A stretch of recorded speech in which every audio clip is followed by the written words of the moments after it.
33. This time, when Smithback was shown into the 18th floor foyer of 9 Central Park South, he noticed immediately that the windows of the vast drawing room beyond had been thrown wide. Sunlight streamed in, gilding the sofas and rosewood tables, turning what once had seemed like a funeral parlor into a blaze of warmth and brilliance. Annette Wisher was sitting at a glass-topped table on the balcony, wearing a fashionable straw sun hat and dark glasses. She turned to him, smiled slightly, and motioned him to take a seat. Smithback did so, glancing admiringly at the vast green carpet of Central Park unrolling itself northward to 110th Street. "Bring Mr. Smithback some tea," Mrs. Wisher said to the maid who had shown him in. "Call me Bill, please," Smithback said, shaking the proffered hand. He couldn't help noticing that, even in the bright, unforgiving light of the summer sun, Mrs. Wisher's skin looked remarkably free from the ravages of time. It had a youthful resiliency, creamy and smooth without the flabby softness of age. "I appreciate the patience you've shown," she said, withdrawing her hand. "I think you'll agree it's about to be rewarded. We've decided on a course of action, and as promised, I wanted you to be the first to know. Of course, it's to be kept a secret." Smithback accepted the tea, drinking in the faint, expensive aroma of jasmine. He felt a warm glow sitting in his lovely apartment with all of Manhattan spread out below him, drinking tea with the one woman every journalist in the city wanted to interview. It even made up for being scooped so humiliatingly by that smug bastard Bryce Harriman. "The Grand Army Plaza rally was so successful, we've decided to push Take Back Our City into a new phase," Mrs. Wisher said. Smithback nodded. "Our plan is quite simple, really. All future actions will be unannounced. Each will take place on a grander scale, and for every new murder that is committed, our people will descend on police headquarters demanding an end to the outrage." She raised one hand, smoothing a stray wisp of hair. "But I don't expect we shall have to wait long to see some real changes." "And why's that?" Smithback asked eagerly. "At 6 o'clock tomorrow evening, our people will gather outside St. Patrick's Cathedral. Believe me, the group you saw at Grand Army Plaza will seem minuscule by comparison. We mean to show this city we are deadly serious. We will move up Fifth Avenue, across Central Park South, and then north on Central Park West, stopping for a candlelight vigil at the site of every murder. Then we shall converge on the great lawn in Central Park for a final midnight prayer." She shook her head. "I'm afraid the government of this city still hasn't gotten the message. But when they see Midtown Manhattan immobilized by countless voters, all demanding action, they will get the message. Mark my words." "And the mayor?" Smithback asked. "The mayor may well show up again. Politicians of his ilk can never resist a crowd. When he does, I plan to tell him that this is his last chance. If he fails us again, we are ready to mount a recall campaign, and when we're finished with him, he won't be able to get a job as dog catcher in Akron, Ohio." A wintry smile crossed her lips. "I'll expect you to quote me on that at the appropriate time." Smithback couldn't help smiling himself. This was going to be absolutely perfect. 34. It was almost complete. He stepped into the humid darkness of the temple, running his fingers lightly along the cool orbs that made up the walls, caressing the organic surfaces, the hollows and swells. It was right that it should be built here, so like what had come before in that other place, yet so unlike. He turned and settled into the throne they had crafted for him, feeling the rough, leathery surface of the seat and the slight give of the lashed members, hearing the faint creak of sinew and bone, his senses alive as never before. It would soon be complete, as he, now, was complete. They had toiled long and hard for him, their leader and master. They loved and feared him, as was his due, and now they would worship him. He closed his eyes and inhaled the thick, fragrant air that eddied about him like a fog. In times past, he would have been repelled by the reek of the temple, but that was before he acquired the gift of sensory acuteness. The plant had given him that, as it had given him so much else. Now, everything was different. The smell was like a vista to him, ever shifting, painted in every imaginable color, here bright and clean, there dark and mysterious. There were mountains and canyons and deserts of scent, oceans and skies, rivers and meadows, a magnificent panorama of fragrance, indescribable in human language. It rendered the world of sight flat, ugly, sterile by comparison. He savored his triumph. Where the other had failed, he had succeeded. Where the other had withered in fear and doubt, he had grown in strength and courage. The other had been unable to discover the flaw that was hidden in the formula. He had not only found the flaw, but had taken the next step and perfected the glorious plant and the secret payload it contained. The other had underestimated the children's desperate thirst for ritual, for ceremony. He had not. He alone understood the ultimate meaning. This was the true manifestation of his life's work. How galling to think he had never realized it before. It was he, and no other, who had the power, the intellect, and the will to carry it through. He alone could cleanse the world and guide it into its future. The world! As he murmured the word aloud, he could feel that pathetic world so far above him, pressing down upon the sanctuary of his temple. He saw everything so clearly now. It was an overpopulated world, teeming with insect-like swarms that had no purpose, no meaning, and no value. Their ugly little lives churning like the manic pistons of some senseless machine. They were above him always, dropping their dung, mating, giving birth, dying, tied to the slaving meat wheel of human existence. How easy and how inevitable that it should all be swept aside, all of it, as one kicks open an anthill and grinds the soft, white pupae underfoot. Then the new world would come, so fresh, so various, and so full of dreams. 35. "Where are the others?" Margo asked as Dagosta entered the small anthropology conference room. "They're not coming," Dagosta said, hiking up his trouser legs and sitting down. "Scheduling." Then he caught Margo's glance and gave his head a disgusted shake. What the hell? If you want to know the truth, they're not interested. The guy Waxy, who you saw at Bramble's presentation, he's in charge of the case now, and he believes he's already got his man." "What do you mean, already got his man?" Margo asked. "Some nut they found in the park. He's a murderer, all right, but he's not the killer we're looking for. At least Pendergast doesn't think so." "And Pendergast?" "He's on a little business trip." Dagosta smiled, as if at some private joke. "So, what you got?" "I'll start at the beginning." Margo took a deep breath. "It's 10 years ago, okay? There's an expedition to the Amazon basin. It's headed by a museum scientist named John Whittlesey. There are personality conflicts and the team splits up. For various reasons, nobody makes it back alive. But several boxes of relics are shipped to the museum. One of them includes a hideous figurine packed in some fibrous material." Dagosta nodded. So far it was ancient history. What they didn't know was that the figurine was a representation of a savage indigenous creature, and that the packing material was a local plant essential to the diet of this creature. Soon after, the creature's home environment is destroyed in the local government's search for mineral deposits. So this monster, this Umbwon, follows the only remaining fibers, all the way from the Amazon basin to Belém to New York City. It survives in the museum basement, eating feral animals and consuming this plant, to which it seems addicted. Dagosta nodded again. "Well," said Margo, "I don't buy it. I used to, but I don't anymore."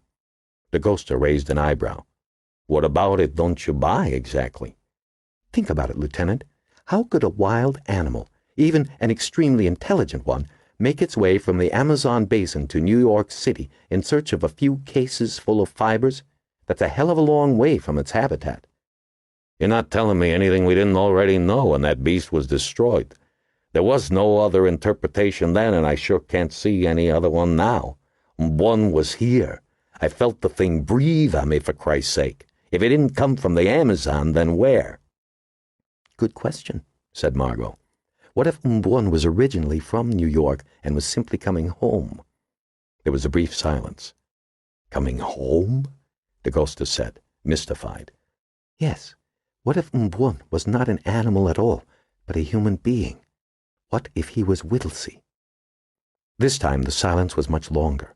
Dagosta looked at Margo. Great shape or no, she must be near dead from exhaustion, working non-stop on those corpses. And Bramwell getting murdered like that, and then her discovering that one of the corpses she'd been picking over belonged to a former co-worker. A co-worker she already felt guilty about having dropped out of touch with. How could he have been so stupid, so selfish, bringing her in on a job like this, knowing how much the original museum murders had upset her? Listen, he began. Dr. Green, I think you'd better... Margo held up her hand. I know it sounds crazy, but it's not. I swear it's not. My lab assistant is working on several more tests as we speak, just to verify my findings. So let me finish. Umbuon had an astonishingly high percentage of human DNA.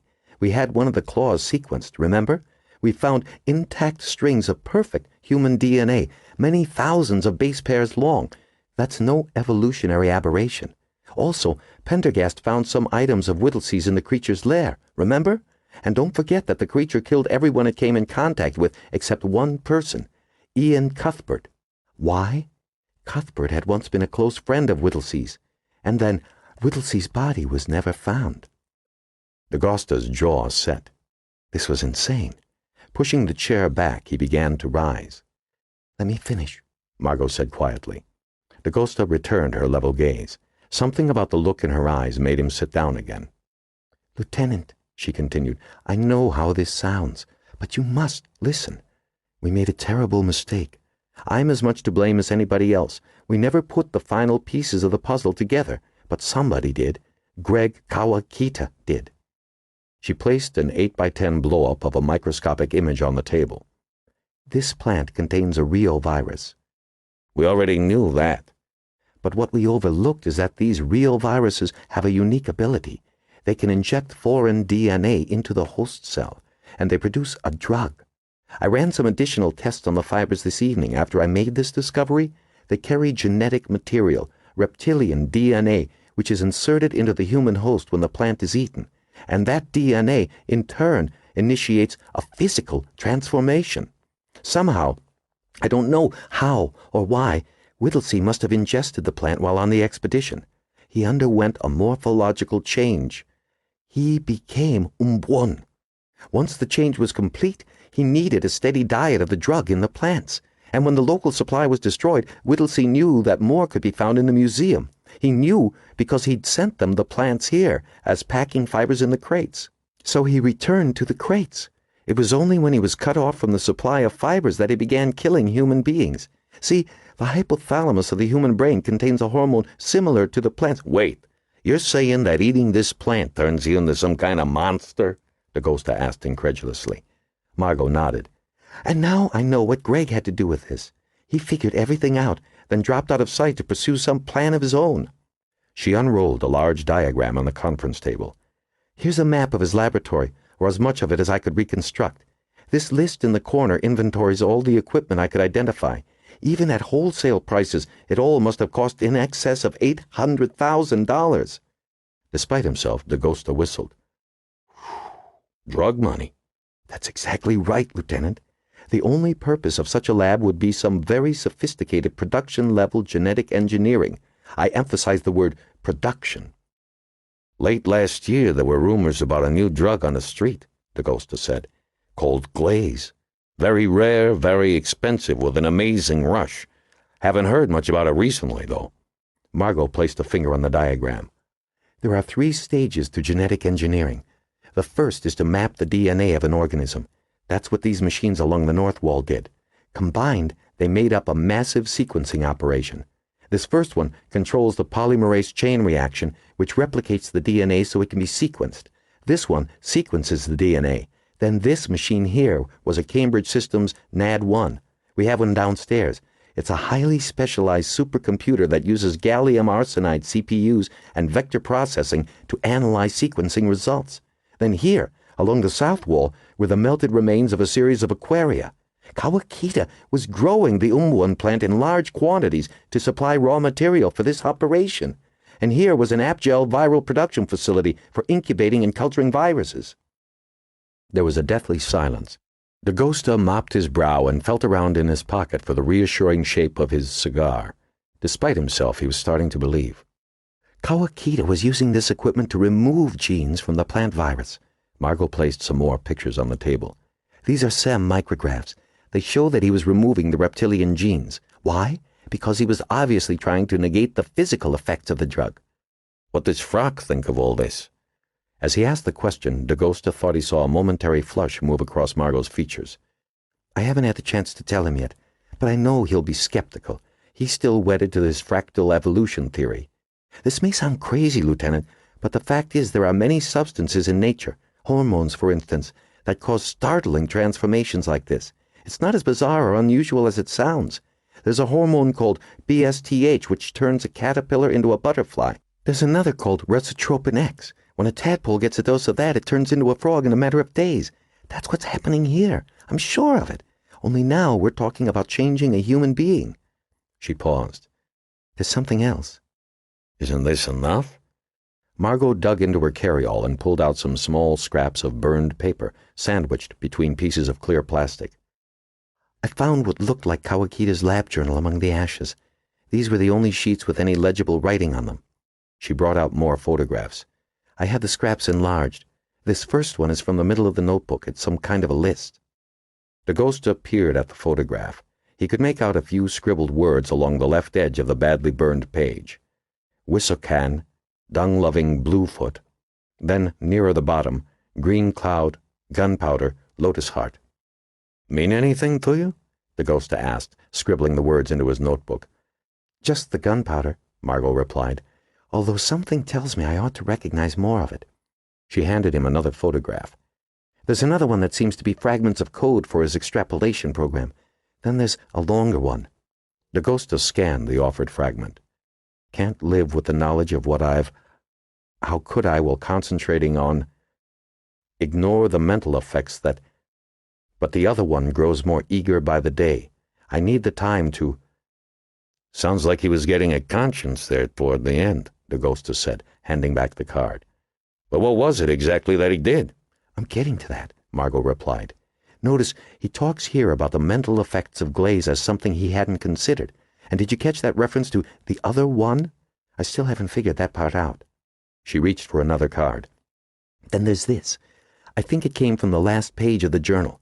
As you can see, besides a lot of numbers and calculations, there are only 3 completely legible words with a period between them.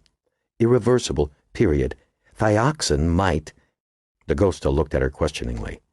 I looked it up. Thioxin is an experimental herbicide, highly potent for removing algae from lakes. If Greg was growing this plant, what would he want with thioxin? Or with vitamin D, which he was also apparently synthesizing? There's still a lot I haven't figured out. I'll mention it to Pendergast, just in case he has any ideas. Dagosta stared at the photographs a moment, then pushed them aside. So tell me, Dr. Green, he went on. I'm not quite there yet. Just what exactly was Kawakita trying to do with all this apparatus of his? He was probably trying to tame the drug by subtracting the reptilian genes from the Umbuan plant virus. Tame? I think he was trying to create a drug that didn't cause the grotesque physical changes, to make the user more alert, stronger, faster, able to see better in the dark. You know, the kind of hypersensory abilities Umbuan had, but without the side effects. Margo began rolling up the diagram. I'd need to test tissue samples from Kawakita's corpse to be sure, but I think we'll find traces of the Umbuan drug, substantially altered, and I think that the drug itself will be found to have some kind of narcotic side effect. You mean Kawakita was taking it himself? I'm certain of it, but he must have screwed up in some way. He must not have refined it or purified it properly, and the deformation that we saw in his skeleton was the result. Dagosta wiped his brow again. God, he needed that cigar. Just a minute, he said. Kawakita was a smart guy. He wouldn't just take a dangerous drug for the hell of it to see what would happen. No way. You're right, Lieutenant, and perhaps that's where the guilt comes in. See, he wouldn't have taken the drug right away. He would have tested it first. Oh, Dagosta said. There was a long silence, and then he added, Oh, shit. 36. Bill Trumbull felt great. The market was up 16 points for the day, nearly 100 for the week, with no end in sight. At 25, he was already pulling down 100 large a year. Wouldn't his classmates at Babson shit when they heard that at the reunion next week? Most of them had gone on to crummy management jobs, lucky to be making 50. Trumbull and his friends pushed through the turnstiles and entered the platform of the Fulton Street subway station, chattering and hooting. It was past midnight, and they'd put away a fine dinner at the seaport, as well as a lot of micro-brewed beer, and had talked endlessly about how rich they were all becoming. Now they were in an uproarious mood, chortling about the dork who had just joined the training program and wouldn't last a month. Trumbull felt a puff of stale wind and heard the familiar distant rumble as two tiny headlights appeared on the track. He would be home in half an hour. He felt a momentary annoyance at how far uptown he lived, 98th Street and 3rd Avenue, and at how long it took to get home from Wall Street. Maybe it was time to move, get a loft downtown, or a nice 2-bedroom in the low 60s. While a Soho address wasn't too bad, an East Side address was still better. Balcony on a high floor, king-sized bed, cream carpeting, chrome and glass. So she says, "Honey, can I borrow $70? Everyone roared salaciously as the punchline was delivered, and instinctively Trumbull laughed along with them. The rumble grew into a deafening roar as the express train pulled into the station. One of the group nudged Trumbull playfully toward the edge of the platform, and he leaned back out of the way of the approaching train. It came to a halt with a great shriek of brakes, and they piled into one of the cars. Trumbull lurched into his seat as they pulled out of the station, looking around in annoyance. The car's air conditioning wasn't working, and all the windows were open, letting in the stale, damp smell of the tracks and the deafening noise of the train. It was hot as hell. He loosened his tie further. He was beginning to feel logy, and a mild but persistent pain was gathering at his temples.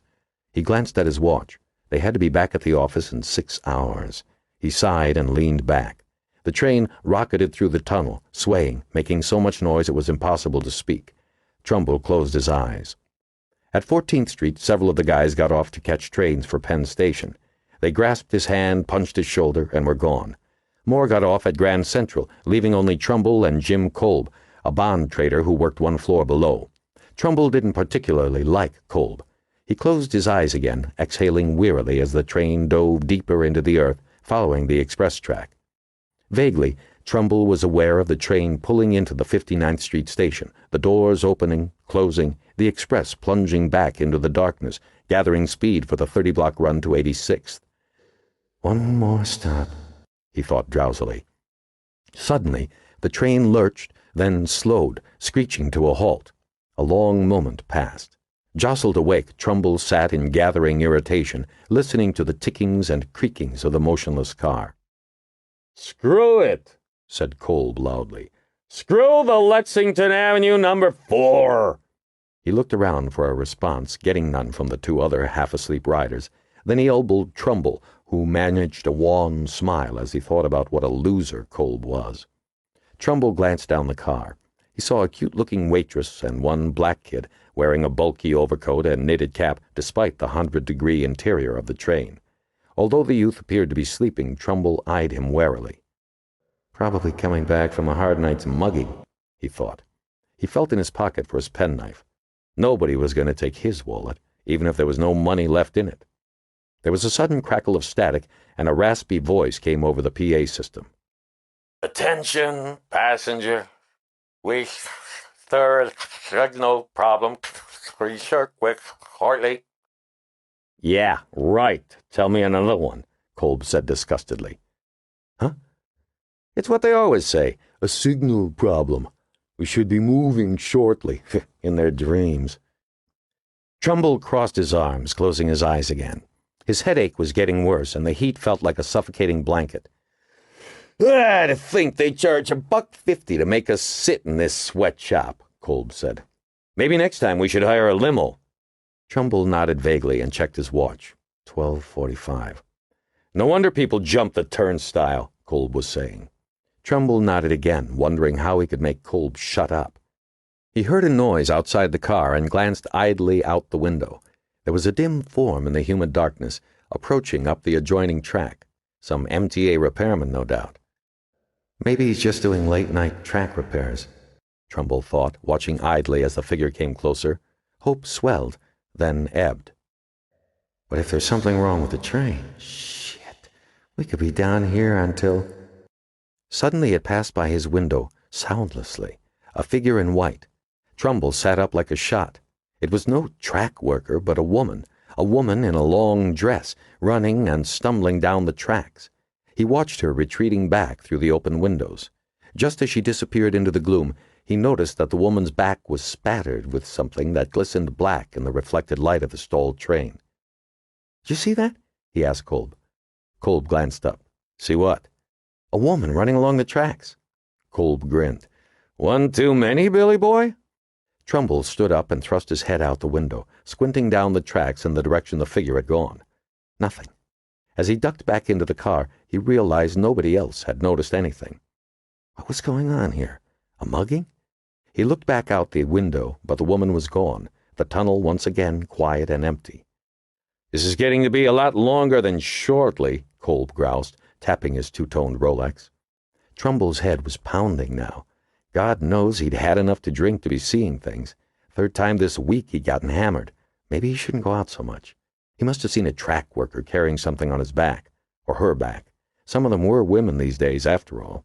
He glanced through the coupling doors into the next car, but it was equally peaceful, its sole occupant staring vacantly into space. If anything had happened, it would have been announced on the PA. He sat down, closed his eyes, and concentrated on making the pain in his head go away. Most of the time he didn't mind riding the subway. It was a fast trip, and the clattering tracks and flashing lights kept a person distracted. But at times like this, idled without explanation in the overheated darkness, it was hard not to think about just how deep under the earth the express track ran, or the mile of blackness that lay between him and the next stop. At first, it sounded like a distant train screeching into a station, but then as Trumbull listened, he realized what the sound was, a distant, drawn-out scream, strangely distorted by the echoing tunnel, wafting faintly through the windows. "What the hell?" Kolb said, sitting forward. The youth's eyes popped open, and the late-night waitress suddenly became alert. There was an electric silence while everyone waited, listening. No other sound came. "Christ, Bill, you hear that?" Kolb asked. Trumbull said nothing. There had been a robbery, maybe a murder. Or perhaps worse, a gang working its way down the stalled train. It was every subway rider's worst nightmare. "They never tell you anything," Kolb said, glancing nervously at the loudspeaker. "Maybe someone should check it out." "Be my guest," Trumbull said. "A man's scream," Kolb added. "It was a man screaming, I swear it." Trumbull glanced out the window again. This time he could make out another figure moving along the far track, walking with a strange rolling motion, almost a limp, as it approached them. "Is somebody coming?" he said. "Ask him what's going on." Trumbull moved to the window. Hey, you!" In the dimness beyond the train, he saw the figure stop. "What's going on?" Trumbull called out. "Did someone get hurt?" The figure began moving forward again. Trumbull watched as it went to the head of the next car forward, then climbed up onto the coupling and disappeared. "I hate these TA assholes," Kolb said. "Bastards make 40 grand a year and don't do shit." Trumbull walked to the front, looking through the window into the next car forward. Its lone occupant was still there, now reading a paperback book. Everything was quiet once more. "What do you see?" Kolb whined. Trumbull returned to his seat. "Nothing," he said. "Maybe it was just some transit worker yelling to a buddy."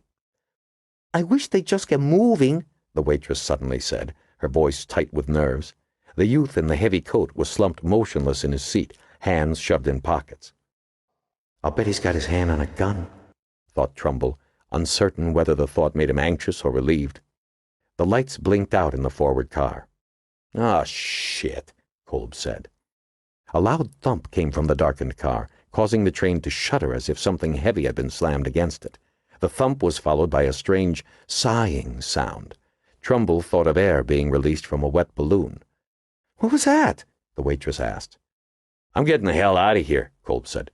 "Come on, Trumbull. The 59th Street station can't be more than a couple of blocks back." "I'm staying right here." "Then you're an idiot," said Kolb. "You think I'm just going to wait here for some gang to come busting through that door?" Trumbull shook his aching head. The thing to do was stay put and stay calm. If you got up and called attention to yourself, the only thing you did was make yourself a mark. There was another sound from the dark car, like rain pelting against metal. Cautiously, Trumbull leaned forward, looking ahead toward the darkened car. Immediately, he saw that the window was splattered from the inside with something like paint, thick paint, running down the window in black clots. "What is it?" Kolb cried. Some kids were vandalizing the car, splashing paint around. At least it looked like paint. Red paint. Maybe it was time to get the hell out, and before he had even articulated the thought, he was up and running for the rear door of the car. "Billy!" Kolb was on his feet, following. Behind him, Trumbull heard something slamming against the forward door, the shuffling patter of many feet, and then the sudden screaming of the waitress. Without stopping or looking back, he grabbed the handle and twisted it, throwing the sliding door open. He jumped across the coupling and wrenched open the door to the rearward car, Kolb right behind him, muttering "shit, shit, shit" in dull monody. Trumbull had just enough time to notice that the last car was empty before the lights went out in the entire train. He glanced about wildly. The only illumination came from the faint, infrequent lights of the tunnel and the distant yellow glow of the 59th Street station. He stopped and turned to Kolb. "Let's pry open the rear door." At that moment, the sound of a gunshot echoed crazily from the car they'd just left. As the shot died away, Trumbull thought he could hear the faint sobbing of the waitress end abruptly. "They cut his throat!" Kolb screamed, glancing over his shoulder. "Shut up!" Trumbull hissed. No matter what sound reached his ears, he wasn't looking back. He ran to the far door and grasped the rubber flanges, trying to pry them apart. "Help me!" he cried. Kolb grabbed the other flange, the tears streaming down his face. "Pull, for Christ's sakes!" There was a sigh of air, and the door gave way, flooding the car with a suffocating, earthy odor. Before he could move, Trumbull felt himself shoved aside by Kolb, who jammed through the opening and leapt onto the tracks. Trumbull tensed himself for the leap, then froze. Several figures were coming into focus out of the darkness of the tunnel ahead of them, shambling toward Kolb. Trumbull opened his mouth, then closed it again, swaying weakly in disbelief. There was something horribly wrong, something unutterably foreign about the way the figures moved. He watched as Kolb was surrounded. One of the figures grabbed Kolb's hair, jerking his head back, while a second pinioned his arms. Kolb struggled soundlessly in jerky pantomime. A third stepped forward from the dim shadows and, with a strangely delicate movement, flicked his hand across Kolb's throat. Immediately, a hose of blood jetted in the direction of the train. Trumbull shrank back in terror, falling to the floor and then scrambling to his knees, momentarily disoriented. He glanced back desperately at the car from which they'd run. In the darkness, he could see two figures crouched over the prone body of the waitress, working busily around her head. Trumbull felt an indescribable desperation suddenly pierce his gut. He turned and leapt out of the emergency door, stumbling onto the tracks, running past the figures hovering over Kolb, racing for the dim, far light of the station. Dinner and beer came up together in a rush, decorating his legs as he ran. He heard sounds of pursuit starting up behind him, crunching and thudding footfalls. A sob escaped his lips. Then two more figures stepped out ahead of him on the tracks, cloaked and hooded, silhouetted against the distant light of the station. Trumbull stopped short as they began to move, loping toward him with a terrible speed. Behind him, the sounds of pursuit grew closer. A strange lethargy was turning his limbs to stone, and he felt his reason begin to give way. In a few seconds, he'd be caught, just like Kolb. And then, in the brief flash of a signal light, he caught a glimpse of one of the faces. A single thought, clear and quite unmistakable, came to him through the haze of a night which had suddenly turned to nightmare. He realized what he had to do. Quickly, he scanned the tracks beneath him, located the yellow warning stripes and the bright clean rail, and thrust his foot beneath the shoe guard as the world dissolved in a flash of miraculous brilliance. 37. DeGosta tried to think of Yankee Stadium, the white orb of cowhide soaring through the blue July sky, the smell of grass newly ripped by a slide, the outfielder slamming into the wall, glove upraised. It was his form of transcendental meditation, a way to shut off the outside world and collect his thoughts, especially useful when everything had gone totally to shit. He kept his eyes shut a moment longer, trying to forget the sounds of the telephones, the slamming doors, the frantic secretaries. Somewhere, he knew, Waxy was rushing around like a turkey in heat. Thank God he wasn't within squawking distance. Guess he isn't so sure about old Jeffrey anymore, he thought. It brought no consolation. With a sigh, Dagosta forced his thoughts back to the strange figure of Alberta Munoz, sole survivor of the subway massacre.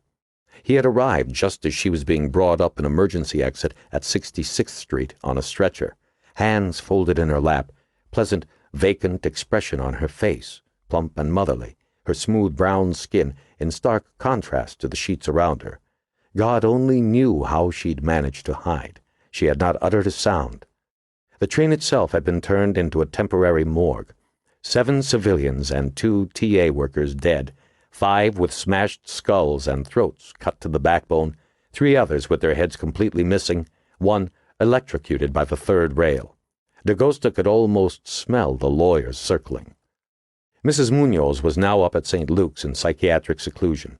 Waxy had hollered and pounded and threatened, but the admitting doctor was unyielding. No interviews until at least 6 that morning. 3 heads missing. The trails of blood were picked up immediately, but the hemoluminescence team was having a tough time in the labyrinth of wet tunnels. Dagosta went over the setup once more in his head. Someone had cut a signal wire just beyond the 59th Street station, causing an immediate halting of all East Side Express trains between 14th and 125th, leaving the one train trapped in the long approach to 86th Street. There they waited, in ambush. The whole setup took intelligence and planning, and perhaps an inside knowledge of the system. So far, no clear footprints had been found, but Dagosta estimated there had been at least 6 of them. 6, but no more than 10. A well-planned, well-coordinated attack. But why? The SOC team had determined that the electrocuted man probably stepped on the 3rd rail deliberately. Dagosta wondered just what a man would have to see in order to do something like that. Whatever it was, Alberta Munoz might have seen it too. He had to talk to her before Waxy got there and ruined everything. "Dagosta!" a familiar voice bellowed, as if on cue. "What, are you friggin' asleep?" He slowly opened his eyes, silently regarding the quivering red face. "Forgive me for interrupting your beauty rest," Waxy continued, "but we've got a tiny little crisis on our hands here." Dagosta sat up. He looked around the office, spotted his jacket on the back of a chair, grabbed it, and began sliding one hand into an armhole. "You hearing me, Dagosta?" Waxy shouted. He pushed past the captain and walked into the hallway. Hayward was standing by the situation desk, checking an incoming fax. Dagosta caught her eye and motioned her toward the elevator. "Where the hell are you going?" Waxy said, following them to the elevator. "You deaf or something? I said we got a crisis." "It's your crisis," Dagosta snapped. "You deal with it. I've got things to do." As the elevator doors closed, Dagosta placed a cigar in his mouth and turned to face Hayward. "St. Luke's?" she asked. He nodded in response. A minute later, the elevator doors chimed open on the wide, tiled lobby. Dagosta began to step out, then stopped. Beyond the glass doors, he could see a crowd of people, fists thrust in the air. It had tripled in size since he'd arrived at one police plaza at 2 a.m. That rich woman, Wisher, was standing on the hood of a squad car, speaking animatedly into a bullhorn. The media was there in force. He could see the pop of flash guns, the assembled machinery of television crews. Hayward put a hand on his forearm. "Sure you don't want to take a black and white from the basement motor pool?" she asked. Dagosta looked at her. "Good idea," he said, stepping back into the elevator. The admitting doctor kept them waiting on plastic chairs in the staff cafeteria for 45 minutes. He was young, grim, and dead tired. "I told that captain no interviews until 6, he said in a thin, angry voice. Dagosta stood up and took the doctor's hand. "I'm Lieutenant Dagosta, and this is Sergeant Hayward. Pleased to meet you, Dr. Wasserman." The doctor grunted and withdrew his hand. "Doctor, I just want to say up front that we don't want to do anything that will cause harm to Mrs. Munoz." The doctor nodded. "And you're to be the only judge of that," Dagosta added. The doctor said nothing. "I also realize that a certain Captain Waxy was up here causing trouble. Perhaps he even threatened you." Wasserman suddenly exploded. "In all my years working this emergency room, I've never been treated quite like that bastard treated me." Hayward snickered. "Join the club," she said. The doctor shot her a surprised look, then relaxed slightly. "Doctor, there were at least 6 and probably 10 men involved in this massacre," Dagosta said. "I believe they're the same individuals who killed Pamela Wisher, Nicholas Bitterman, and many others. I also believe they may be roaming the subway tunnels as we speak. It may be that the only living person who can identify them is Mrs. Munoz. If you really feel that my questioning Mrs. Munoz now will be harmful, I'll accept that. I just hope you'll consider that other lives might hang in the balance." The doctor stared at him for a long time. At last he managed a wan smile. "Very well, Lieutenant. On 3 conditions. I must be present, you must be gentle in your questioning, and you must end the interview as soon as I request it." Dagosta nodded. "I'm afraid you'll be wasting your time. She's suffering from shock and the early symptoms of post-traumatic stress syndrome." "Understood, Doctor." "Good. From what we can tell, Mrs. Munoz is from a small town in central Mexico. She works as a child care domestic for an Upper East Side family. We know she speaks English. Beyond that, not much." Mrs. Munoz lay in the hospital bed in exactly the same position she'd lain on the crime scene stretcher, arms folded, eyes staring vacantly into the far distance. The room smelled of glycerin soap and rubbing alcohol. Hayward took up a position outside in case Waxy showed up prematurely, while Dagosta and the doctor took seats on either side of the bed. They sat for a moment, motionless. Then, wordlessly, Wasserman took her hand. Dagosta removed his wallet. Sliding out a picture, he held it in front of the woman's face. "This is my daughter, Isabella," said Dagosta. 2 years old. Isn't she beautiful?" He held the photo patiently until at last the woman's eyes flickered toward it. The doctor frowned. "Do you have any children?" Dagosta asked, replacing the photo. Mrs. Munoz looked at him. There was a long silence. "Mrs. Munoz," Dagosta said, "I know you're in this country illegally." The woman quickly turned away. The doctor shot Dagosta a warning look. "I also know a lot of people have made you promises they haven't kept, but I'm going to make you a promise that I swear on my daughter's picture I will keep. If you help me, I'll see to it that you get your green card." The woman did not respond. Dagosta took out another picture and held it up. "Mrs. Munoz?" For a long moment, the woman remained motionless. Then her eyes strayed toward the picture. Something relaxed inside Dagosta. "This is Pamela Wisher when she was 2 years old, the same age as my daughter." Mrs. Munoz took the picture. "An angel," she whispered. "She was killed by the same people who attacked your subway train." He spoke gently but rapidly. "Mrs. Munoz, please help me to find these terrible people. I don't want them to kill anyone else." A tear trickled down Mrs. Munoz's face. Her lips twitched. "Ojos." "I'm sorry," Dagosta said. "Eyes." There was another pause while Mrs. Munoz's lips worked silently. "They came silently. Lizard's eyes. Devil's eyes." A sob escaped her. Dagosta opened his mouth to speak, but a look from Wasserman restrained him. "Eyes, cuchillos de pedernal.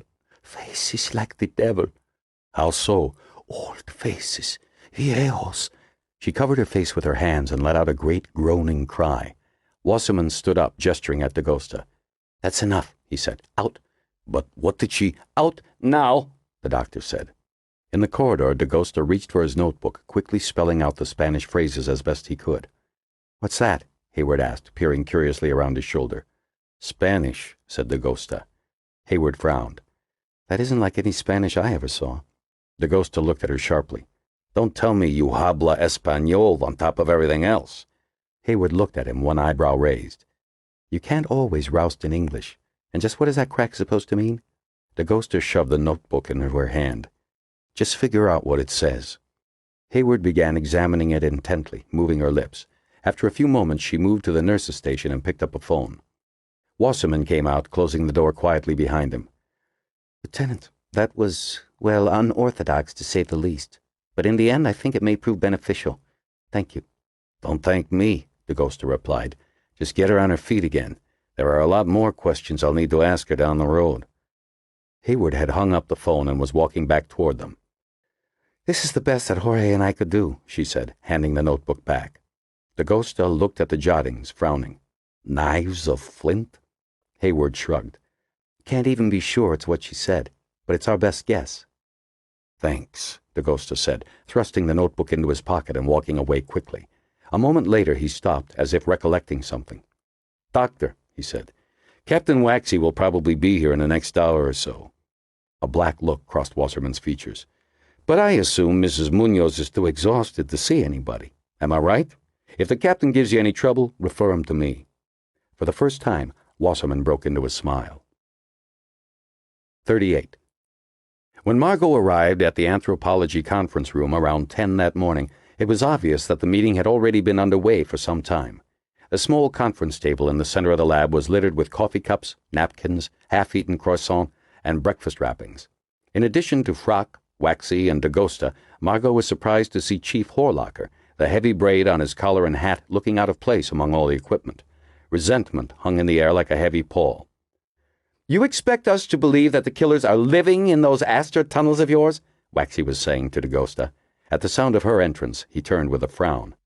"Glad you could make it," he grumbled. Hearing this, Frock looked up, then rolled back to make room for her at the table, a relieved look on his face.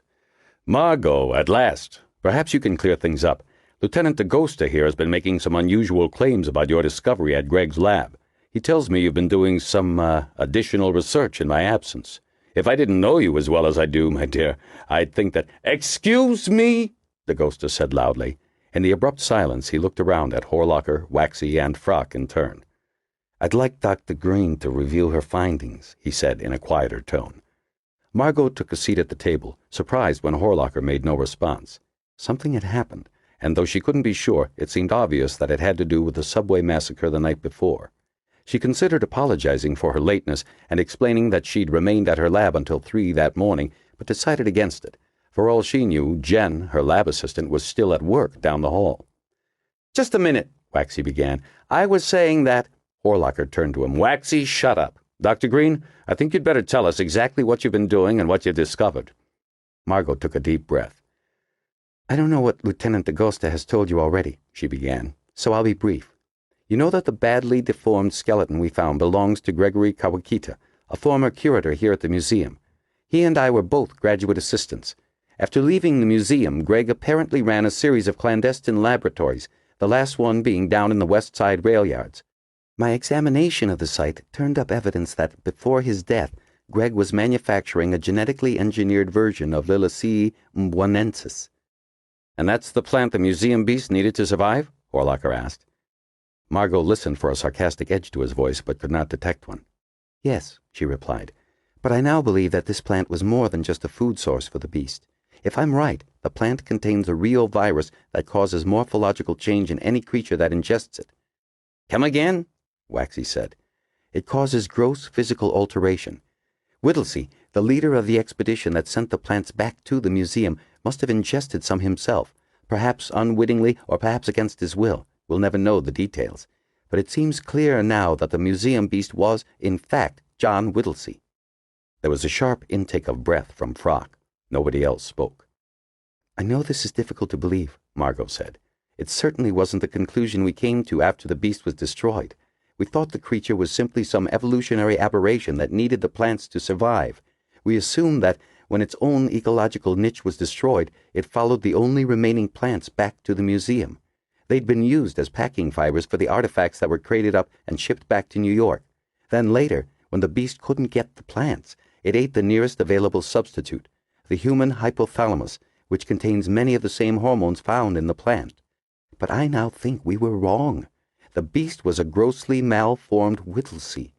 I also think Kawakita stumbled on the true answer. He must have found a few specimens of the plant and begun altering them genetically. I guess he believed he'd been able to rid the plant of its negative effects." "Tell them about the drug," Dagosta said. "Kawakita had been producing the plant in large quantities," Margo said. "I believe that a rare designer drug, didn't I hear you call it glaze, is derived from it, though I can't be sure. It probably has potent narcotic or hallucinatory properties in addition to its viral payload. Kawakita must have been selling it to a select group of users, probably to raise money for more research. But he was also testing the effectiveness of his work. Clearly, he ingested the plant himself at some point. That's what accounts for the bizarre malformations to his skeletal structure." "But if this drug or plant or whatever has such terrible side effects, why would this Kawakita take it himself?" Horlocker asked. Margo frowned. "I don't know," she said. "He must have continued perfecting new strains. I assume he felt he'd bred out the negative elements of the drug, and he must have seen some beneficial aspect to it. I'm conducting tests on the plants I found in his laboratory. We've introduced them into various test animals, including white mice and some protozoans. My lab assistant, Jennifer Lake, is going over the results now." Why wasn't I informed? Waxy began. DeGosta rounded on him. When you finally get around to checking your inbox and listening to your messages, you'll find that you were informed of every goddamn step. Horlocker held up his hand. Enough. Lieutenant, we all know that mistakes have been made. We'll leave the recriminations for later. DeGosta sat back. Margo had never seen him so angry. It was almost as if he blamed everyone in the room, himself included, for the subway tragedy. Right now, we've got an unbelievably serious situation on our hands, Horlocker continued. The mayor's on my back screaming for action, and now, with this massacre, the governor's joined in. He wiped his brow with a damp handkerchief. All right. According to Dr. Green here, we're dealing with a group of drug addicts supplied by this scientist Kawakita. Only now, Kawakita is dead. Maybe their supplies have run out, or maybe they've gone wild. They're living deep underground in these aster tunnels DeGosta was describing, abandoned long ago because of flooding, and they're going mad with need. When they can't get the drug, they're forced to eat the human brain, just like the Umbwan beast. Hence all the recent killings. He looked around, glaring. Supporting evidence? The Umbwan plants we found at Kawakita's lab site, Margo said. The bulk of the killings paralleled the route of the aster tunnels, DeGosta added. Pendergast showed that. Circumstantial, Waxy snorted. How about testimony of countless homeless, all stating the Devil's Attic has been colonized, Margo said. You trust a bunch of bums and drug addicts? Waxy asked. Why the hell would they lie? Margo demanded. And who's in a better position to know the truth than they are? Very well. The chief raised his hand. In the face of the evidence, we're forced to agree. No other leads have panned out, and the powers that be in this city want immediate action, not tomorrow or the next day, but right now. Frock cleared his throat quietly. It was the first sound he'd made in some time. Professor? Horlocker said. Frock rolled forward slowly. Forgive my skepticism, but I find this a little too fantastic, he began. It all seems too much an extrapolation from the facts. Since I wasn't involved in the most recent tests, I can't speak with authority, of course. He looked at Margo with mild reproof. But the simplest explanation is usually the correct one. And what, pray tell, is the simplest explanation? DeGosta broke in. Frock moved his gaze to the lieutenant. I beg your pardon, he said icily. Horlocker turned to DeGosta. Stow it, Vincent. Perhaps Kawakita was working with the Umbwan plant, and I see no reason to doubt Margo when she says that our own assumptions of 18 months ago were a trifle hasty. But where is the evidence of a drug, or of the distribution of a drug? Frock spread his hands. Jesus, Frock. He had a stream of visitors out at his lab in Long Island City. Frock turned another cool stare at DeGosta. I dare say you have visitors at your apartment in Queens. The distaste in his voice was evident. But that doesn't mean you're a drug peddler. Kawakita's activities, however professionally reprehensible, do not have any bearing on what I think is probably a gang of youths on a homicidal rampage. Kawakita was a victim like the rest. I fail to see the connection. Then how do you explain Kawakita's deformities? Very well, he was making this drug, and perhaps he was taking it. In deference to Margo, I'll go even further and say, without any proof, of course, that perhaps this drug does cause certain physical changes in the user, but I have yet to see one iota of evidence that he was distributing it, or that his, clients are responsible for these killings. And the idea that the Umbwan creature was once John Whittlesey, come now, it goes directly against evolutionary theory. Your evolutionary theory, Margo thought. Horlocker passed a weary hand over his brow and pushed litter and papers away from a map that was lying across the table. Your objections are noted, Dr. Frock, but it no longer matters exactly who these people are. We know what they do and we have a good idea where they live. All that's left now is to take action. DeGosta shook his head. I think it's too soon. I know every minute counts, but we're still in the dark about too many things. I was in the Museum of Natural History, remember? I saw the Umbwan creature. If these drug users have even a trace of that thing's abilities. He shrugged. You saw the slides at Kawakita's skeleton. I just don't think we should move until we know what we're dealing with. Pendergast went down for his own reconnaissance over 48 hours ago. I think we should wait until he returns. Frock looked up in surprise, and Horlocker snorted. Pendergast? I don't like the man, and I never liked his methods. He has no jurisdiction here, and frankly, if he went down there alone, that's his lookout. He's probably history by now. We've got the firepower to do whatever needs to be done. Waxy nodded vigorously. DeGosta looked dubious. At the most, I'd propose some kind of containment effort until we get more information from Pendergast. Just give me 24 hours, sir." "Containment effort," Horlocker repeated sarcastically, looking around the room. "You can't have it both ways, DaGosta. Didn't you hear me? The mayor is screaming for action. He doesn't want containment. We've run out of time." He turned to his assistant. "Get the mayor's office on the phone and locate Jack Masters." "Personally," Frock said, "I'm of the same opinion as DaGosta. We shouldn't be precipitous—" "The decision's been made, Frock," Horlocker snapped, returning his attention to the map. Frock flushed a deep crimson. Then he spun his wheelchair away from the table and rolled toward the door. "I'm going to take a turn around the museum," he said to nobody in particular. "I can see my usefulness here has ended."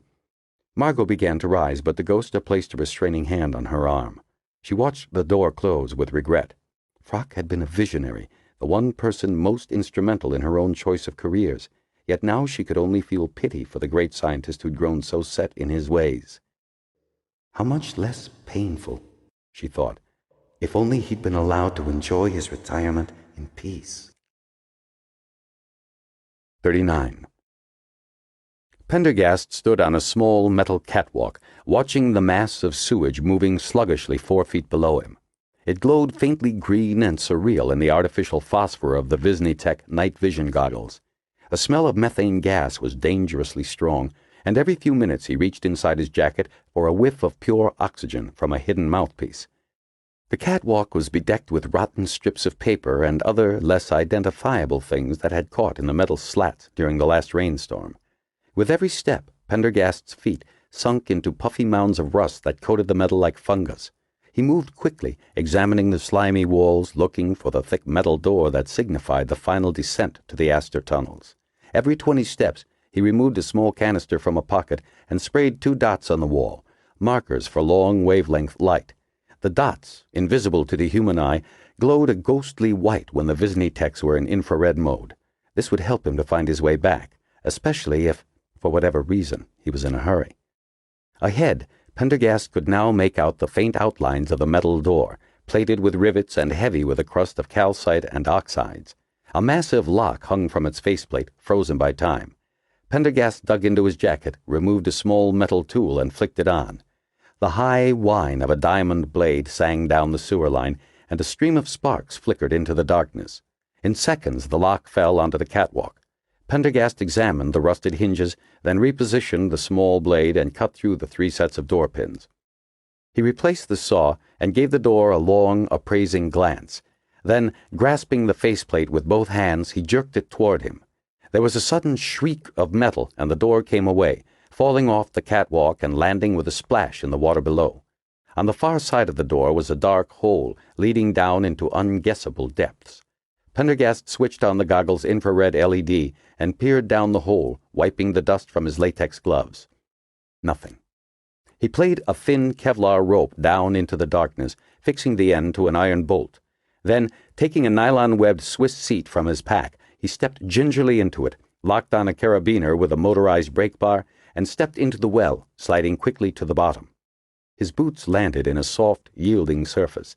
Pendergast unhooked the Swiss seat and tucked his gear away, then did a slow scan with the Visnitechs. The tunnel was so hot that everything was burned to white. He adjusted the amplitude, and slowly the room swam into view, illuminated in a monochromatic landscape of pale green. He was standing in a long, monotonous tunnel. The muck on the ground was about 6 inches deep and thick as axle grease. Completing the visual sweep, he pulled open his camos and consulted the diagrams inside. If the map was correct, he was in a service tunnel close to the main line. Perhaps a quarter of a mile down the passage lay the remains of the Crystal Pavilion, the private waiting area deep beneath the long-forgotten Knickerbocker Hotel, which once stood on the corner of Fifth Avenue and Central Park South.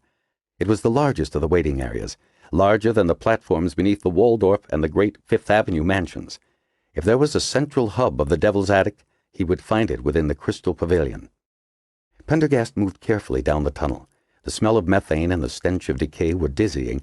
Nevertheless, he breathed deeply through his nose, alert for a certain goatish odor he remembered all too well from the darkened museum sub-basement 18 months before. The service tunnel merged with another and made a slow bend toward the main line. Pendergast glanced downwards and froze. There in the sludge was a trail of footprints, bare footprints, apparently fresh. They headed down the track toward the main line. Taking a long whiff of oxygen, Pendergast bent to examine the track more closely. Allowing for the elasticity of the sludge, the footprints looked normal, if a little broad and squat. Then he noticed the way the toes narrowed to thick points, more like talons than toenails. There were certain depressions in the muck between the toe imprints that suggested webbing. Pendergast straightened up. It was all true then. The wrinklers were real. He hesitated a moment, taking another hit from the mouthpiece. Then he moved down the service tube, following the tracks, keeping near the wall. When he reached the main junction, he paused for a moment, listened, then spun quickly around the corner into the weaver stance, gun thrust forward. Nothing. The footprints now joined a second, well-traveled path down the center of the main line. Pendergast knelt and examined the trail. It was made of many tracks, mostly bare feet, a few shoes or boots. Some of the feet were extremely broad, almost spade-like. Others looked normal. Many individuals had traveled this trail. After another careful reconnaissance, he started forward again, passing several side tunnels as he went. Footpaths ran out of these tunnels, converging with the main path. It was almost, Pendergast thought, like the web of tracks one found when hunting in Botswana or Namibia, animals converging on a watering hole or a lair. A large structure loomed ahead. If Al Diamond was correct, this was the remains of the Crystal Pavilion. As Pendergast moved closer, he could make out a long railway platform, its sides layered with the muck of innumerable floods. Carefully, he followed the herd path up onto the platform and looked around, making sure to keep his back against the nearest wall. The Visnitech goggles showed in pitiless greens a scene of fantastic decay. Gaslight fixtures, once beautiful, now empty and skeletal, hung from the cracked tile mosaics that adorned the walls, and a mosaic ceiling displaying the 12 figures of the zodiac covered the ceiling. At the rear of the platform, the herd path converged beneath a low archway. Pendergast moved forward, then stopped abruptly. From the other side of the archway came a hot breeze, carrying an unmistakable smell. Reaching into his pack, he felt for the military-issue argon flash lamp, found it, and drew it out. The flash was powerful enough to blind a person temporarily, even in the bright midday sun. The drawback was that it took 7 seconds to recharge, and the charge pack held enough juice for only a dozen flashes. Taking another whiff of oxygen, he thrust the flash forward with one hand, aimed his gun into the blackness with the other, and stepped beneath the archway. The night vision goggles bloomed into static as they tried to resolve the vast space that lay beyond. As best Pendergast could tell, he was in a large, circular room. Far above his head, the remains of an enormous crystal chandelier, filthy and askew, dangled from the groined ceiling. Bits of material that looked like seaweed hung from its still graceful curves. The ceiling was a great dome, tiled in mirrors that were now shattered and webbed, hovering above him like a ruined, glittering sky. Although he could not make out the center of the large space, Pendergast saw a series of stone steps, placed at irregular intervals, leading ahead into the darkness. The muddy footprints followed these steps. In the center was some kind of structure, an information kiosk perhaps, or ancient refreshment area. The walls of the room curved away from him into the distance, pillared in Doric columns of crumbling plaster. Between the nearest columns was an enormous tiled mural. Trees, a quiet lake with a beaver dam and beaver, mountains, and an approaching thunderstorm were all depicted in ruined complexity. The decayed condition of the mural and its shattered tiles would have reminded Pendergast of Pompeii, were it not for the furious sea of dried mud and filth that had swept up along its lower edges. Broad streaks of ordure, like a giant's finger painting, ran crazily up the walls. Along the crown of the mural, Pendergast could make out the name Astor in complex tile work. He smiled. Astor had originally made his fortune in beaver pelts. This had indeed been a private sanctuary for a few very rich families. The next bay contained another great mural, this one depicting a steam locomotive crossing a river gorge, pulling a line of hopper and tank cars and framed by snow-capped peaks. The name Vanderbilt was tiled above it, a man who had made his fortune in railroads. In front of the mural lay an ancient ottoman, its arms askew and its back broken, mildewed stuffing pouring from the rent pillows. Farther along, a niche marked Rockefeller depicted an oil refinery in a bucolic setting, surrounded by farms, the distillation columns tinged by the sunset. Pendergast took a step into the large space. He watched the rows of columns recede into darkness, the grand names of the Gilded Age glowing red in his goggles: Vanderbilt, Morgan, Jessup, others too faint to make out. Pendergast moved slowly along the wall, watching for any movement.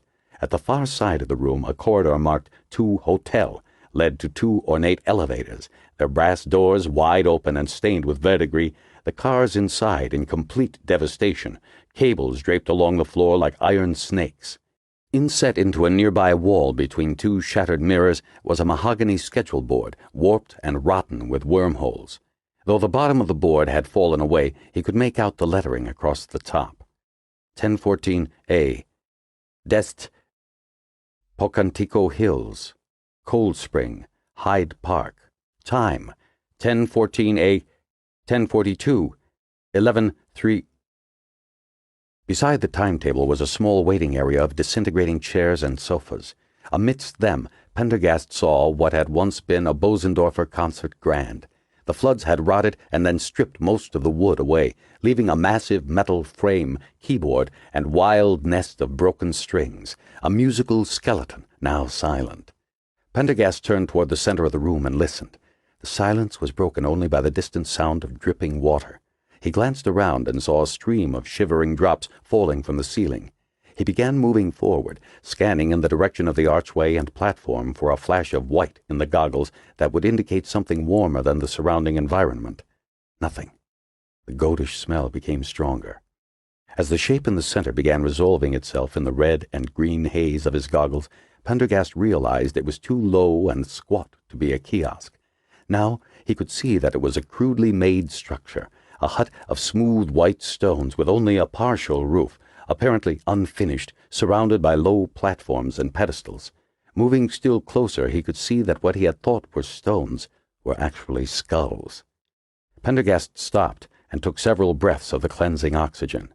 The entire hut had been constructed of human skulls, anterior sides facing outward. Ragged holes yawned through their backs, glowing eerily green in his goggles. He counted the skulls from floor to roof, then did a rough estimation of the diameter. A quick calculation told him that the circular wall of the hut was formed of roughly 450 skulls. Hair and scalp fragments showed that most, if not all, of the skulls were fresh. Pendergast circled to the front of the hut, then waited outside the entrance for several minutes, motionless. The tracks ended here, thousands of them, in a mad jumble of prints around the opening. Above it, he could see 3 oriental ideographs painted in some dark liquid. There was no sound, no movement. Taking a deep breath, he crouched, then spun toward the inside. The hut was deserted. Ceremonial clay goblets, at least 100 or more, had been placed on the floor along the inside wall. Outside the entrance stood a simple stone offering table, perhaps 4 feet high and 2 in diameter. It was surrounded with a fence made out of what appeared to be human long bones, lashed with rawhide. Some odd-looking metal parts had been arranged on the table and covered with rotting flowers, as if part of a shrine. Pendergast picked up one of the parts and examined it in surprise. It was a flat piece of metal with a worn rubber handle. The other, equally mundane items provided no further clues. He slipped a few of the smallest into his pocket. Suddenly, a flash of white registered in his goggles. Quickly, he dropped to a kneeling position behind the table. All seemed quiet, and he wondered if he had been mistaken. Occasionally, the goggles could be fooled by thermal layers in the air. But there it was again, a shape, human, or nearly, loping through the archway from the platform beyond, a white blob leaving an infrared track on his field of view. It appeared to be clutching something to its chest as it ran toward him with terrifying speed. In the thick dark, Pendergast silently raised his gun in one hand, his flash apparatus in the other, and waited. 40. Margo sat back in the flimsy institutional chair, massaging her temples lightly with her fingertips. After Frock's departure, the meeting had quickly degenerated into disagreement. Horlocker left the room for several minutes to speak privately with the mayor. He returned with a city engineer named Houseman. Now Jack Masters, head of NYPD's Tactical Response Unit, was also on the phone, but so far they had made little progress toward any course of action. "Look," came the voice of Masters, tinny and distorted through the speakerphone. "It's taken my people almost half an hour just to verify the existence of these Astor tunnels. How can we insert a team?" "Send several teams, then," Horlocker snapped. Try different entrance points. Use a wave approach so we know at least one team will make penetration. Sir, you can't even tell me number or condition of the, well, whatever you call them, and the terrain is unfamiliar. The tunnel system beneath Manhattan is so complex my men would be compromised. There are too many unknowns, too many ambush points. There's always the bottleneck, said Houseman, the city engineer, chewing fretfully on the end of his pen. The what? Horlocker replied. The bottleneck, said the engineer.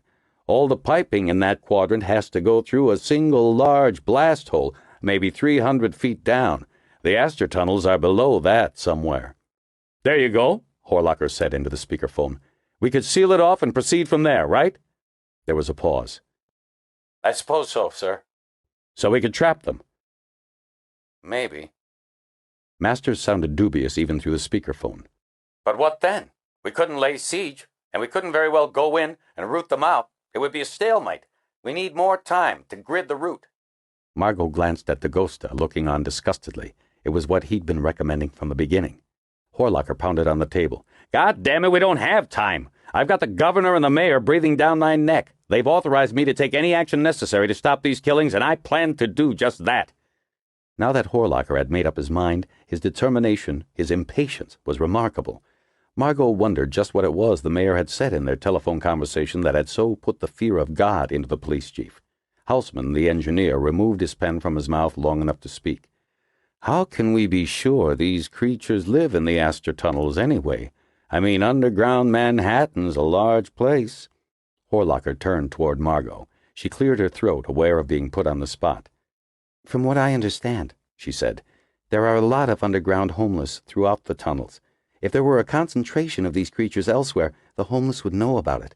Like we said earlier, there's no reason to doubt the word of this Mephisto. Besides, if the creatures have any of the characteristics of the Umbuan beast, they'll shun light. The deeper their nest, the better. Of course, she added quickly, Pendergast's report will— Thank you, Horlocker said, stepping hard on her final words. Okay, Masters, you've got the brief. The door swung open suddenly, the squeaking of rubber wheels announcing Frock's return. Margo looked up slowly, almost afraid to see the expression on the old scientist's face. I think I owe everyone here an apology, he said simply, wheeling up to the table. As I went through the museum's halls just now, I did my best to look at things objectively. And on reflection, I'm afraid I may well have been wrong. It's difficult to admit it, even to myself, but I suppose the theory advanced by Margo best fits the facts. He turned toward Margo. Please forgive me, my dear. I'm a tiresome old man overly fond of his pet theories, especially when it comes to evolution. He smiled wanly. How noble, Horlocker said, but leave the soul-searching for later. We need better maps, the voice of Masters continued, and more information about the hostiles' habits. Damn it, Horlocker cried. Aren't you hearing me? We don't have time for a geological survey here. Waxy, what's your take on this? There was a silence. Frock eyed Waxy, who was staring out the window as if hoping to see the much-needed answers spray-painted across Central Park's great lawn. The captain frowned, but no words came. The first two victims, Frock said, still eyeing Waxy, appear to have been washed out in a storm. So they were nice and clean when we found them, Horlocker growled. Good, so what? The gnaw marks on these victims don't show signs of hurried work, Frock continued. It would appear the creatures had plenty of time to do their work unmolested. That would imply the bodies were near, or perhaps in, their lair at the time the marks were made. There are numerous analogues in nature. Yeah? If a few victims can be flooded out by a storm, what would it take to flood the lair itself? That's it, Waxy cried, turning from the window in triumph. We'll drown the bastards. That's crazy, said Dagosta. No, it isn't, Waxy said, pointing excitedly out the window. The reservoir's got to drain out through the storm system, right? And when the storm drains get overloaded, doesn't the overflow go into the Astor tunnels? Wasn't that why you said they were abandoned? There was a short silence. Horlocker turned toward the engineer with a quizzical look, who nodded. It's true. The reservoir can be dumped directly into the storm drain and sewage system. Is it feasible? Horlocker asked. Houseman thought a minute. I'll have to check with Duffy to be sure. But there are upwards of 2,000 acre-feet of water in the reservoir, at least. That's 90 million cubic feet. If even a fraction of that water, say 30%, were suddenly released into the sewer system, it would completely overwhelm it. And as I understand it, the overflow would go into the Astor tunnels, then on into the Hudson. Waxy nodded triumphantly. Exactly. Seems like a pretty drastic step to me, DeGosta said. Drastic? Horlocker repeated. Excuse me, Lieutenant, but we just had the better part of a subway train massacred last night. These things are out for blood, and it's getting worse fast. Maybe you'd prefer to walk up and give them a summons or something, but that just won't do the trick. I've got most of Albany on my back demanding action. This way, he waved his hand in the direction of the window and the reservoir beyond, we can get them where they live. But how do we know exactly where all this water's going to go? DeGosta asked. Houseman turned to DeGosta. We have a pretty good idea. The way the bottleneck works, the flow will be confined to the very lowest level of the Central Park quadrant. The overflow shunts will direct the water straight down through the bottleneck into the deepest storm drains and the Astor tunnels, which in turn drain into the west side laterals and finally into the Hudson. Pendergast did say that the tunnels south and north of the park had been sealed off years before, DeGosta said, almost as if to himself. Horlocker looked around, a smile creasing his features. To Margo it looked awkward, as if Horlocker didn't use those particular muscles very often. They'll be trapped beneath this bottleneck, swept away and drowned. Objections? Anybody? You'd have to make sure all the creatures were down there when you let the reservoir go, said Margo. Horlocker's smile faded. Shit. And how the hell can we do that? DeGosta shrugged. One of the patterns we found was that no killings occurred during a full moon. That makes sense, Margo replied. If these creatures are like Umbun, they hate light. They probably remain below during the full moon. What about all the homeless living down there under the park? DeGosta asked. Horlocker snorted. Didn't you hear, Houseman? The water will go straight to the lowest levels beneath the city. We've heard the homeless shun that area. Besides, the Wrinklers would have killed any that wandered too deep. Houseman nodded. We'll plan a limited operation that wouldn't flood anything but the Astor tunnels. And any moles that might be camping out in the path of the descending water? DeGosta persisted. Horlocker sighed. Ah, shit. To be on the safe side, I guess we'd better roust them out of the Central Park quadrant and put them in shelters. He straightened. In fact, we could kill two birds with one stone, and maybe even get that Wisher woman off of our backs to boot. He turned to Waxy. Now this is what I call a plan, he said. Nicely done. Waxy blushed and nodded. It's a hell of a big place down there, DeGosta said, and those homeless people aren't going to go willingly. DeGosta? Horlocker snapped. I don't want to hear you whining any more about why it can't be done. For Christ's sakes, how many homeless are we talking about below Central Park? 100? It's a lot more than... If you got a better idea, Horlock interrupted, let's hear it. Otherwise, stow it. He turned to Waxy. Tonight's the full moon. We can't afford to wait another month. We'll have to do it now. He leaned toward the speakerphone.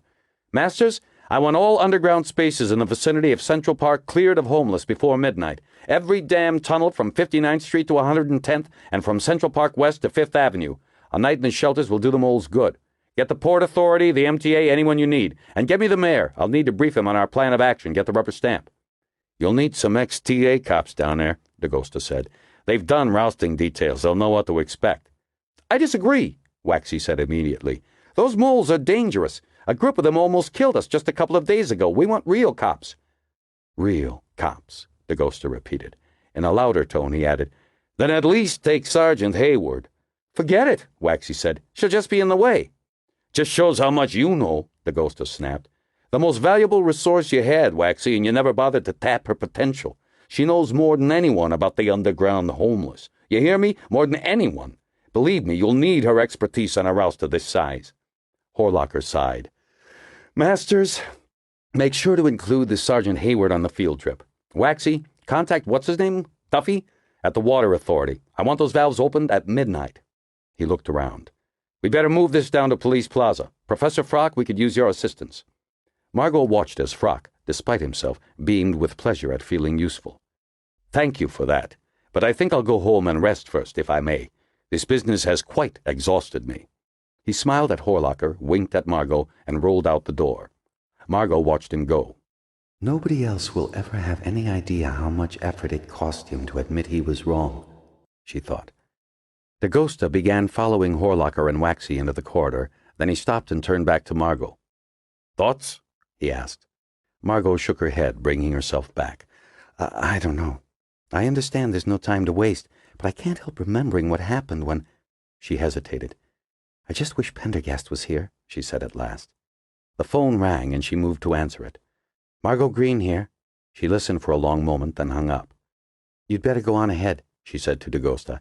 "That was my lab assistant. She wants me downstairs right away." 41. Smithback pushed aside one man in a seersucker suit and dug his elbow into another, trying to force his way through the thickening mob. He'd badly underestimated just how long it would take him to get here. The crowd was jammed solidly for almost 3 blocks worth of Fifth Avenue real estate, and more were arriving every minute. Already he'd missed Wisher's opening speech in front of the cathedral.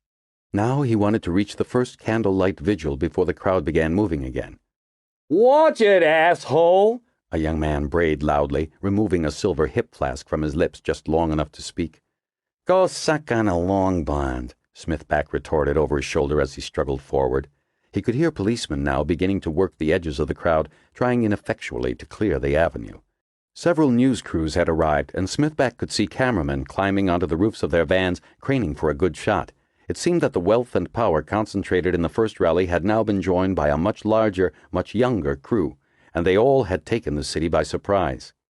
"Hey, Smithback!" Turning, the journalist made out Clarence Kaczynski, a Post reporter on the Wall Street beat. "Can you believe this? Word spread like lightning." "Guess my article did the trick," Smithback said proudly. Kaczynski shook his head. "Hate to disappoint you, pal, but your article only hit the streets half an hour ago.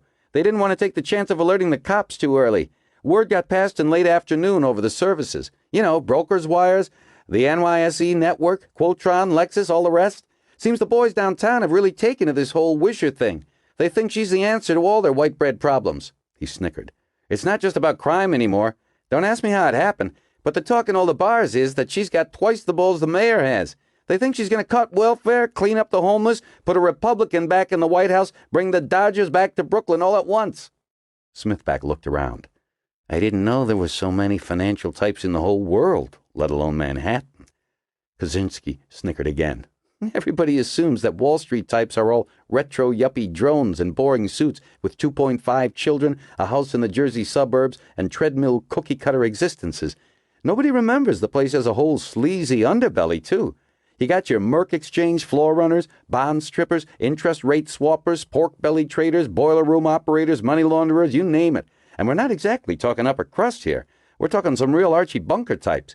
Besides, it isn't just Wall Street anymore. Word's going out by pager, network, and broadcast fax now. The back offices of banks and insurance companies everywhere are coming to join the party." Ahead, between the rows of heads, Smithback made out Mrs. Wisher. Saying a hasty goodbye to Kaczynski, he pushed his way forward. Mrs. Wisher was standing in the stately shadow of Bergdorf Goodman, flanked by a Catholic priest, an Episcopalian minister, and a rabbi, in front of a 3-foot pile of fresh flowers and cards. And a effete-looking, long-haired young man wearing a pinstripe suit and thick violet socks stood mournfully to one side. Smithback recognized the hangdog face as that of the Viscount Adair, Pamela Wisher's boyfriend. Mrs. Wisher looked spare and dignified, her light hair pulled severely back and her face without makeup. As he switched on his tape recorder and thrust it forward, Smithback couldn't help thinking that she was a born leader.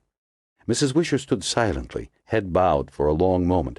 Then she turned toward the assembled crowd, adjusting a wireless microphone. She cleared her throat dramatically. "Citizens of New York!" she cried. As a hush fell over the crowd, Smithback looked around, startled by the clarity and volume of her voice. He made out several people scattered strategically through the crowd, holding portable speakers on metal poles. Despite the spontaneous look of the march, Mrs. Wisher and her people had clearly thought things out in great detail. When the silence was complete, she resumed in a quieter voice. "We are here to remember Mary Ann Capoletti, who was mugged and shot to death at this spot on March 14th. Let us pray." Between her sentences, Smithback could hear the police bullhorns more clearly now, ordering the crowd to disperse. Mounted police had arrived only to find the crowd too heavy for them to move in safely, and their horses pranced at the fringes in frustration. Smithback knew that Mrs. Wisher had deliberately not sought a parade permit this time in order to cause maximum surprise and consternation at City Hall. Like Kaczynski had said, announcing the march over the private services made for an efficient system of communication. It also had the advantage of bypassing law enforcement, the general media, and municipal government, who only got wind of the event when it was too late to stop it. "It's been a long time," Mrs. Wisher was saying. "A very long time since a child could walk in New York City without fear. But now even adults are afraid. We're afraid to walk the streets, to stroll through the park, to ride the subway." An angry murmur rose at this reference to the recent massacre. Smithback added his own voice to the crowd's, knowing that Mrs. Wisher had probably never hung from a strap in her life. "Tonight," she cried suddenly, eyes glittering as she surveyed the crowd. "Tonight we will change all that, and we will start by taking back Central Park. At midnight we will stand, unafraid, on the great lawn." A roar rose from the crowd, growing in intensity until the pressure of it seemed almost to constrict Smithback's chest. He turned off his cassette recorder and stuffed it into his pocket. It couldn't handle the noise, and besides, he wouldn't need any help remembering this event. He knew that, by now, other journalists would have arrived in force, national as well as local. But he, Smithback, was the only journalist with exclusive access to Annette Wisher, the only reporter provided with details of the march. Not long before, a special afternoon edition of the Post had begun appearing on newsstands. It included an insert that displayed maps of the march and listed all the stopping points at which the murder victims would be memorialized. Smithback felt a flush of pride. He could see that many people in the crowd had a copy of the insert in their hands. Kaczynski didn't know everything. He, Smithback, had helped spread the word far and wide. Newsstand sales would no doubt go through the roof, and it was the best kind of circulation. Not just working-class types, but a good smattering of affluent, influential people who normally read the Times. Let that dweeb Harriman explain this particular phenomenon to his fossilized, dung-encrusted editor. The sun had fallen behind the towers and minarets of Central Park West, and a warm summer evening was gathering in the air. Mrs. Wisher lit a small candle, then nodded to the clergyman to do the same. "Friends," she said, holding the candle above her head, "let our small lights and our small voices unite into one raging bonfire and one unmistakable roar. We have but one goal, a goal that cannot be ignored or resisted, to take back our city." As the crowd took up the chant, Mrs. Wisher moved forward into Grand Army Plaza. With a final shove, Smithback forced himself past the front row and into the small entourage. It was like being inside the eye of a hurricane. Mrs. Wisher turned toward him. "I'm delighted you could make it, Bill," she said, as calmly as if Smithback were attending a tea party. "Delighted to be here," Smithback replied, grinning widely in return. As they moved slowly past the Plaza Hotel and onto Central Park South, Smithback turned back to watch the great mass of people swinging in behind them like some vast serpent sliding its bulk along the boundaries of the park. Now he could see more people ahead of them as well, flowing out from 6th and 7th Avenues, coming down to join them from the west. There was a healthy scattering of old-moneyed blue bloods in the crowd, sedate and gray, but Smithback could see growing masses of the young men Kaczynski had been talking about, bond salesmen, bank AVPs, brawny-looking commodity traders, drinking, whistling, cheering, and looking as if they were spoiling for action.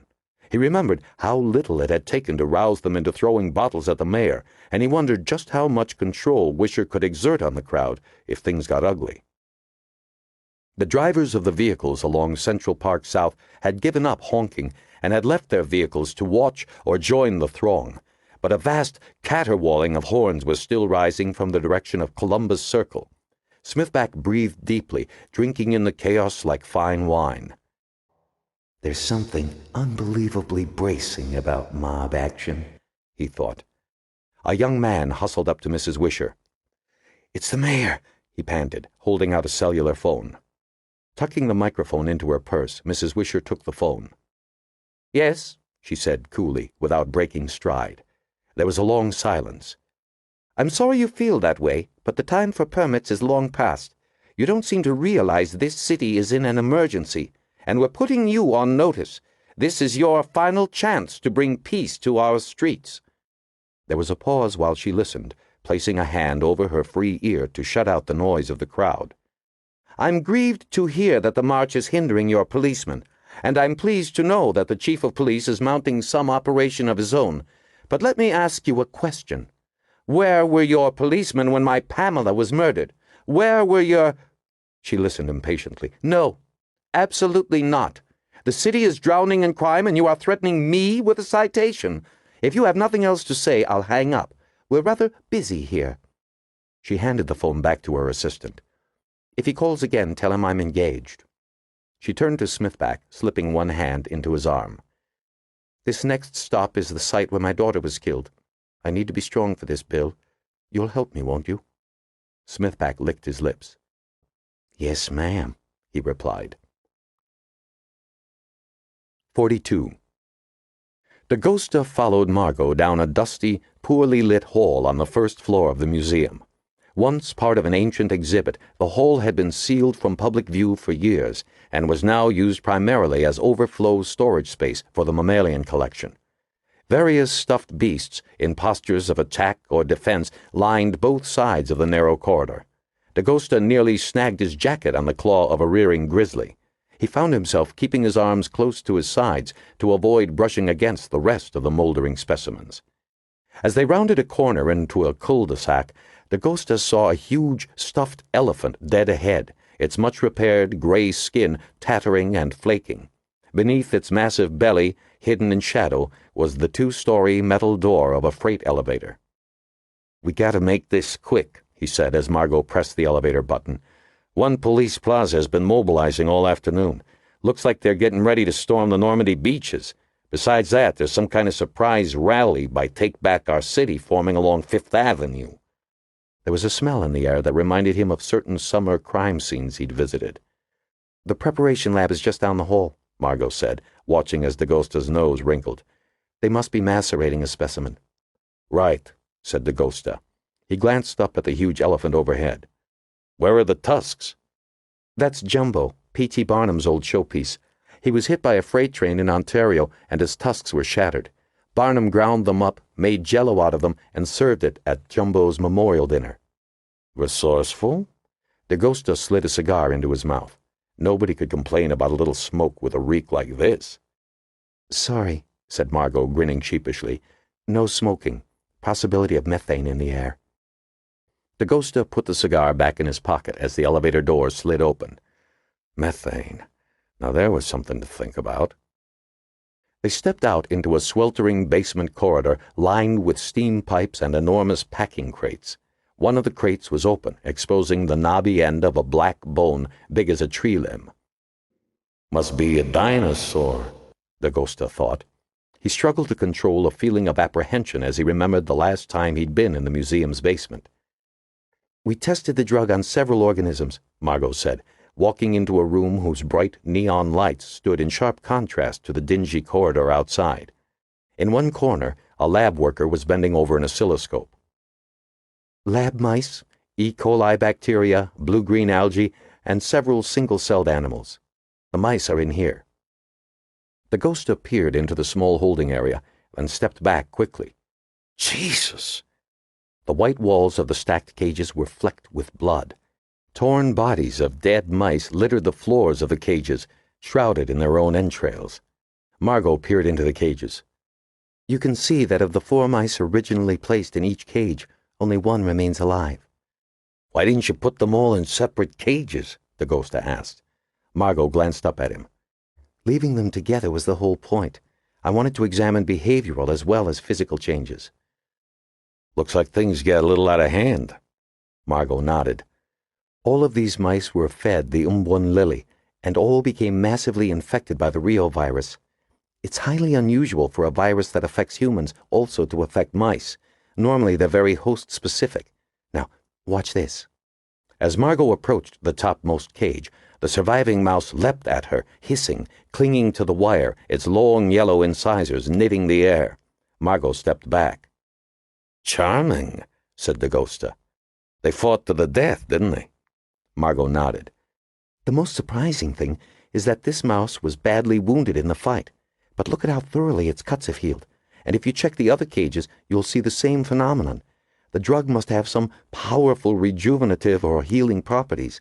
The light probably makes them irritable, but we already know that the drug makes one sensitive to light. In fact, Jen left one of the lights on, and by morning the colony directly beneath it had died. She stared at the cages for a moment. "There's something else I'd like to show you," she said at last.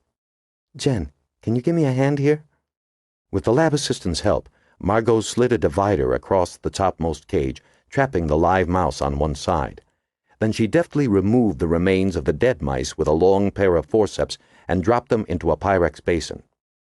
"Let's take a quick look," she said, carrying the pieces into the main lab and placing them on the stage of a wide-angle stereo zoom. She peered through the eyepieces, probing the remains with a scapula. As Dagosta looked on, she sliced open the back of a head, peeled the skin and fur away from the skull, and examined it carefully. Next, she cut open a section of spinal cord and peered closely at the vertebrae.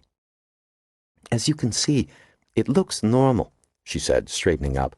"Except for the rejuvenative qualities, it seems the primary changes are behavioral, not morphological. At least, that's the case in this species. It's too early to be sure, but perhaps Kawakita did succeed in taming the drug in the end." "Yeah," Dagosta nodded. "After it was too late." "That's what's been puzzling me.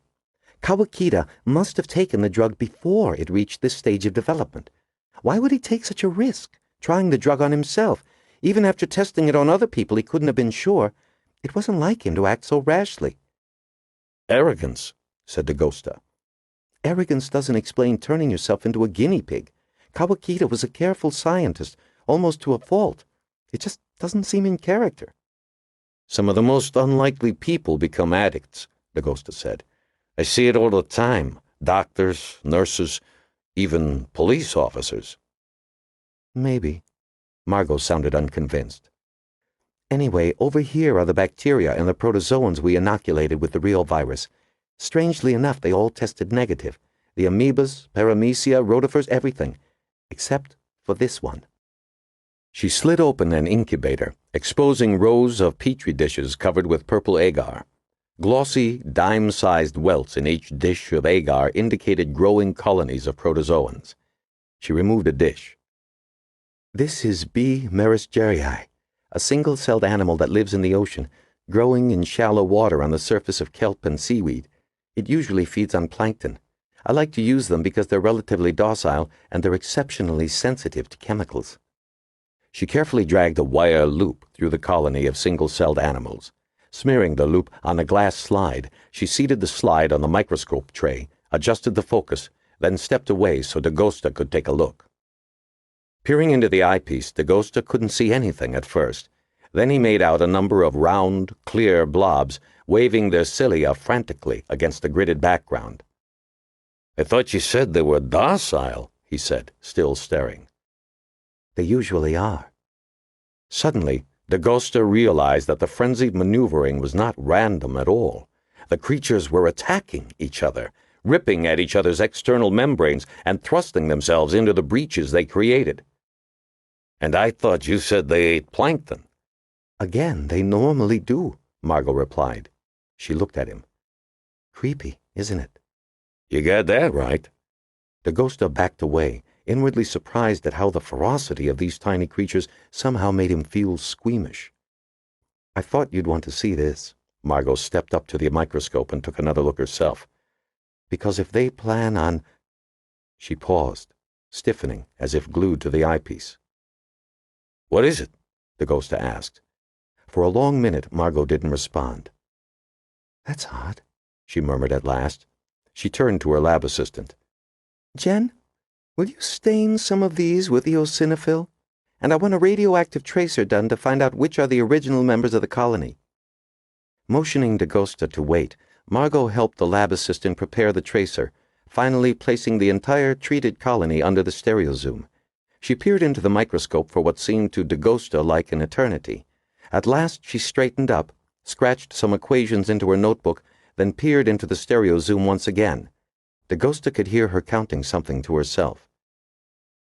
"These protozoa," she said at last, "have a normal lifespan of about 16 hours. They've been in here 36. B. merisgerii, when incubated at 37 degrees Celsius, divides once every 8 hours. So, she pointed to a differential equation in her notebook. After 36 hours, you should see a ratio of about 7 to 9 dead to live protozoa. And? Dagosta asked. I just did a rough count and found the ratio is only half that. Which means? Which means the B. merisgerii are either dividing at a lower rate or... She put her eye back to the microscope, and Dagosta could hear the whispered counting again. She straightened up again, this time more slowly. The dividing rate is normal, she said in a low voice. Dagosta fingered the cigar in his breast pocket. Which means? They're living 50% longer, she said flatly. Dagosta looked at her a moment. There's Kawakita's motive, he said quietly. There was a soft knock at the door. Before Margo could answer, Pendergast glided in, nodding to them both. He was once again attired in a crisp black suit, and his face, though a little drawn and tired, betrayed no sign of his recent journeys beyond a small scrape above the left eyebrow. Pendergast, Dagosta said. About time. Indeed, said the FBI agent. I had a feeling you'd be here too, Vincent. Sorry to have been out of touch so long. It was a somewhat more arduous journey than I had imagined. I would have been here to report my encounter half an hour earlier, but I felt a shower and change of clothes to be rather essential. Encounter? Margo asked incredulously. You saw them? Pendergast nodded. I did, and much else besides. But first, please bring me up to date on events above ground. I heard about the subway tragedy, of course, and I saw the troops in blue massing as if for Runnymede, but there's obviously much that I've missed. He listened intently as Margo and Dagosta explained about the true nature of glaze, about Whittlesea and Kawakita, and about the plan to flush out the Astor tunnels. He did not interrupt except to ask a few questions while Margo was sketching out the results of her experiments. This is fascinating, he said at last. Fascinating, and extremely unsettling. He took a seat at a nearby lab table, crossing one thin leg over the other.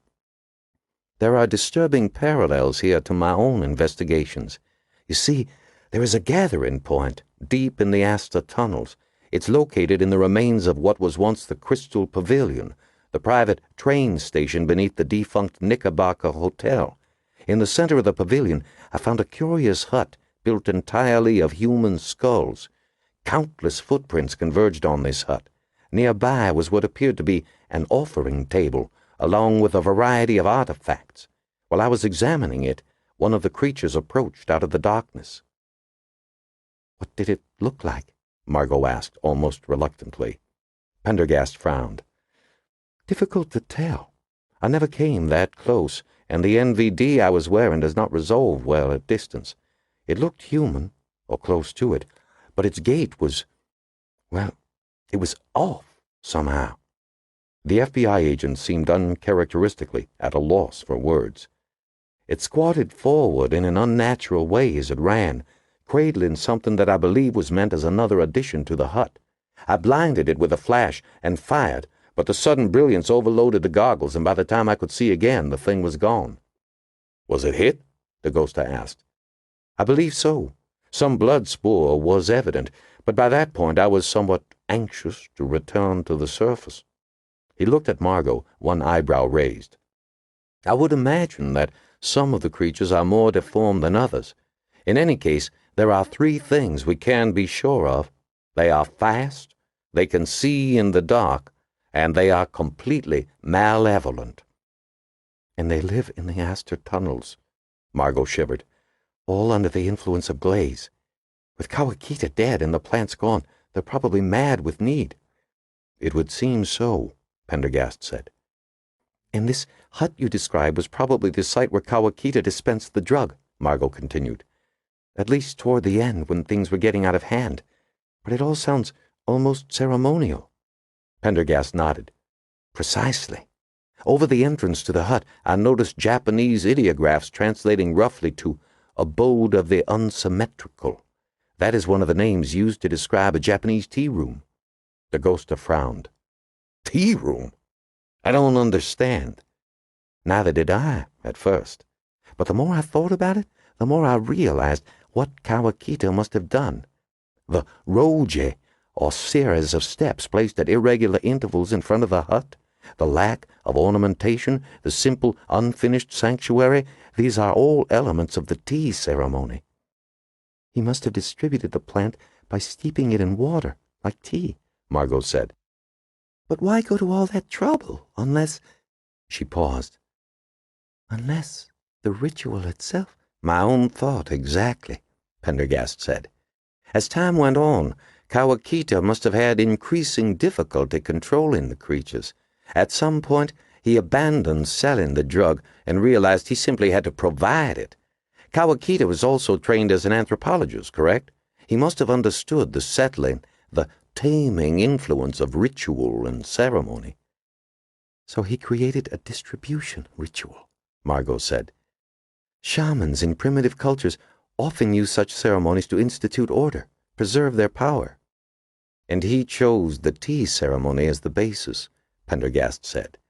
Whether reverently or irreverently, we'll never know. Though I would guess it was a cynical addition on his part, considering his other borrowings. Remember the burned notes you found in Kawakita's lab?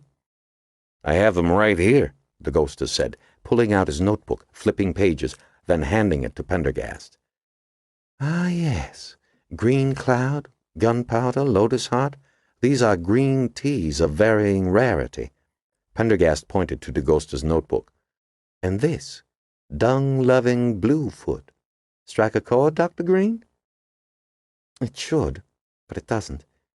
Pendergast's lips twitched in a slight smile. It is not one substance, but two. What members of the Route 666 community would no doubt label shrooms. Of course! Margo snapped her fingers. Charulipes and coprophila. You lost me, the ghostess said. The bluefoot psilocybe and the dung-loving psilocybe, Margo said, turning to the lieutenant. Two of the most potent hallucinogenic mushrooms there are. And this other item, Wissacan, Pendergast murmured. If memory serves, that was a ritual drink used by the Algonquin Indians during coming-of-age ceremonies. It contains significant amounts of scopolamine, Jimson weed, a very nasty hallucinogen causing deep narcosis. So you think this is a laundry list? The ghosta asked. Perhaps.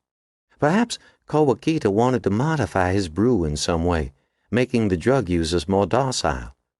If you're right, and Kawakita wanted to keep the glaze users under control, then why this hut of skulls? Margo asked. It seems to me building something like that would have the opposite, inciting effect. True enough, Pendergast said. There is still a large piece missing from this puzzle. A hut built entirely of human skulls, Margo mused. You know, I've heard of that before. I think there was a mention of something like that in Whittlesey's journal. Pendergast looked at her speculatively. Really? Interesting. Let's check the archive. We can use the terminal in my office. The rays of the late afternoon sun shone through the lone window of Margo's cramped office, cloaking papers and books in a mantle of gold. As Pendergast and Dagosta looked on, Margo sat down at her desk, pulled the keyboard toward her, and began to type. The museum got a grant last year to scan all its field notebooks and similar documents into a database, she said. With any luck, we'll find the journal here. She initiated a search on 3 words, Whittlesey, hut, and skulls. The name of a single document appeared on the screen. Margo quickly called it up, then scrolled ahead to the penultimate entry. As she read the words, coldly impersonal on the computer screen, she was irresistibly reminded of the events of 18 months before, sitting in a darkened museum office with Bill Smithback, looking over the journalist's shoulder as he paged eagerly through the moldy notebook. Crocker, Carlos, and I press on. Almost immediately stopped to repack crate. Specimen jar had broken inside. While I repacked, Crocker wandered off trail, came upon ruined hut in the center of a small clearing. It appeared to be made entirely from human skulls, pegged with human long bones set hakal fashion into the ground. Ragged holes cut through back of each skull. Small offering table in the center of the hut, made from long bones lashed with sinew. We found the figurine, along with some oddly carved pieces of wood, on table. But I get ahead of myself. We brought gear down to investigate, reopened crate, retrieved tool bag. Before we could investigate hut, old native woman wandered out from brush, staggering, sick or drunk, impossible to tell, pointed to crate, wailing loudly. "That's enough," Margo said more abruptly than she meant to, clearing the screen. The last thing she needed now was another reminder of the contents of that nightmare crate. "Very curious," Pendergast said. "Perhaps we need to sum up what we know so far." He paused a moment, poised to tick off the items on his slender fingers. Kawakita refined the drug known as glaze, tested it on others, then used an improved version on himself. The unfortunate users, deformed by the drug and increasingly shy of light, went underground. Growing feral, they began preying on the subterranean homeless. Now, in the wake of Kawakita's death and loss of the glaze supply, their predations have become bolder. "And we know Kawakita's own motive for taking the drug," Margo said. "The drug seems to have a rejuvenating ability, even the ability to extend one's lifespan. The underground creatures were given an earlier version of the drug he gave himself, and it seems he continued to perfect the drug even after he began taking it. The creatures in my lab show no physical abnormalities at all, but even his most refined drug has negative effects. Look how aggressive and homicidal it made the mice and even the protozoa." "But that still leaves 3 questions," Dagosta said suddenly. They turned to look at him. "First, why did these things kill him? Because it sure seems obvious to me that's what happened." "Perhaps they were growing ungovernable," Pendergast said. "Or they became hostile to him, seeing him as the cause of their troubles," Margo added. "Or perhaps there was a power play between him and one of the creatures. Remember what he wrote in his notebook? The other one grows more eager by the day." "Second, what about that other mention in his notebook? The herbicide, dioxin? That doesn't seem to fit anywhere. Or the vitamin D you said he was synthesizing?" "And don't forget Kawakita also wrote the word irreversible in his notebook," Pendergast said. "Perhaps he ultimately realized that he could not undo what he had done."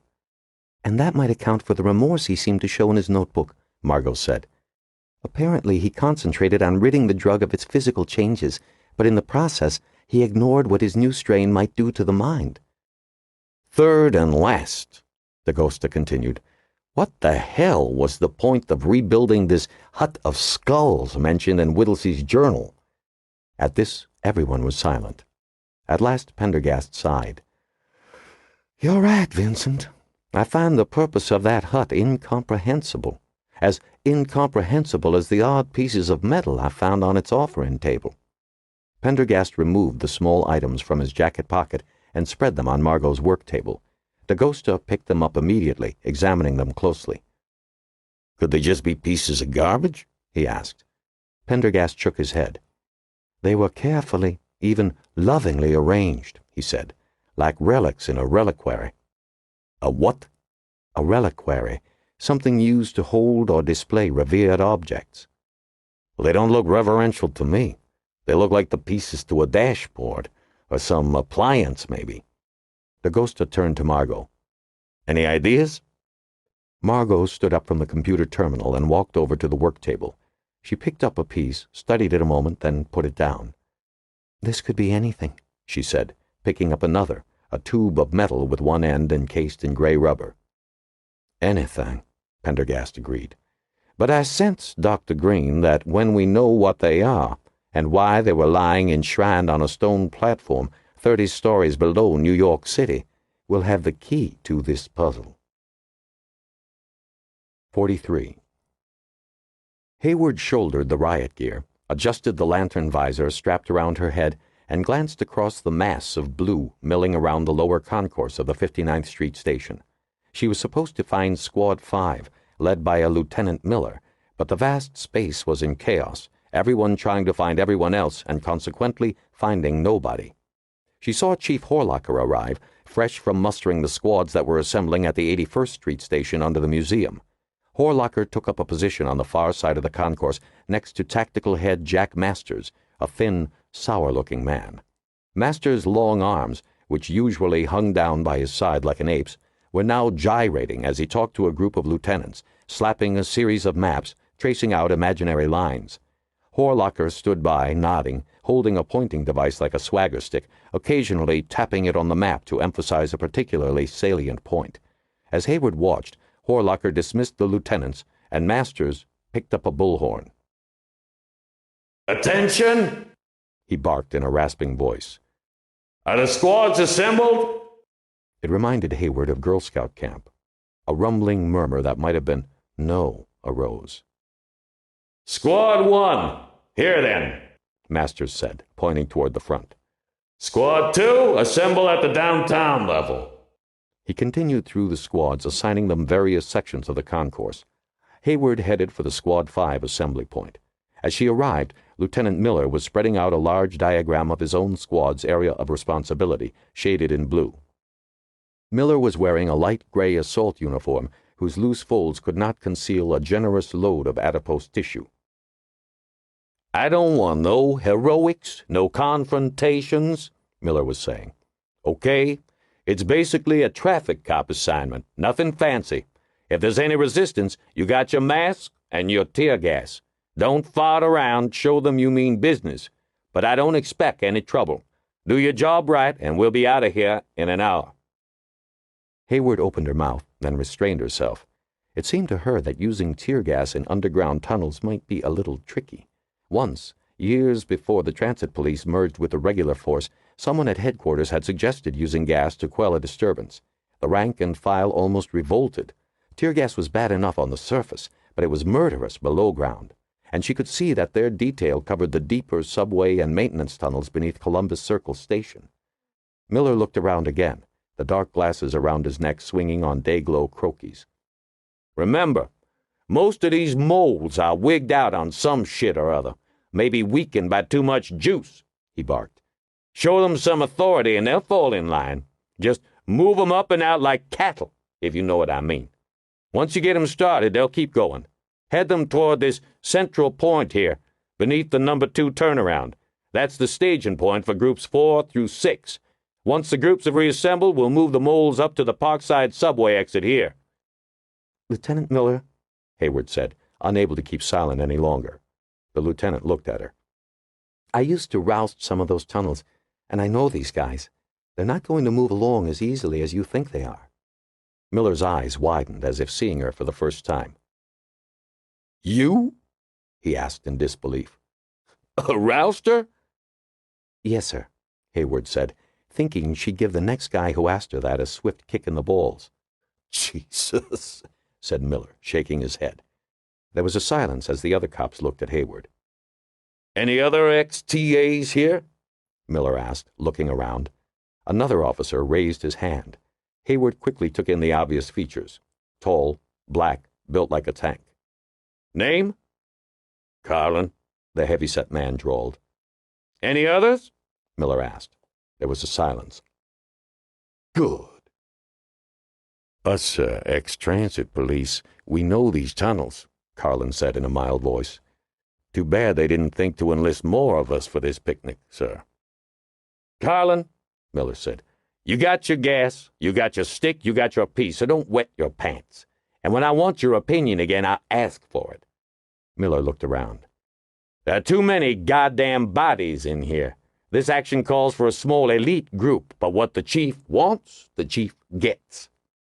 Hayward glanced around herself, estimating there were perhaps 100 officers in the room. "There's at least 300 homeless beneath Columbus Circle alone," she said evenly. "Oh? And when did you last count them?" Miller asked. Hayward said nothing. "There's one in every group," Miller muttered to no one in particular. "Now listen up. This is a tactical operation, and we've got to be tight and obey orders. Is that understood?" There were a few nods. Carlin caught Hayward's eye and rolled his own briefly toward the ceiling, indicating his opinion of Miller. "All right, partner up," Miller snapped, rolling up the chart. Hayward turned toward Carlin, and he nodded in return. "How you doing?" he asked. Hayward noticed her first impression of the officer as overweight was wrong. He was strongly built, cut like a weightlifter, not an ounce of fat anywhere. "What was your beat before the merge?" I had the tour under Penn Station. The name's Hayward." Out of the corner of her eye, she could see a derisive look cross Miller's face. Carlin and the Broad. "This is really a man's job," Miller said, still looking at Hayward. "There's always the chance things could turn a little ugly. We won't hold it against you if—" "With Sergeant Carlin here," Hayward interrupted, "there's enough man for the both of us." She swept her eyes appraisingly over Carlin's massive frame, then looked pointedly at Miller's stomach. Several cops erupted into laughter, and Miller frowned. "I'll find something in the rear for you two." Officers of the law! Horlocker's voice suddenly barked through the bullhorn. We have less than 4 hours to clear the homeless from the areas beneath and surrounding Central Park. Keep in mind that precisely at midnight, millions of gallons of water will be released from the reservoir into the storm drain system. We'll be channeling the flow precisely, but there's no guarantee that a couple of wandering homeless won't get caught in the downward rush of water. So it's imperative that your work be done and everyone within the clear zone evacuated well before the deadline. Everyone. This is not a temporary evacuation. We're going to use this unique opportunity to clear out once and for all the underground homeless from these areas. Now you have your assignments and you have team leaders who've been chosen for their experience. There is no reason why these assignments cannot be completed with an hour or two to spare. We've made arrangements to provide these people with food and shelter for the night. Explain this to them as necessary. From the exit points marked on your maps, buses will take them to shelters in Manhattan and the other boroughs. We don't expect resistance, but if there is resistance, you have your orders. He looked around at the assembled group for a moment, then raised the bullhorn again. Your fellow officers in the northern sections have been fully briefed and will begin their operations simultaneously with your own. I want everyone moving together. Remember, once underground, your radios will be of limited use. You may be able to communicate with each other and nearby team leaders, but above-ground communication will be intermittent at best. So keep to the plan, keep to the schedule, and do your part. He stepped forward. And now, men, let's do some good. The ranks of uniformed officers straightened up as Horlocker walked through them, clapping some on the back, dispensing encouraging words. As he was passing Hayward, he stopped, frowning. You're Hayward, right? The ghostess girl? The ghostess girl, my ass. I work with DeGhosta, sir, she said out loud. Horlocker nodded. Well, get to it, then. Hey, sir, I think you'd better, Hayward began, but an aide had run up to Horlocker's side, babbling something about a rally in Central Park growing much larger than expected, and the chief moved away quickly. Miller shot her a warning look. As Horlocker left the concourse with a retinue of aides, Masters picked up the bullhorn. Move out! By squads! He barked. Miller turned to the group with a lopsided grin.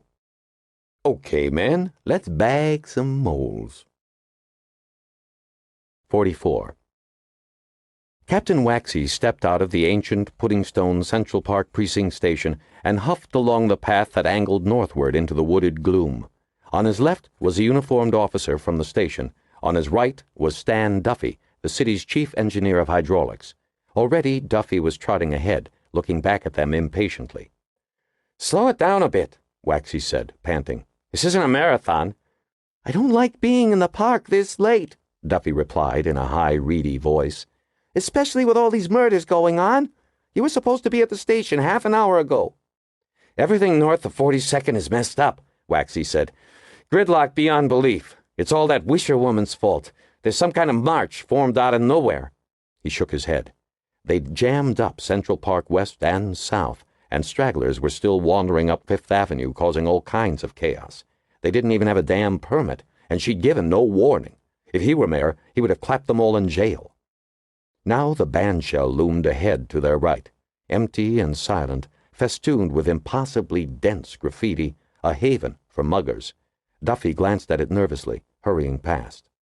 The three angled around the pond, following the East Drive. In the distance, beyond the shadowy borders of the park, Waxy could hear yelling, cheering, the sounds of horns and motors. He glanced at his watch. 8:30. The plans called for initiating the drainage sequence by 8:45. He trotted a little faster. They were barely going to make it. The Central Park Reservoir gauging station was housed in an old stone building a quarter-mile south of the reservoir. Now, Waxy could see the building looming through the trees, a single light glowing through a dirty window, the letters CPRGS chiseled on the doorway lintel. He slowed to a walk while Duffy unlocked the heavy metal door. It swung inwards to reveal an old stone room sparsely decorated with map tables and dusty, long-forgotten hydrometric instruments. In one corner, in dramatic juxtaposition to the rest of the equipment, sat a computer workstation, along with several monitors, printers, and strange-looking peripherals. Once they were inside, Duffy closed and locked the door carefully, then went over to the console. "I've never done this before," he said nervously, reaching under a desk and removing a manual that weighed at least 15 pounds. "Don't crap out on us now," Waxy said. Duffy swiveled a yellow eye in his direction. For a moment, he looked as if he were going to say something. Instead, he paged through the manual for a few minutes, then turned to the keyboard and began to type. A series of commands appeared on the larger of the monitors. "How does this thing work?" Waxy asked, shifting from one foot to the other. The intense humidity of the room made his joints ache. "It's fairly simple," Duffy said. "Water from the lower Catskills is gravity-fed into the Central Park Reservoir. That reservoir may look big, but it holds only about 3 days' worth of water for Manhattan. It's really more of a holding tank, used to smooth out rises and dips in demand." He tapped at the keys. "This monitoring system is programmed to anticipate those rises and dips, and it adjusts the flow into the reservoir accordingly. It can open and close gates as far away as Storm King Mountain, 100 miles away. The program looks back over 20 years of water use, factors in the latest weather forecasts, and makes demand estimates." Safe in his locked chamber, Duffy was warming to his subject. "At times there are departures from the estimate, of course. When demand is less than expected and too much water flows toward the reservoir, the computer opens the main shunt and bleeds the excess into the storm drain and sewer system. When demand is unexpectedly high, the main shunt is closed and additional upstream gates are opened to increase the flow." "Really?" Waxy said. He'd lost interest after the second sentence. "I'm going to do a manual override, which means I'm going to open the gates upstream and open the main shunt. Water will pour into the reservoir and drain immediately into the sewer system. It's a simple and elegant solution. All I have to do is program the system to release 20 million cubic feet, that's about 100 million gallons, at midnight, then revert back to automatic mode upon completion." "So the reservoir isn't going to go dry?" Waxy asked. Duffy smiled indulgently. "Really, Captain? We don't want to create a water emergency. Believe me, this can be done with the most minimal impact on the water supply. I doubt we'll see the level in the reservoir drop more than 10 feet. It's an incredible system, really. Hard to believe it was designed over a century ago by engineers who anticipated even the needs of today." The smile faded. "Even so, nothing on this scale has ever been done before. Are you sure you really want to do this? All the valves opening at once? Well, all I can say is it's going to make one heck of a surf." "You heard the man," Waxy said, rubbing his bulbous nose with his thumb. "Just make sure it works." "Oh, it'll work," Duffy replied. Waxy laid a hand on his shoulder. "Of course it will," he said, "because if it doesn't, you're going to find yourself a junior sluice gate operator in the lower Hudson sewage treatment plant." Duffy laughed nervously. "Really, Captain?" he repeated. "There's no need for threats." He resumed his typing while Waxy paced the room.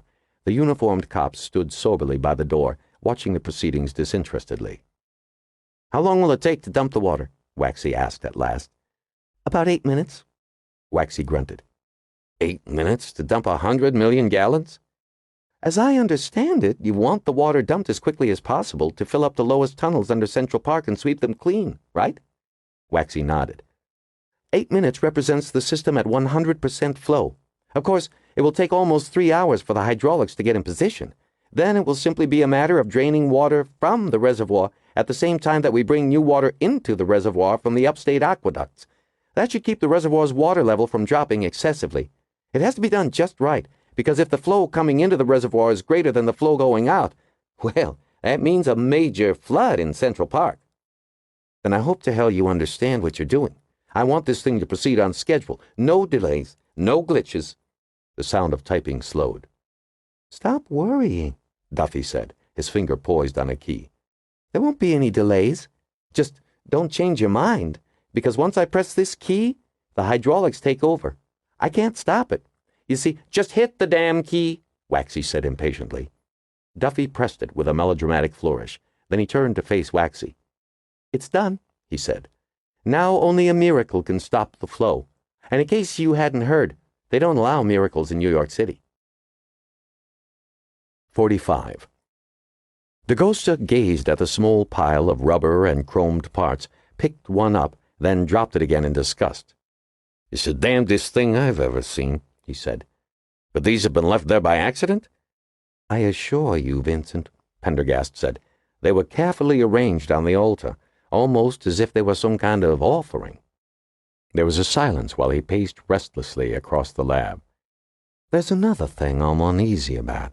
Kawakita was the one who was growing the lily in tanks, after all. Why would they kill him and burn the lab? Why would they destroy their only source of the drug? The one thing an addict is most terrified of is losing his connection, and the lab was burned, deliberately. You said there were trace accelerants in the ashes." "Unless they were growing it somewhere else," Dagosta said, fingering his breast pocket absently. "Go ahead and light up," Margo said. Dagosta eyed her. "Really?" Margo smiled and nodded. "Just this once, but don't tell Director Merriam." Dagosta brightened. "It'll be our secret." He slipped the cigar out, jabbed a pencil into its head, and moved to the lone window, lifting the sash wide. He lit up and puffed the clouds of smoke contentedly out over Central Park. "I wish I had a vice I enjoyed half as much as that," Margo thought as she watched idly. "I considered the possibility of an alternate supply," Pendergast was saying, "and I kept my eyes open for signs of an underground garden, but there was no evidence of one. Such a lily farm would require still water and fresh air. I can't imagine where they could be hiding it underground." Dagosta blew another stream of blue smoke out the window, resting his elbows on the windowsill. "Look at that mess," he said, nodding southward. Horlocker's gonna have kittens when he sees that." Margo walked to the window and let her gaze fall over the rich green mantle of Central Park, shadowy and mysterious beneath the pink of the western sunset. To her right, along Central Park South, she could hear the faint sound of countless horns. A great mass of marchers was moving into Grand Army Plaza with the slow flow of molasses. "That's some march," she said. "You're damn right it is," Dagosta said. "And those people vote." "I hope Dr. Frock's car service didn't get stuck in all that on his way home," she murmured. "He hates crowds." She let her eyes drift northward, over the sheep meadow and the Bethesda fountain, toward the placid oval of the reservoir. At midnight, that calm body of water would let loose 20 million cubic feet of death into the lowest levels of Manhattan. She felt a sudden pang for the wrinklers caught below. It wasn't exactly due process. But then her mind drifted back to the bloody mouse cages, to the sudden viciousness of the B. Marisgerii. It was a deadly drug, one that increased 1,000-fold the natural aggressiveness that evolution had built into almost all living creatures, and Kawakita, infected himself, believed the process to be irreversible. "I'm glad we're up here and not down there," Dagosta murmured, puffing meditatively. Margo nodded. She could see, out of the corner of her eye, Pendergast pacing the room behind her, picking up things, putting them down again. "When the sun next rises over the park," Margo thought, "the reservoir will be 20 million cubic feet lighter."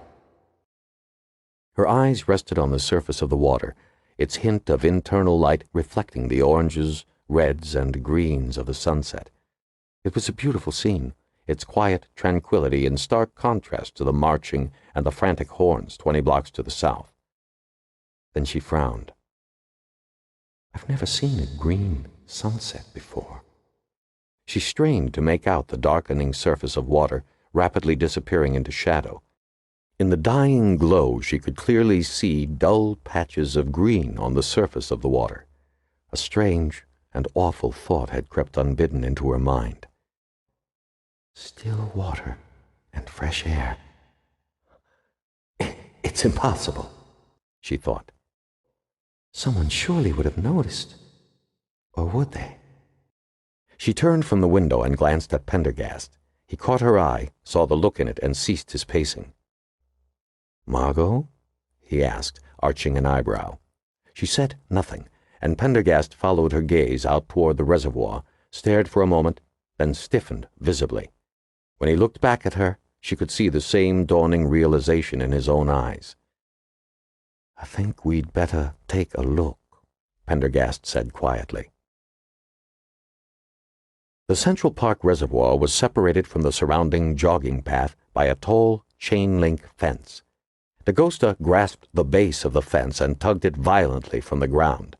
With Pendergast and Dagosta close behind, Margo scrambled down the gravel surface path to the water's edge, wading out to a patch of small, oddly shaped lily pads, terrifying in their familiarity. She tore the closest one from the group and held it up, water dripping from its pulpy roots. "Liliaceae umbuonensis," she said. "They're growing it in the reservoir. That's how Kawakita planned to solve his supply problem. Aquariums are limited, so not only did he engineer the drug, but he was also hybridizing the plant to grow in a temperate climate." "There's your alternative source," Dagosta said, still puffing on the cigar. Pendergast waded in after her, his hands sweeping the dark waters, ripping up plants and examining them in the twilight. Several joggers stopped abruptly in their robotic courses around the water, staring wide-eyed at the bizarre sight.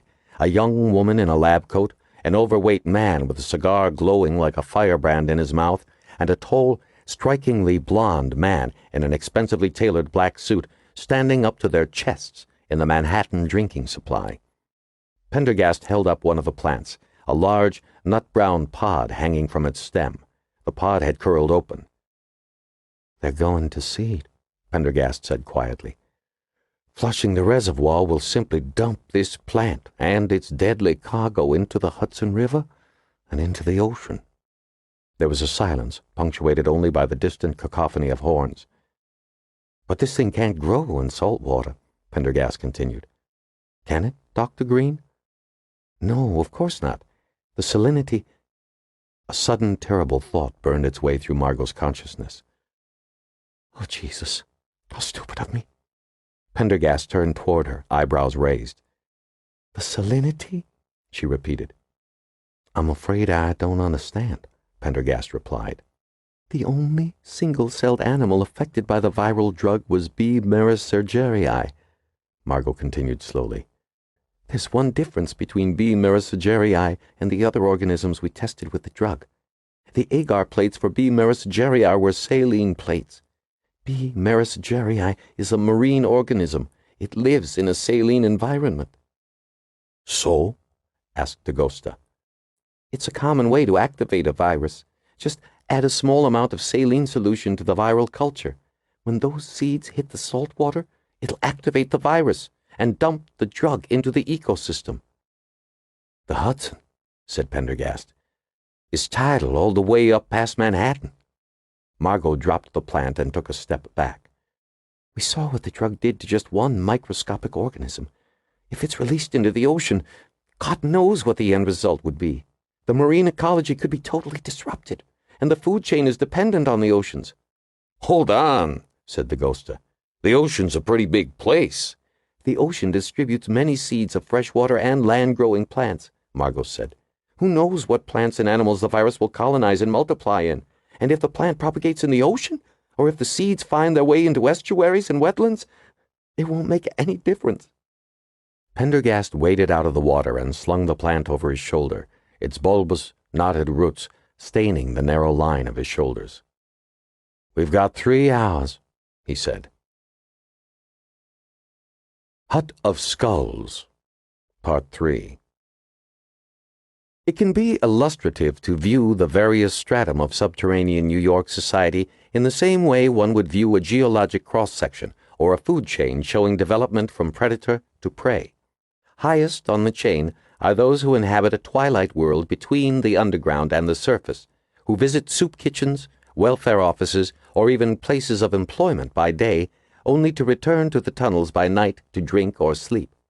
Next come the long-term, habitual, or pathologically homeless persons who simply prefer the dark, warm filth of the underground to the sunlit, often freezing filth of the city streets. Below them, often literally, are the multiple substance abusers and criminals who use the subway and railroad tunnels as havens or hideaways. At the bottom of the cross-section are the dysfunctional souls for whom normal life topside has simply become too complex or painful to bear. They shun the homeless shelters and flee to dark places of their own. And, of course, there are other, less categorizable groups that exist on the fringes of these main strata of underground society. Predators, hardcore criminals, visionaries, the insane. This latter category comprises a growing percentage of the homeless, primarily due to the abrupt court-ordered closures of many state mental institutions in the late 70s and early 80s. All human beings have the propensity to organize themselves into communities for protection, defense, and social interaction. The homeless, even the deepest, most alienated moles, are no exception. Those who have chosen to live in perpetual darkness below ground will still form their own societies and communities. Of course, society itself is a misleading term when dealing with the underground population. Society implies regularity and order. Underground living is, by definition, disordered and anthropic. Alliances, groups, communities come together and dissolve with the fluidity of mercury. In a place where life is short, often brutal, and always without natural light, the trappings and niceties of civilized society can fall away like so much ash under the least pressure of wind. L. Hayward, Caste and Society Beneath Manhattan. Forthcoming. 46. Hayward peered down the abandoned subway tunnel toward the flashlights that played like emergency beacons across the low ceilings and wet stone walls. The plexiglass riot shield felt bulky and heavy against her shoulder. To her right, she could sense Officer Carlin's alert, calm presence next to her in the dark. He seemed to know his stuff. He'd know that the worst thing you could be below ground was cocky. The moles wanted to be left alone, and the only thing that inflamed them more than the sight of one policeman was the sight of many policemen bent on rousting and eviction. At the front, where Miller was, there was lots of laughter and tough talk. Squad 5 had already rousted 2 groups of upper-level homeless, fringe dwellers who had fled upstairs in terror before the 30-strong phalanx of cops. Now they were all feeling like hot shit. Hayward shook her head. They had yet to encounter any hardcore mole people. And that was strange. There should have been a lot more homeless in the subway tunnels beneath Columbus Circle. Hayward had noticed several smoldering fires recently abandoned. That meant the moles had gone to ground. Not surprising, with all the racket everyone was making. The squad continued down the tunnel, pausing occasionally while Miller ordered small teams off to explore alcoves and side passages. Hayward watched as the groups came swaggering back out of the dark, empty-handed, kicking aside garbage, holding their riot shields at their sides. The air was foul with ammoniac vapors. Even though they were already deeper than ordinary rousting parties ever went, the atmosphere of a field trip had not yet dissipated, and nobody was complaining. Wait until they begin to breathe hard, she thought. The spur tunnel came to an abrupt end, and the squad proceeded, single file, down a metal staircase to the next level. Nobody seemed to know just where this Mephisto hung out, or the extent of the Route 666 community, the primary target of their roust, but nobody seemed to be worried about it. "Oh, he'll come out of his hole," Miller had said. "If we don't find him, the gas will." As she followed the rattling, jostling group, Hayward had the unpleasant sensation she was sinking into hot, fetid water. The staircase came out in a half-finished tunnel. Ancient water pipes, weeping with humidity, lined the rough-hewn rock walls. Ahead of her, the laughter tapered off into whispers and grunts. "Watch your step," Hayward said, pointing her flashlight downwards. The floor of the tunnel was peppered with narrow boreholes. "Hate to trip over one of those," Carlin said, his large head made even larger by the heavy helmet he wore. He kicked a pebble into the closest borehole, then listened until a faint rattle came reverberating up. "Must have fallen 100 feet," he said. "Hollow down there, too, by the sound of it." "Look at this," Hayward said under her breath, shining her light on the rotting wooden pipes. 100 years old if they're a day, Carlin replied. I think. Hayward put a restraining hand on his arm. A soft tapping was sounding in the heavy darkness of the tunnel. A flurry of whispers filtered back from the head of the squad. As Hayward listened, the tapping sped up, then slowed down, following its own secret cadence. Who's there? Miller cried out. The faint sound was joined by another, deeper tapping, and then another, until the entire tunnel seemed filled with an infernal symphony of noise. What the hell is it? Miller asked. He drew his weapon and pointed it down the beam of his flashlight. Police officers! Come out now! The tapping echoed on as if in mocking response, but nobody stepped into the flashlight beams. Jones and McMahon, take your group ahead 100 yards, Miller barked. Stanislaw, Fredericks, check the rear. Hayward waited as the short details disappeared into the darkness, returning empty-handed a few minutes later. Don't tell me there's nothing, Miller shouted in response to the shrugged shoulders. Somebody's making that sound. The tapping tapered off to a single, faint ditty. Hayward took a step forward. It's the moles, banging on the pipes. Miller frowned. Hayward, stow it. Hayward could see that she had the attention of the others. That's how they communicate with each other, sir, Carlin said mildly. Miller turned, his face dark and unreadable in the blackness of the tunnel. They know we're here, Hayward said. I think they're warning the nearby communities, sending out word they're under attack. Sure, said Miller. You telepathic, Sergeant? Read Morse, Lieutenant? Hayward challenged. Miller paused, uncertain. Then he guffawed loudly. Hayward here thinks the natives are restless. There was some brief, half-hearted laughter. The single tapping continued. So what's it saying now? Miller asked sarcastically. Hayward listened. They've mobilized. There was a long silence, and then Miller said loudly, What a load of horse shit. He turned to the group. Forward on the double. We've wasted enough time as it is. As Hayward opened her mouth to protest, there was a soft thudding sound nearby. One of the men in the front rank staggered back, groaning loudly and dropping his shield. A large rock bounced toward Hayward's feet. Formation! Miller barked. Bring your shields up! A dozen flashlight beams swept the blackness around them, probing alcoves and ancient ceilings. Carlin approached the injured policeman. You okay? He asked. The cop, McMahon, nodded, breathing heavily. Bastard got me in the stomach. My vest took the worst of it. Show yourselves! Miller shouted. Two more rocks came winging out of the darkness, flitting through the flashlight beams like cave bats. One rocketed into the dust of the tunnel floor, and the other struck a glancing blow off Miller's riot shield. There was a roar as the lieutenant discharged his shotgun, the rubber pellets slapping off the rough ceiling. Hayward listened as the sound reverberated down the tunnels, finally dying into silence. The men were looking around restlessly, stepping from one foot to the other, already jumpy. This was no way to work a roust of this size. Where the hell are they? Miller said to no one in particular. Taking a deep breath, Hayward stepped forward. Lieutenant, we'd better move right now. Suddenly the air was full of missiles. Bottles, rocks, and dirt came pelting out of the darkness ahead of them, a rain of garbage. The officers ducked, pulling their shields up to protect their faces. Shit! Came a frantic cry. Those bastards are throwing shit! Get organized, men! Miller cried. Give me a line! As Hayward turned, looking for Carlin, she heard a nearby voice say, Oh, my sweet Lord, in a disbelieving whisper. She spun around to a sight that weakened her knees. A ragged, filthy army of homeless was boiling out of the dark tunnel from behind them in a well-planned ambush.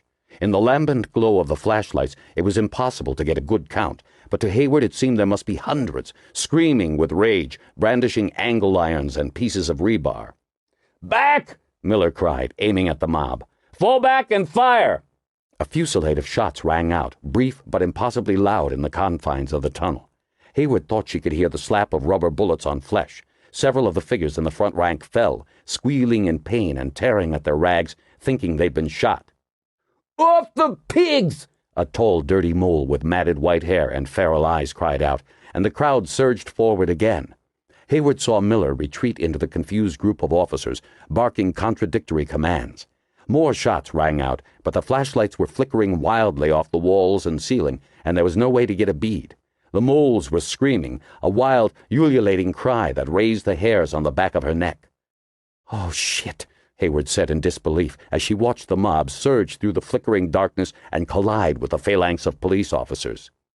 "The other side!" she heard a cop cry out. "They're coming from the other side!" There was a sound of shattering glass, and a flickering darkness descended, punctuated occasionally by muzzle flashes as more rubber bullets were fired, mingling with strange screams and cries. Hayward stood rooted in place amidst the chaos, disoriented by the lack of light, trying to get her bearings.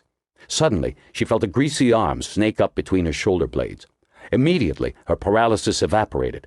Dropping her shield and throwing her weight forward, she flipped the assailant over her shoulder, then stomped his abdomen viciously with a booted foot.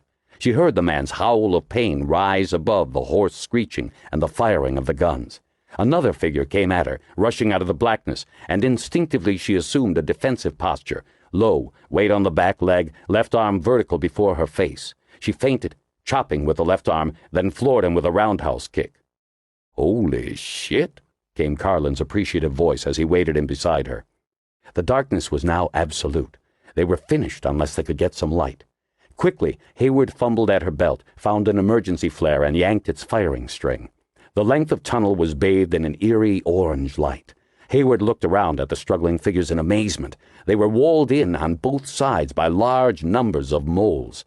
There was a pop and a burst of light beside her. At least Carlin had the presence of mind to follow her example.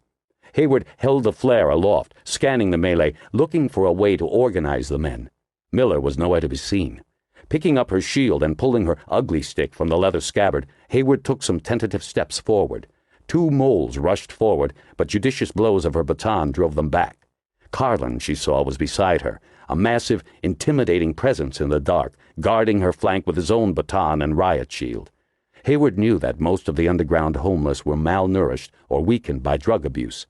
Though the flares had temporarily eroded the moles' advantage, the greatest danger remained their superiority of numbers. Now other police officers were rallying around them, forming a line against one wall of the tunnel with their shields. Hayward could see the number of moles that had come up from behind was relatively small, and they were massing with the main group. The bulk of the police were reforming on the far side of the mob, which was retreating back into the dark recess of the tunnel toward the stairway, screeching and throwing rocks. The only way out was to flank the mob, driving them up to the next level in the process. "Follow me!" she yelled. "Drive them toward the exit!" She led the officers toward the right flank of the mob, dodging rocks and bottles as she ran. The homeless surged back into the tunnel, and Hayward fired over their heads, breaking their ranks. The rain of debris slowed as the mob began to run out of projectiles. The screaming and cursing continued fitfully, but their morale seemed to be broken, and Hayward watched with relief as the mob scrabbled back in disorder.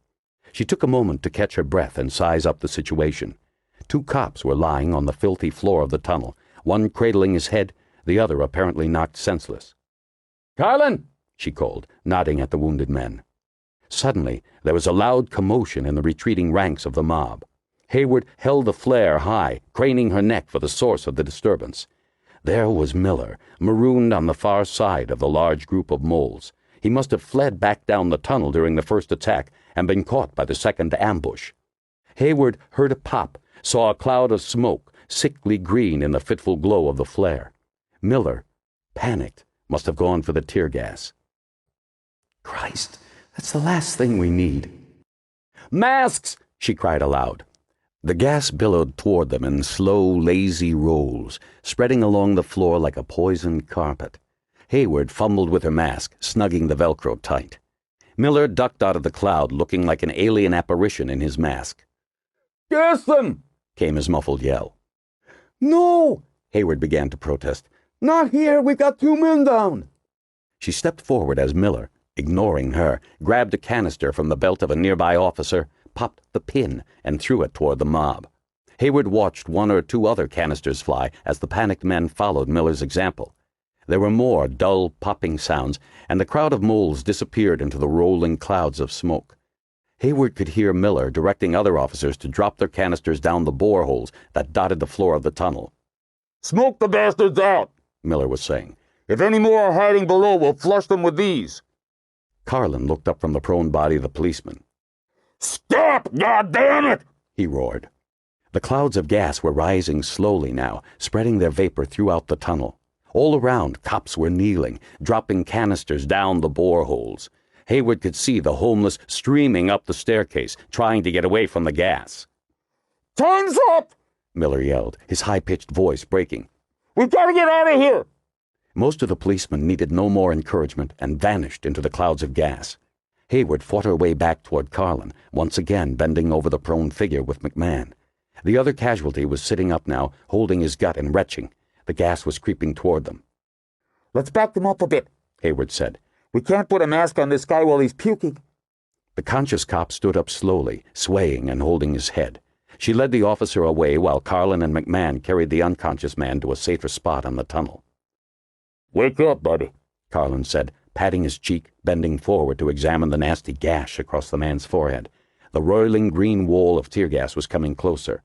The man's eyes fluttered open. You okay? Shit, the man said, trying to sit up. Can you think straight? Carlin asked. What's your name? Beale, came the muffled reply. The gas was almost on them. Carlin reached down and unstrapped the mask from the man's service belt. I'm going to put this on you now, okay? The man named Beale nodded vacantly. Carlin strapped on the mask and turned the D-valve, then he helped him carefully to his feet. I can't walk, Beale said through the mask. Lean on us, Carlin said. We'll get you out of here. The cloud had now enveloped them, a strange, greenish fog lit by the flickering of the dying flares. They moved forward slowly, half dragging the man along until they reached Hayward, who was adjusting the gas mask around the head of the other wounded policeman. Let's go, she said. They moved carefully through the tear gas. The surrounding area was deserted. The homeless had fled the gas, and Miller, leading the group of officers, had followed behind them.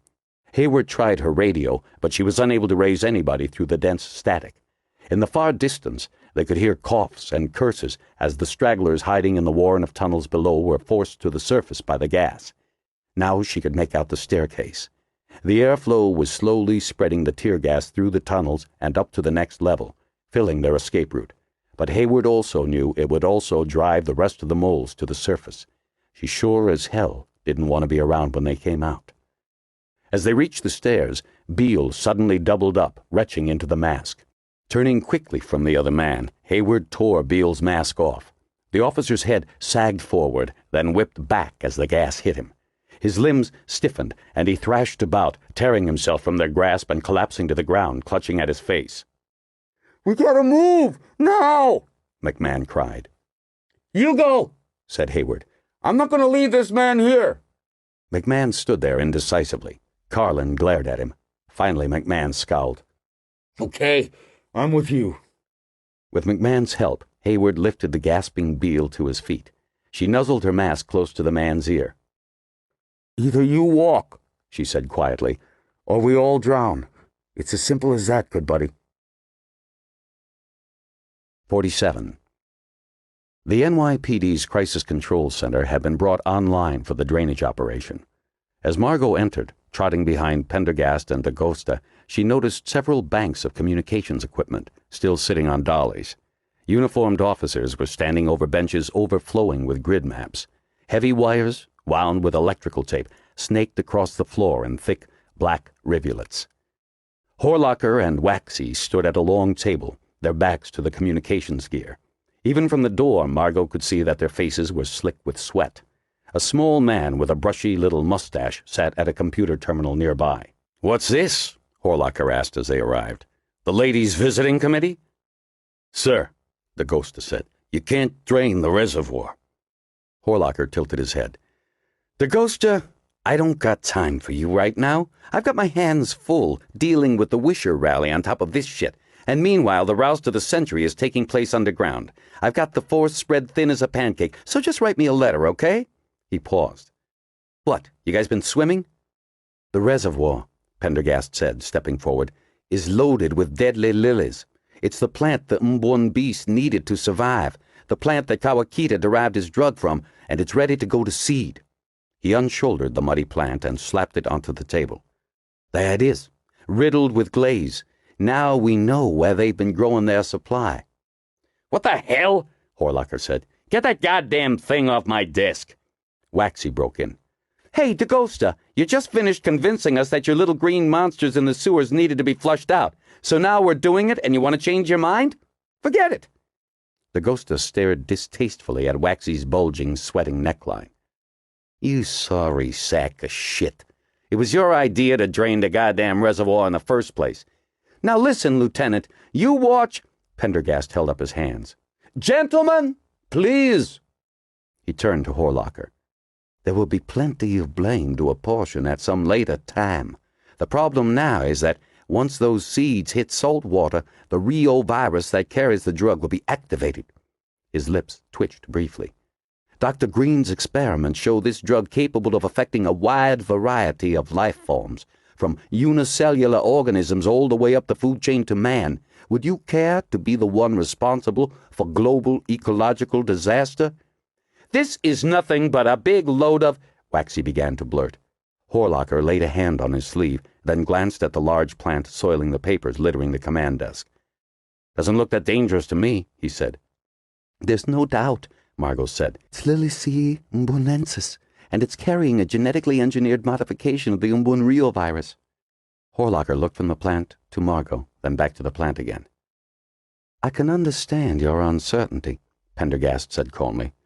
A lot has happened since this morning's meeting. All I ask is 24 hours. Dr. Green here will run the necessary tests. We'll bring you proof that this plant is loaded with the drug, and we'll bring you proof that exposure to salt water will release the Rio virus into the ecosystem. I know we're right, but if we're wrong, I'll withdraw from the case and you can drain the reservoir at your leisure. You should have withdrawn on day one, Waxy sniffed. You're FBI. This isn't even your jurisdiction. Now that we know the manufacture and distribution of a drug is involved, I could make it my jurisdiction, Pendergast said evenly. And very quickly. Would that satisfy you? Just a minute now, said Horlocker, darting a cold look in Waxy's direction. There's no need for that. But why not just pour in a good dose of weed killer? Offhand, I can't think of any herbicides that could reliably kill all the plants without harming the millions of Manhattan residents who rely on this water, Pendergast said. Can you, Dr. Green? Only thioxin, she said, pausing to think. But that would take 24 hours, maybe 48 to do the job. It's very slow acting. Then she frowned. Thioxin. That word came up recently, I'm sure, but where? And then she remembered. It was one of the fragmentary words in Kawakita's burned notebook. Well, we'd better pour it in anyway. Horlocker rolled his eyes. I'll have to alert the EPA. Jesus, this is turning into one hell of a screw-up. Margo watched him glance at the frightened-looking man at the nearby workstation, who was still hunched over his monitor, an exaggerated look of concentration on his face. Stan! The man jerked up. Stan, I guess you'd better abort the drainage sequence, Horlocker said with a sigh. At least until we get this figured out.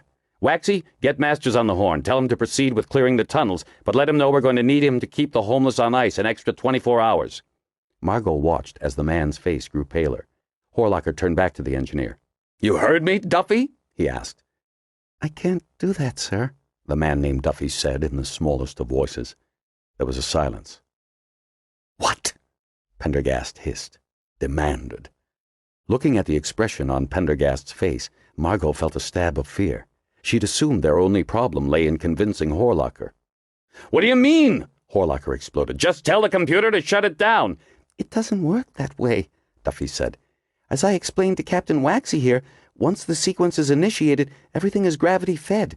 Countless tons of water are moving through the system. The hydraulics are all automatic and— Horlocker slammed his hand down on the table. What the hell are you talking about? I can't stop it with the computer, came the strangled response. He never said anything about that to me, Waxy whined. I swear— Horlocker silenced him with a savage look. Lowering his voice, he turned back to the engineer. I don't want to hear what you can't do. Just tell me what you can do. Well, Duffy said reluctantly, someone could go underneath the main shunt and turn off the valves manually, but it would be a dangerous operation. I don't think those manual workings have been used since the automated system went online. That's at least 12 years. And forget stopping the reservoir inflow. We've already got 8-foot aqueduct pipe bringing down millions of cubic feet from upstate. Even if you succeed in closing those valves manually, you couldn't stop the water. When it enters the reservoir from the north, it'll raise the level over the banks. Everything will just pour into Central Park and— I don't care if you create Lake Ed Koch. Take Waxy, get the men you need, and do it. But, sir, Waxy said, eyes wide, I think it would be better if— His voice trailed off.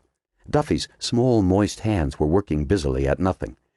It's very difficult to get down there, he babbled. It's directly beneath the reservoir, suspended under the valve works, and there's rushing water, and someone might get hurt. Duffy, Horlocker interrupted, get the hell out of here and shut those valves, understand? Yes, Duffy said, his face paler than ever. Horlocker turned toward Waxy. You started it, you stop it. Any questions? Yes, sir, Waxy said. What? I mean, No, sir. There was a silence. Nobody moved. Get your asses moving, then! Horlocker roared. Margo stepped aside as Waxy lurched to his feet and followed Duffy reluctantly out the door. 48.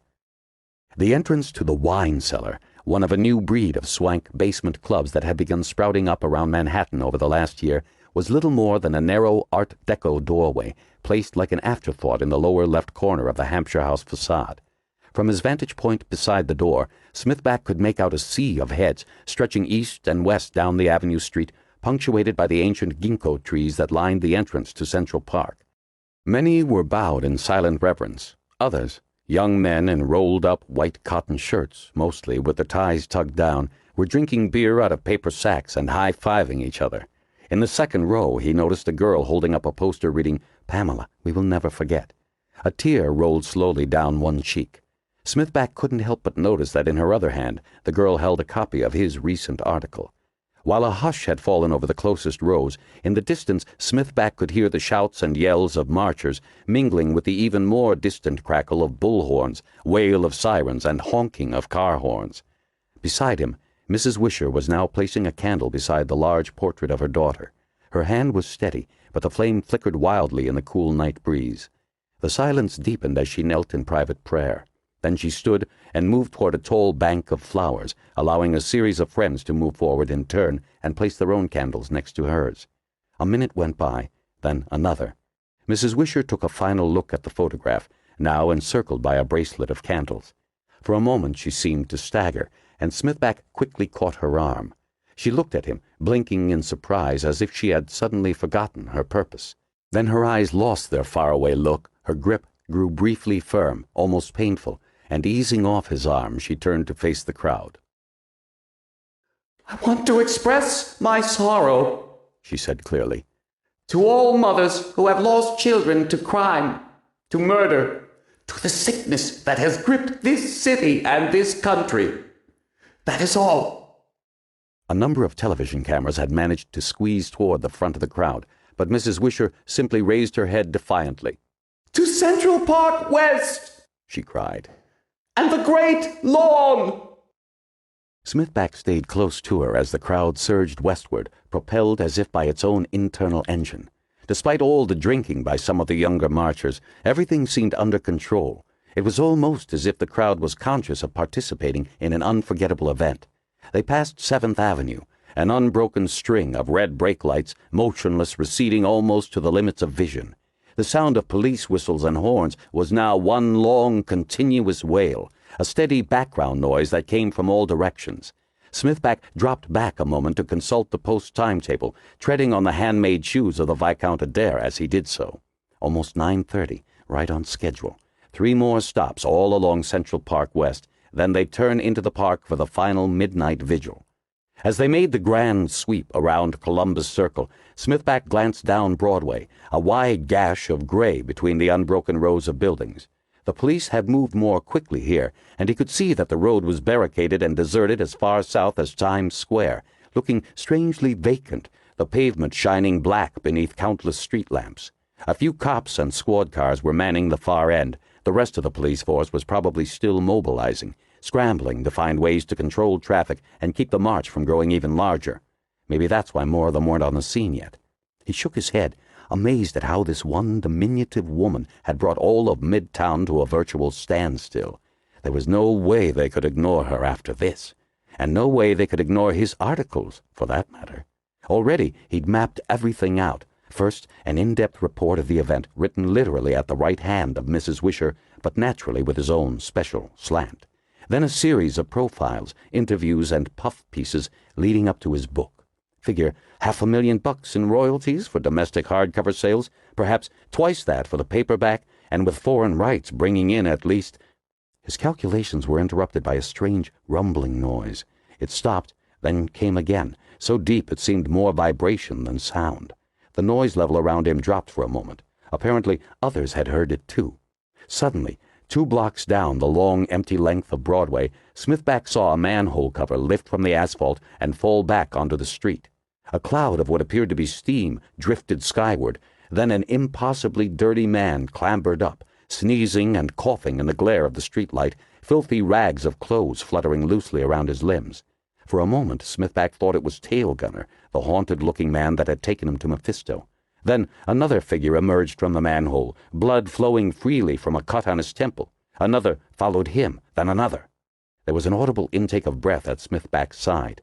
He turned and saw that Mrs. Wisher had faltered, staring in the direction of the wild-looking men. He quickly drew alongside her. "What is this?" she said, almost in a whisper. Suddenly, another manhole cover popped free, closer to the march, and a series of gaunt figures clambered out, disoriented and coughing. Smithback stared in disbelief at the bedraggled group, unable to tell age or even sex beneath the matted hair and crusted dirt. Some held pipes or ragged pieces of rebar. Others carried bats and broken police batons. One was wearing what looked like a brand-new police cap. The crowd of marchers nearest Broadway had stopped and was staring at the spectacle. Smithback could hear a low undercurrent of sound, worried muttering from the older, elegantly dressed people, scoffs and hoots of derision from the young white-collar Turks and desk jockeys. A cloud of green mist sighed out of the IRT station beneath the circle, and more homeless emerged, scurrying up the steps. As additional bodies clambered out of manholes and the subway, a ragged army began to form, looks of blinking bewilderment quickly turning to hostility. One of the ragged men stepped forward, glaring at the front rank of marchers. Then he opened his mouth in an inarticulate roar of frustration and rage, a long piece of rebar held over his head like a staff. A great cry arose from the throats of the homeless, who raised their hands in answer. Smithback could see that every hand held something: rocks, chunks of cement, pieces of iron. Many had cuts and bruises. It looked like they were preparing for a battle, or had just come from one. "What the hell is this?" Smithback thought. "Where have all these guys come from?" For a moment he wondered if it was some kind of organized mass-scale robbery. Then he remembered what Mephisto had told him as he crouched down there in the dark. "We will find other ways to make our voices heard." "Not now," he thought. "This is the worst possible time." A wisp of smoke drifted closer, and several of the nearest marchers began to choke and gasp. In an instant, Smithback's eyes began to sting painfully, and he realized that what he thought was steam was actually tear gas. Farther down the empty stretch of Broadway, Smithback saw what looked like a small group of policemen, their blue uniforms torn and grimy, stumble up a subway staircase, then stagger in the direction of the distant squad cars. "Shit, something big's happened down there," he thought. "Where's Mephisto?" one of the homeless yelled out. Another voice rose up. "I heard he was pattied." The mob grew increasingly agitated. "Goddamn cops!" someone shouted. "I'll bet they beat his ass." "What are those scumbags doing anyway?" Smithback heard a young voice behind a mask. "Don't know," came an answer. "Too late at night to cash a welfare check." There was scattered laughter and hooting. "Mephisto!" The chant began to rise among the ragged crowd before them. "Where's Mephisto? The mother's probably murdered him." There was a sudden commotion among the Wisher marchers on the side of the street nearest the park, and Smithback turned to see a large subway grating being forced open and more homeless boiling up from below. "Murdered!" one of the ragged army was screaming. "The bastards murdered him!" The man who had stepped to the front pumped his rebar. "They won't get away with it! Not this time, they won't!" He held up his arms. "The mother's gassed us!" he cried. The tattered mob screamed wildly in response. "They destroyed our homes!" Another roar came from the mob. "Now we'll destroy theirs!" He flung the piece of rebar at the glass facade of a nearby bank branch. There was a splintering crash as it burst through the window and fell into the lobby. An alarm began to whine, quickly drowned out in the ocean of noise. "Hey!" somebody beside Smithback yelled out. "Did you see what that asshole did?" The homeless mob, screaming, poured a rain of missiles toward the buildings lining Broadway. Smithback, glancing up and down the avenue, watched as more and more homeless persons rose from manholes, vents, and subway exits, filling Broadway and Central Park West with their incoherent rage. Over their cries he could make out the faint, insistent blatting of emergency vehicles. The dark pavement glittered brightly with countless shards of broken glass. He jumped in surprise as he heard Mrs. Wisher's amplified voice ring out. She had taken the microphone and turned to address the marchers. "Do you see this?" she cried, her voice echoing off the tall facades and rolling into the dark, silent park beyond. "These people are intent on destroying the very thing we're here to preserve." Angry cries began to arise from around her. Smithback looked around. He could see large groups of older marchers, Mrs. Wisher's original followers, talking amongst themselves, pointing back towards Fifth Avenue or Central Park West, moving hurriedly away from the approaching confrontation. Others, the younger, brusquer element, were shouting angrily, moving towards the front. The television cameras were milling around, some focused on Mrs. Wisher, others on the homeless mob now moving up the street, scooping up fresh projectiles from trash cans and dumpsters, shouting their anger and defiance. Mrs. Wisher looked across the sea of marchers, stretching out her hands briefly, then drawing them together as if to rally the group behind her banner. "Look at this rabble! Are we going to let this happen tonight of all nights?" She gazed across the crowd, half questioningly, half imploringly, as a tense silence suddenly gathered. The front lines of homeless paused in their gathering rampage, startled by the booming, omnipresent sound of her voice echoing from a dozen loudspeakers. "No way!" slurred a young voice. With mingled awe and dread, Smithback watched as very slowly Mrs. Wisher raised one arm above her head. Then, with commanding deliberation, she brought it down, pointing a manicured finger directly at the swelling lines of homeless. "These are the people that would destroy our city!" Though her voice was steady, Smithback sensed the ragged edge of hysteria. "Look at these bums!" screamed a young man, pushing through the front rank of marchers. A noisy group began to form a knot behind him, 10 feet from the now silent ranks of the homeless. "Get a job, asshole!" he shouted at the leader. The ranks of the mole people fell into a deathly ominous silence. "You think I work my ass off and pay taxes just to give you a free ride?" he screeched. An angry murmur swept through the crowd of homeless. "Why don't you do something for your country instead of just living off it?" the man screamed, taking a step towards the leader and spitting on the ground. "Homeless piece of shit!" A roar of approval rose from the marchers. A homeless man stepped forward, waving the ruined stump of what had been his left arm. "Look what I already did for my country!" he shrieked, voice breaking. "I gave everything!" The stump flapped back and forth, and he turned toward the young man, face distorted with rage. "July, ever heard of it?" The mole people pressed forward, an angry buzz rising fast. Smithback glanced at Mrs. Wisher. Her face was still set in a hard, cold mask as she stared at the homeless. He realized, with growing disbelief, that she really believed these people were the enemy. "Kiss my ass, welfare bloodsucker!" a drunken voice yelled. "Go mug a liberal!" shouted a beefy young man, to a burst of raucous laughter. "They killed my brother!" one of the moles, a tall, skinny man, said angrily. "Frag for his country, Fall Mac Hill, August 2, 1969. He stepped forward, raising his middle finger in a violent gesture at the beefy man. "You can have your damn country, asswipe!" "Too bad they didn't finish the job and blow your black ass off, too," the drunken man yelled back. "One less scumbag roaming the streets." A bottle whipped out of the seething crowd of homeless and struck the young man solidly on the head. He staggered backward, legs crumpling as he raised his hands toward the blood streaming from his forehead. It was as if the rally suddenly exploded. With an inarticulate roar, the young men surged toward the homeless. Smithback looked around wildly. The older marchers had disappeared, leaving behind a wild and drunken element. He felt himself engulfed as the younger marchers rushed forward with angry yells, moving directly toward the line of homeless. Spun around and temporarily disoriented, he looked about in panic for Mrs. Wisher and her entourage, but they too had vanished.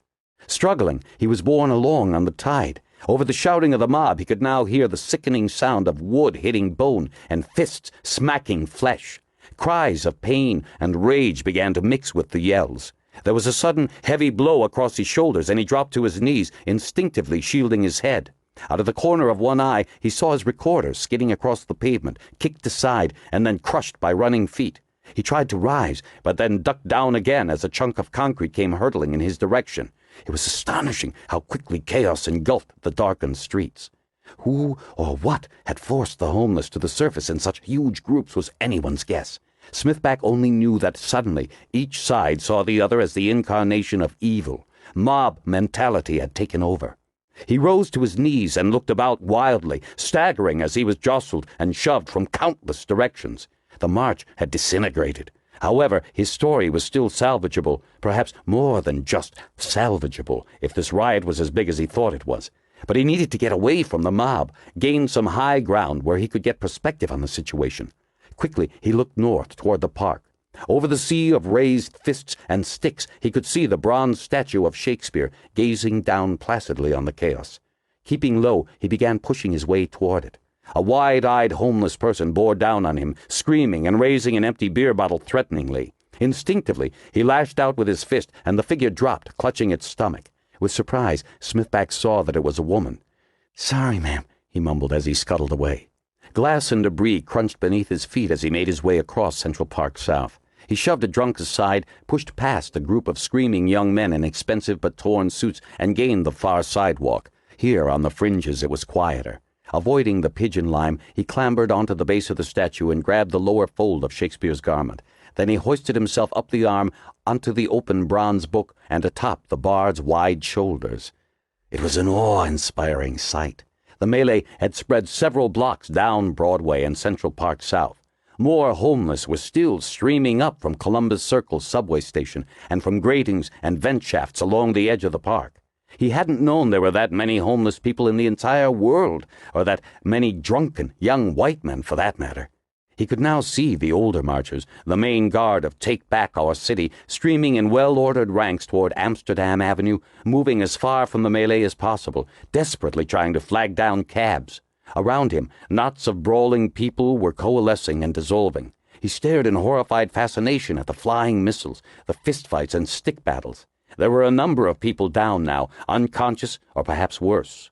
Blood was mingling with the glass, concrete, and debris littering the street. At the same time, much of the riot consisted of screaming, shoving, and posturing groups of people, a lot of bark but no bite. Squads of police were now at last making inroads into the crowd, but there were not enough of them, and already the riot was moving into the park where it would be much harder to control. "Where are all the cops?" Smithback thought again. Despite his horror and revulsion, a certain secret part of Smithback felt a surging elation. What a story this was going to be! His eyes strained against the darkness, trying to imprint the images on his brain, already writing the lead in his head. The homeless mob now seemed to be gaining the upper hand, screaming in righteous anger, pushing the throngs of marchers back into the southern fringes of the park. Though many of the moles were no doubt weakened by hand-to-mouth lives, they obviously knew a lot more about street fighting than their opponents. A number of television cameras had been smashed by the mob, and the remaining crews were hanging back in a protective phalanx, spotlights glaring out of the darkness. Others hung over the rooftops of nearby buildings with long lenses, bathing the rioters in eerie white light. A patch of blue nearby caught his attention. He glanced down to see a tight group of policemen battling their way through the crowd, batons flashing. At the center of the group was a scared-looking civilian with a bushy mustache and a fat, sweaty guy Smithback recognized as Captain Waxy. Smithback watched, intrigued, as the group forced its way past the rioters. Something was strange here. Then he realized what it was. These cops were doing nothing to stop the fighting or control the crowd. Instead, they seemed to be protecting the two men in the middle, Waxy and the other guy. As he watched, the knot of policemen gained the curb and jogged through a stone gate into the park. They were obviously on a mission of some sort or other. They were heading someplace special, in a hurry. But what mission, Smithback thought, could be more important than stopping this riot? He remained for a few moments, poised stiffly on Shakespeare's shoulders in an agony of indecision. Then, very quickly, he slipped off the statue, vaulted the low stone wall, and ran after the group into the enfolding darkness of Central Park. 49. DeGosta removed the unlit cigar from his mouth, picked a piece of tobacco off his tongue, and examined the sodden end with distaste. Margo watched as he patted his pockets for a match, then, finding none, caught her eye and raised his eyebrows in a silent question. She shook her head no. DeGosta turned toward Horlocker, began to open his mouth, then obviously thought better of it. The chief had a portable radio plastered to one ear, and he didn't look happy. Meisner! He was shouting. Meisner, you copy? There was a faint, lengthy squawking that Margo assumed must be Meisner. Just subdue and arrest the... Horlocker began. More faint squawking. 500! From underground... Look, Meisner, don't give me this shit. Why aren't they on the buses? Horlocker stopped again to listen. From the corner of her eye, she noticed Pendergast sitting on the edge of a table, leaning against a mobile radio unit, seemingly engrossed in an issue of the Policeman's Gazette. Riot control, tear gas, I don't give a rat's ass how you do it. Marchers? What do you mean they're fighting with the marchers? He lowered the phone, looked at it as if in disbelief, then raised it to his other ear. No, for Christ's sake, don't use gas anywhere near the marchers. Look, we got most of the 20th and 22nd underground. The 31st is manning the checkpoints. Uptown is laid wide open as a... No, forget it. Tell Perillo I want a wildfire meeting with all the deputy chiefs in 5 minutes. Bring in staff from the outer boroughs, off-duty, meter cops, whatever. We need more manpower applied to that spot, you hear me? He punched the phone angrily and grabbed at another on the desk in front of him.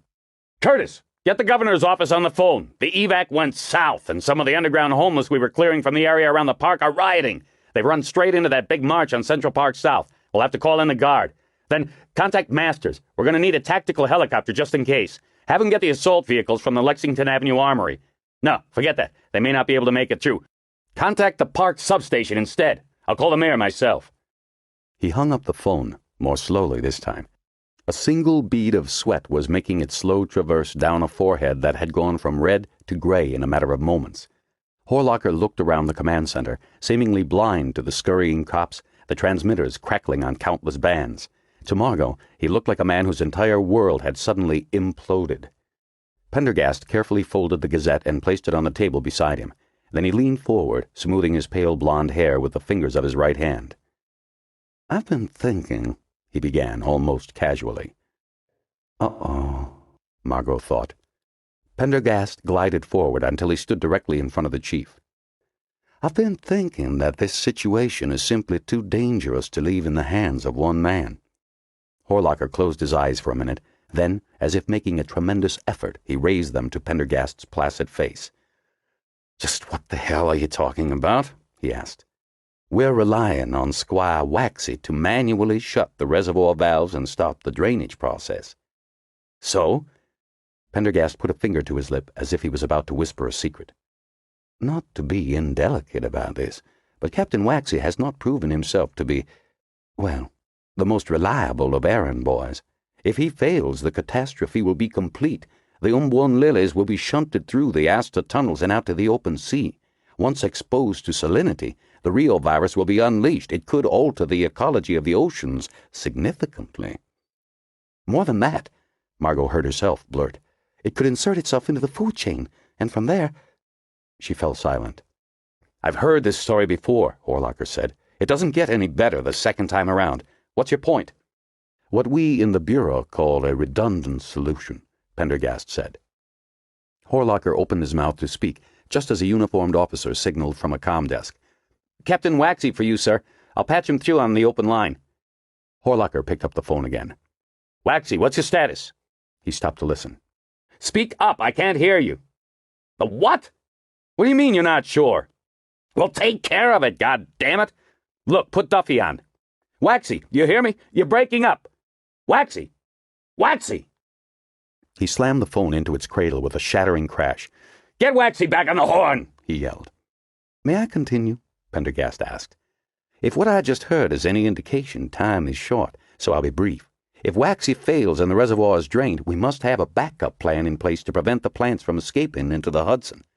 "How the hell are we going to do that?" DeGosta asked. "It's nearly 10 o'clock. The reservoir is scheduled to dump in just over 2 hours."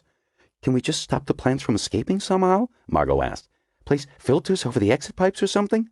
"An interesting thought, Dr. Green," Pendergast said, glancing toward her with his pale eyes. He paused briefly. I'd imagine that 5-micron filters would be sufficient, but where would we find them manufactured to the proper dimensions? And what about the tolerances required to withstand the tremendous water pressure? And how could we be certain we had located every exit? He shook his head. I'm afraid the only solution that time allows is to seal the exits from the Astor tunnels with high explosive. I've studied the maps. A dozen charges of C4 accurately placed should be sufficient. Horlocker swiveled himself toward Pendergast. You're crazy, he said, matter-of-factly. There was a sudden commotion at the entrance to the center, and Margo looked over to see a group of policemen half running, half stumbling in from the concourse beyond. Their uniforms were disheveled and muddy, and one of the officers had a nasty cut on his forehead. In their midst, struggling wildly, was an incredibly dirty man wearing a ragged corduroy suit. His long gray hair was matted and streaked with dirt and blood. A large turquoise necklace hung from his neck, and a heavily stained beard hung down to his handcuffed wrists. "We got the ringleader," one of the cops panted as they tugged the struggling man toward the chief. DaGosta stared incredulously. "It's Mephisto," he cried. "Oh?" Horlocker said sarcastically. "A friend of yours?" "Merely a social acquaintance," Pendergast replied. Margo watched as the man named Mephisto stared from DaGosta to Pendergast. Suddenly, the piercing eyes flooded with recognition, and his face turned dark. "You!" he hissed. "Whitey! You were spies! Traitors! Pigs!" He struggled with a sudden, terrible strength, breaking free of his captors for a moment, only to be tackled to the floor and pinned again. He grappled and strained, raising his manacled hands. "Judas!" he spat in Pendergast's direction. "Friggin' lunatic!" Horlocker said, looking toward the group wrestling on the tiled floor. "Hardly," Pendergast replied. "Would you act any differently if somebody had just gassed you and driven you out of your home?" Mephisto lunged again. "Hold him, for Christ's sakes!" Horlocker snapped, stepping out of reach. Then he turned back to Pendergast. "Now, let me see if I understand this," he said with insulting sweetness, the parody of a father humoring a foolish son. "You want to blow up the Astor tunnels. Do I have it right?" "Not the tunnels so much as the exits from the tunnels," Pendergast replied, oblivious to the sarcasm. "It is critical that we stop any water draining from the reservoir from reaching the open ocean. But perhaps we can accomplish both ends, cleanse the Astor tunnels of their inhabitants while preventing the real virus from escaping. All we have to do is hold the water for 48 hours and let the herbicide do its work." Out of the corner of her eye, Margo watched as Mephisto went still. "We can send in a team of divers up the spillways from the river," Pendergast went on. "The route to the Astor outflow is relatively straightforward." Horlocker shook his head. "I've studied this system carefully. When the Astor tunnels fill, the overflow will channel into the west side lateral. That's what we'll have to block with explosives." "I don't believe this," Horlocker said, lowering his head and resting it on the knuckles of one hand. "But then again, that may not be enough," Pendergast went on, paying no attention to Horlocker now, thinking out loud. "To be certain, we'd also need to seal the Devil's Attic from above as well. The charts show that the bottleneck and its drainage tubes are a closed system all the way up to the reservoir. So all we have to do to keep the water trapped inside is to seal any escape routes immediately below it. That will also prevent the creatures from riding out the flood in an air pocket somewhere." Horlocker looked blank. Pendergast found a scrap of paper and swiftly drew a diagram. "Don't you see?" he asked. "The water will pass through the bottleneck here. The second team will descend from the surface and block any exit paths directly beneath the bottleneck. Several levels deeper is the Devil's Attic, and the spillways the vent to the river. The SEAL team will set their charges in the spillways." He looked up. "The water will be trapped in the Astor tunnels. There will be no escape for the Wrinklers. None." A low wheeze escaped from the manacled figure, raising the hairs on Margot's neck. "I'll have to lead the second team, of course," Pendergast went on calmly. "They'll need a guide, and I've already been down once before. I've got a crude map, and I've studied the city plans for the works closer to the surface. I'd go by myself, but it will take several men to carry the plastique." "It won't work, Judas," Mephisto rasped. "You'll never make it down to the Devil's Attic in time." Horlocker suddenly looked up, slamming his fist to the table. "I've heard enough," he snapped. "Playtime's over. Pendergast, I've got a crisis on my hands, so get out." "Only I know the tunnels well enough to get you in and out before midnight," Mephisto hissed, staring intently at Pendergast. Pendergast returned the gaze, a speculative expression on his face. "You're probably correct," he replied at last. "Enough!" Horlocker snapped at the group of officers who had brought Mephisto in. "Get him downtown. We'll deal with him once the dust is settled." And what would be in it for you? Pendergast asked Mephisto. Room to live, freedom from harassment, the grievances of my people redressed. Pendergast gazed at Mephisto almost meditatively, his expression unreadable. I said get the man the hell out! Horlocker roared. The cops pulled Mephisto to his feet and began to drag him toward the exit. Stay where you are, Pendergast said. His voice was low, but the tone was so commanding the officers instinctively stopped in their tracks. Horlocker turned, a vein pulsing in his temple. What's this? He said, almost in a whisper. Chief Horlocker, I'm taking custody of this individual under the authority vested in me as a federal agent by the United States government. You're bullshitting me, Horlocker replied. Pendergast, Margo hissed. We've got barely 2 hours. The agent nodded, then addressed Horlocker. I'd like to stay and bandy civilities, but I'm afraid I've run out of time, he said. Vincent, please get the handcuff key from these gentlemen. Pendergast turned toward the knot of policemen. You there, release this man into my custody. Don't do it, Horlocker shouted. Sir, one of the officers said, you can't fight the feds, sir. Pendergast approached the bedraggled figure now standing beside DaGosta and rubbing his manacled wrists. Mr. Mephisto, he said in a low voice, I don't know what role you played in today's events, and I can't guarantee your personal freedom.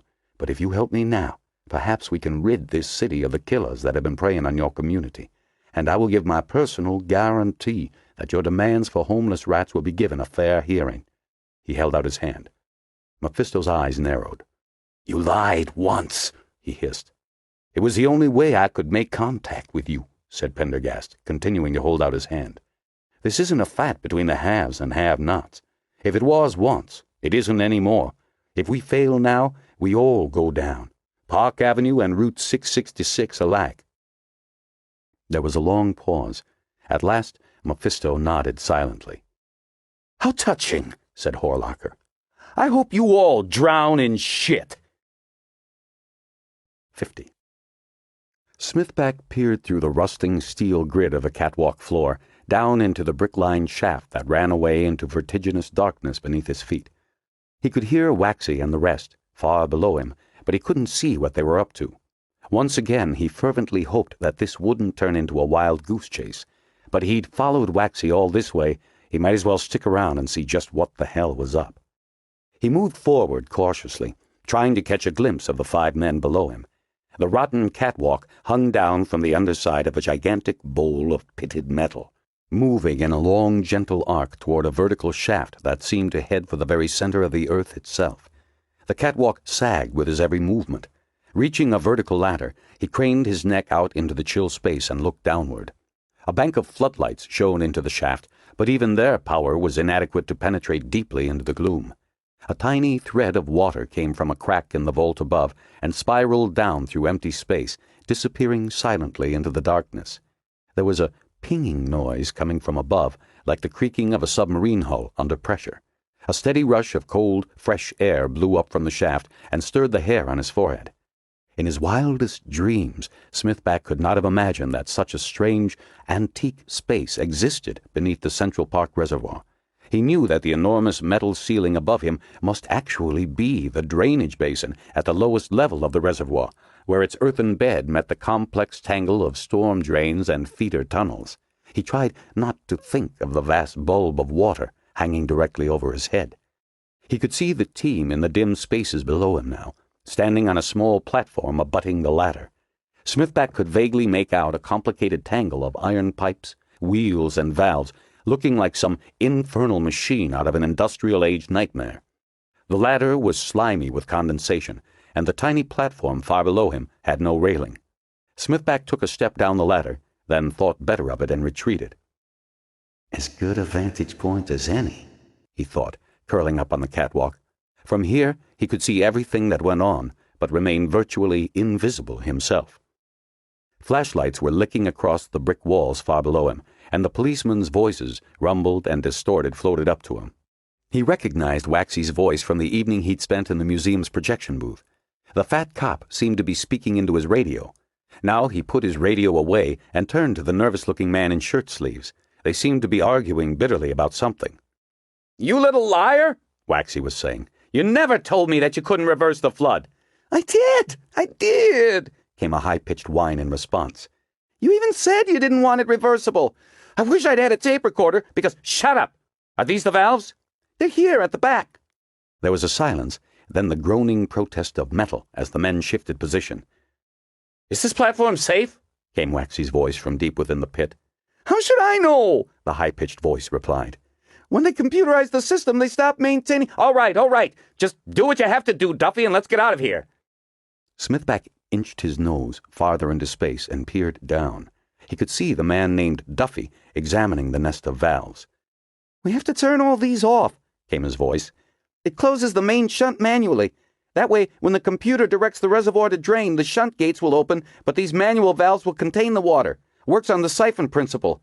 If it works at all. Like I said, it's never been tried. Great! Maybe you'll win the Nobel Prize. Now do it! Do what? Smithback wondered. It sounded as if they were trying to prevent the reservoir from being drained. The thought of millions of cubic feet of water thundering down from above was enough to swivel his eyes toward the exit far above. But why? Computer glitch of some kind? Whatever it was, it didn't sound worth leaving the biggest ride in 100 years for. Smithback's heart began to sink. This was definitely not where the real story was. Help me turn this, Duffy said. You heard him, Waxy snapped at the policeman. From his perch, Smithback could see two of the tiny figures gripping a large iron wheel. There was a faint grunting. It ain't moving, one of the policemen announced. The man named Duffy bent closer, inspecting. Somebody's been messing around here, he cried, pointing. Look at this. The shaft's been packed with lead. And over here, these valves been broken off. Recently, too, by the looks of it. Don't give me any of your bullshit, Duffy. Look for yourself. This thing is shot to hell. There was a silence. Shit on a stick, came Waxy's fretful voice. Can you fix it? Sure we can. If we had 24 hours, and acetylene torches, an arc welder, new valve stems, and maybe a dozen other parts that haven't been manufactured since the turn of the century. That isn't good enough. If we can't stop that shunt from opening manually, we're screwed. You got us into this fix, Duffy. You damn well better get us out. To hell with you, Captain, the shrill voice of Duffy echoed up. I've had all I'm going to take. You're a stupid, rude human being. Oh, yes, I forgot. Fat, too. That's going in my report, Duffy. Then be sure you put in the part about being fat, because— There was an abrupt silence. You smell that? Asked one of the policemen on the ladder. What the hell is it? Came another voice. Smithback sniffed the cool, moist air, but could smell nothing but damp brick and mildew. Let's get the hell out of here, Waxy said, grabbing the ladder and hoisting himself up the rungs. Just a minute, came the voice of Duffy. What about the valve? You just told me it couldn't be fixed, Waxy said without looking down. Smithback heard a faint rattling sound from the deeper darkness of the pit. What was that? Duffy asked, his voice cracking. Are you coming? Waxy yelled, hauling his ungainly body up the ladder, one rung at a time. As Smithback watched, Duffy took a look over the platform edge, hesitating. Then he turned back and began to scramble up the ladder behind Waxy, followed by the uniformed policeman. Smithback realized that in 5 minutes they'd reach the catwalk. By then, he'd have to be gone, making that long crawl back up the gangway and out of sight, and with jack shit to show for his pains. He turned to go, hoping he hadn't missed the rest of the riot, wondering where Mrs. Wisher was by now. Jesus, what a bad call, he thought ruefully. Can't believe my instincts let me down. With his luck, that prick Bryce Harriman was already— A sound echoed up from below, the protesting squeal of rusty hinges, the loud booming of an iron grating being slammed. What was that? Smithback heard Waxy yelp. Smithback turned back and looked down the ladder. He could see the figures on the ladder below him, suddenly motionless. Waxy's last question was still echoing and rumbling, dying away in the shaft. There was silence. And into the silence came the sound of scrabbling on iron rungs, mingled with strange grunts and wheezes that raised the hairs on Smithback's nape. Flashlight beams played downwards from the group on the ladder, revealing nothing.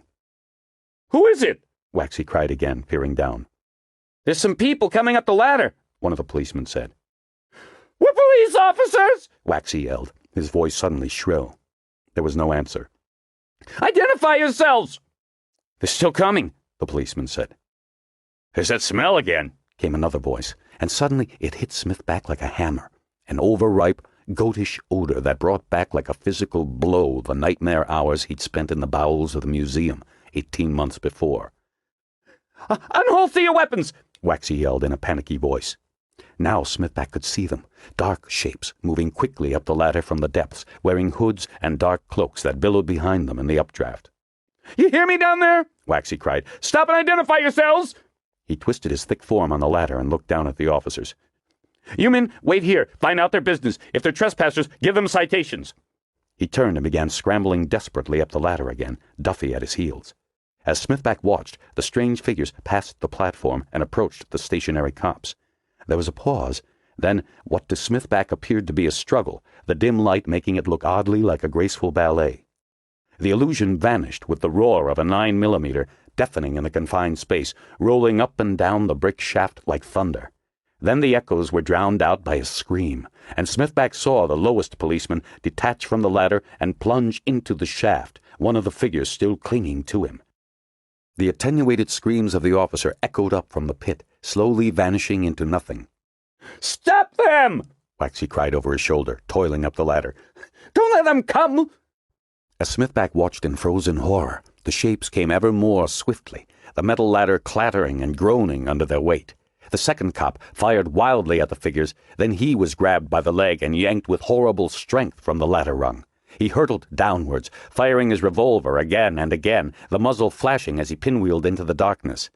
The third policeman turned and began climbing with panicky speed.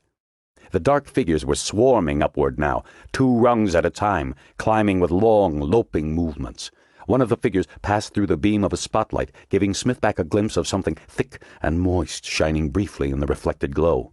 Then the lead figure caught up with the policeman and made a wide, slashing movement across the back of the retreating man's legs. He screamed and twisted on the ladder. The figure pulled himself level with the officer, then began tearing at his face and throat while the rest of the hooded figure scrambled past. Smithback tried to move, but seemed unable to tear his gaze away from the spectacle beneath him. In his panic to climb the ladder, Waxy had slipped and was clutching to one side, trying to gain a purchase with his scrabbling feet.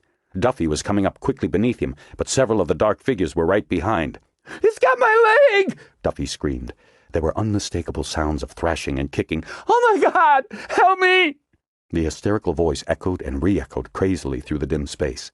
As Smithback watched, Duffy shook himself free with a strength born of terror and scrambled up the ladder past the struggling Waxy.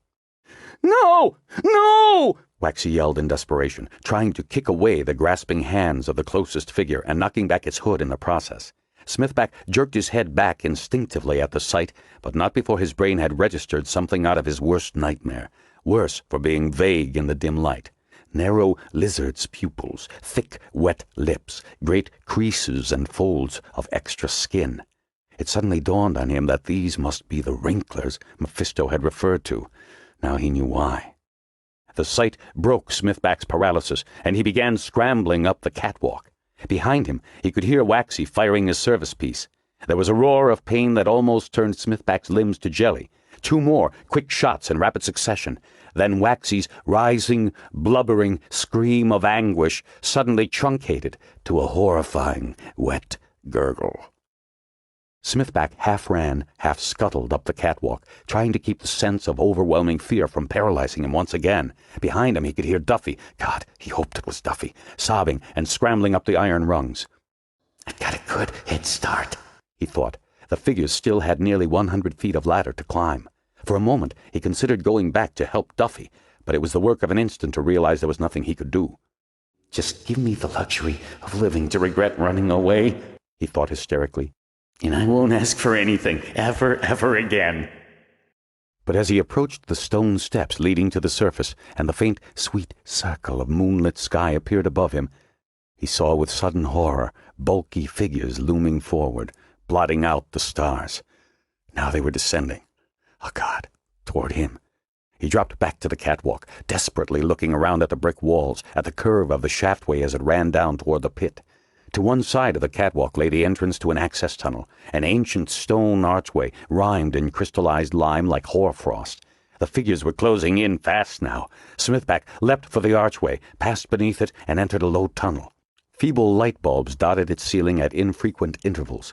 He plunged forward, running with desperate abandon, realizing even as he did so that the tunnel angled in precisely the direction he did not want to go. Down. Ever down. 51. The FBI agent on duty in Armory Division was leaning back, nose deep in a copy of Soldier of Fortune, his chair precariously balanced on its rear two legs.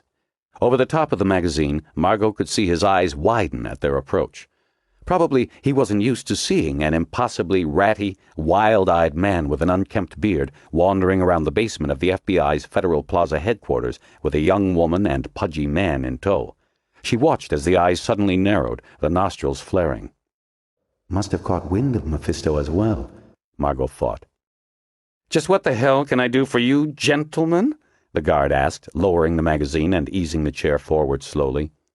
"That with me?" Pendergast said briskly, coming forward and flashing his identification. But the man had caught sight of him and bounded to his feet already, the magazine skidding across the floor. "I'll need to sign for some ordnance," Pendergast said. "Of course, right away, sir," the agent babbled, unlocking the upper and lower locks of the metal door behind him and swinging it open. Margo stepped into the large room beyond. Row upon row of wooden cabinets rose in ordered procession toward the low ceiling. "What is all this stuff?" she asked, as they followed Pendergast down the nearest aisle. "Emergency supplies," came the answer. "Rations, medical supplies, bottled water, food supplements, blankets and bedding, spare parts for the essential systems, fuel." "You got enough shit to withstand the siege in here," DaGosta muttered. "That's exactly the point, Lieutenant," Pendergast said, approaching a small metal door in the far wall, punching in a code and flinging it open. Beyond lay a narrow corridor. Rows of stainless steel lockers flanked both sides, plexiglass labels engraved on their fronts. Entering the room, Margo stopped to look at a few of the closest labels. M16, XM-148. Car 15, SM-177E2. Kevlar small through medium, Kevlar large through XXL. "The cop and his toys," Mephisto said. Pendergast moved quickly down the aisle, then stopped at a locker, wrenched it open, and removed 3 masks of clear plastic attached to small canisters of oxygen. Keeping one for himself, he tossed the others to DaGosta and Mephisto. "Just in case you feel like gassing a few more underground residents on our way down," Mephisto said, catching it awkwardly in his manacled hands. "I've heard we make good sport." Pendergast stopped and turned toward the homeless man. "I know you feel your people were ill-used by the police," he said quietly. "As it happens, I agree with you. You'll simply have to take my word when I say I had nothing to do with it." "Two-faced Janus speaks again. Mayor of Grant's Tomb, sure. I should have known it was a crock of shit." "It was your own paranoia and isolation that made my ruse necessary," Pendergast said, opening additional lockers and removing a head-mounted flash unit, several pairs of goggles with long eye stalks Margo guessed were night vision devices, and some long, yellow canisters she didn't recognize. "I don't, and never did, look upon you as an enemy." "Then take these cuffs off." "Don't do it," DaGosta warned. Pendergast poised in the act of removing several K-bar knives from the locker. Then he dug into the breast pocket of his black suit, stepped forward, and released the cuffs with a quick turn of his wrist. Mephisto flung them contemptuously down the narrow corridor. "Planning on whittling while you're below, Whitey?" he asked. "Those little Special Forces penknives you got there won't do you much good against the wrinklers, except maybe tickle them some." "It is my hope we won't meet up with any inhabitants of the Asta tunnels," Pendergast said, snugging a pair of handguns into the waist of his pants, his head buried in the locker. "But I've already learned that it pays to be prepared." "Well, enjoy your turkey shoot, FBI man. Afterwards, we can stop by Route 666 for tea and biscuits, have a nice chin wag, maybe get your trophies stuffed." As Margo watched, Pendergast stepped back from the locker. Then he moved slowly toward Mephisto. "What can I do, exactly, to impress on you the seriousness of this situation?" he asked, his face inches from that of the underground leader. He spoke softly, yet there was a subtle edge to his voice that seemed somehow menacing. Mephisto took a step backward. "If that's what you want, you're going to have to trust me." "If I didn't," Pendergast replied, "I wouldn't have removed your handcuffs." "Then prove it," Mephisto said, quickly recovering his nerve. "Give me a piece. One of those nice shiny stoners I saw in that locker back there. Or at least a 12-gauge. If you guys get greased, I want a fighting chance to survive." "Pendergast, don't be crazy," DaGosta said. "This guy's bent. Today's the first time he's seen daylight since George Bush was president, for Christ's sake. How quickly can you get us to the Asta tunnels? Pendergast asked. 90 minutes, maybe, if you don't mind getting your feet wet on the way down. There was a silence. You seem to know your weapons. You have any experience?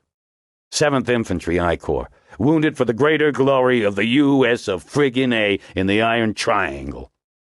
As Margo watched with disgusted fascination, Mephisto unbuckled his filthy pants and dropped them, exposing a puckered scar that ran across his abdomen and down his thigh, ending in a large knot of scar tissue. Had to restuff me before they could get me onto the stretcher, he said, with a lopsided grin. Pendergast paused for a long moment.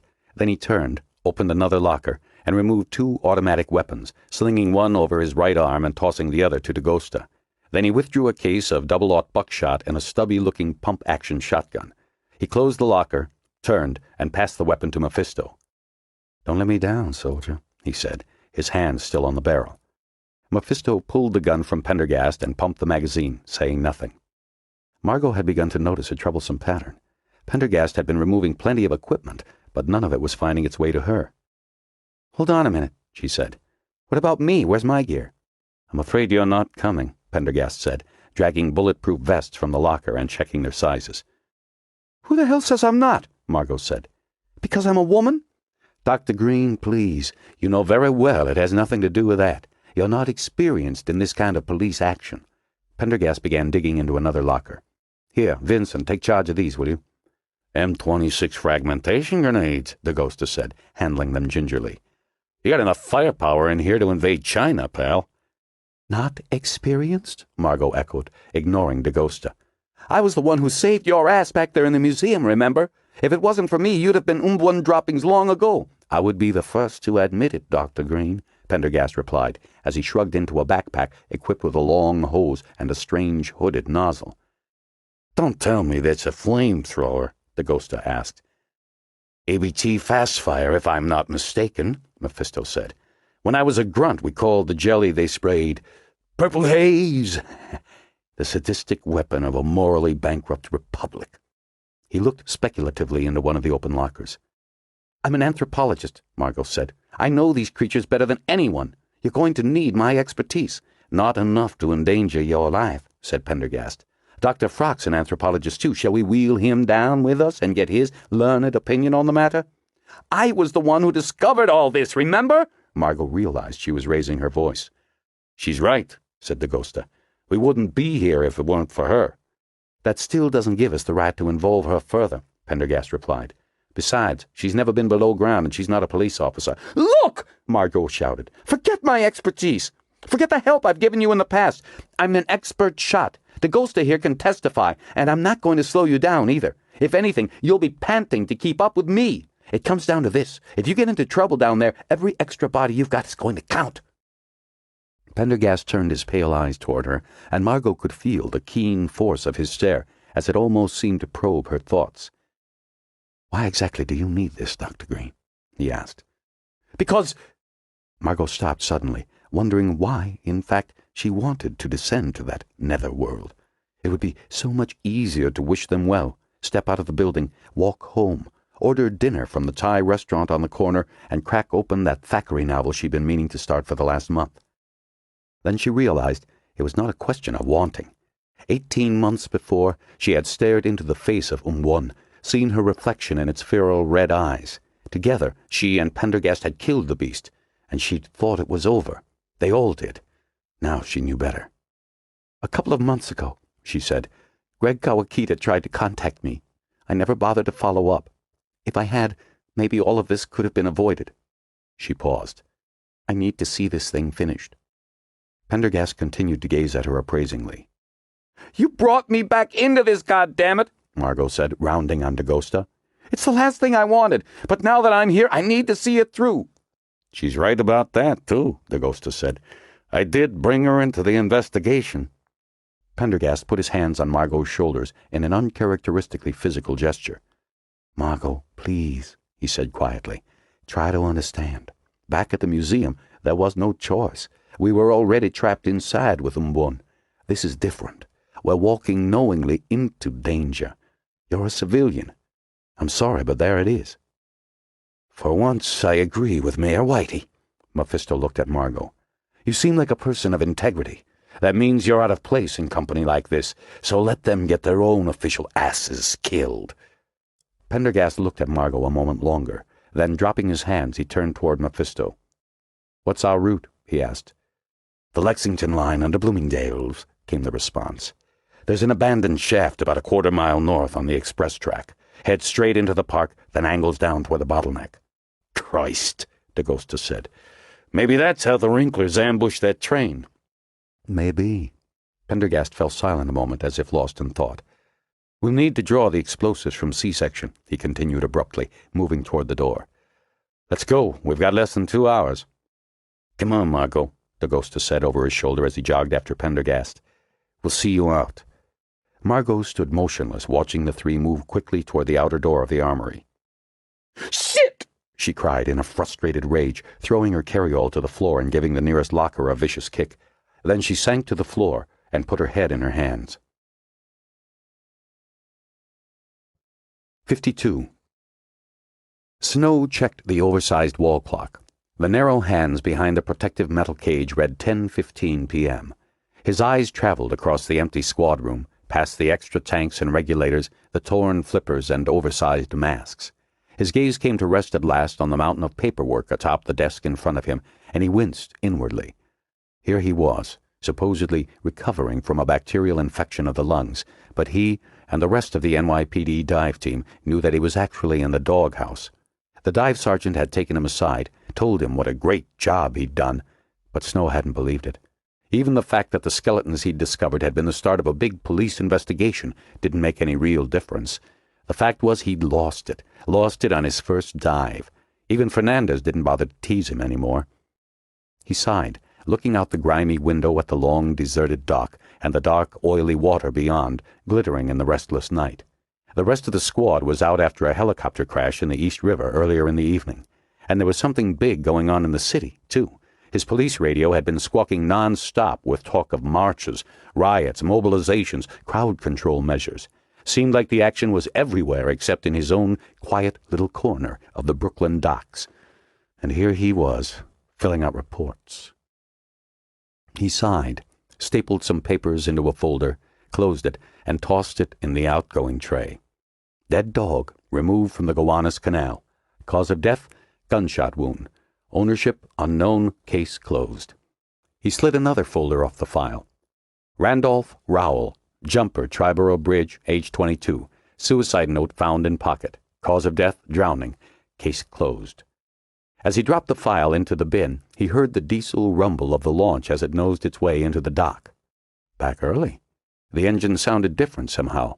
Throatier, he thought. Maybe it needed a tune-up or something. He heard running footfalls on the wooden dock, and suddenly the door burst open. Men in black wetsuits, no insignia, faces black and green with grease paint. Twin haversacks of rubber and latex dangled around their necks.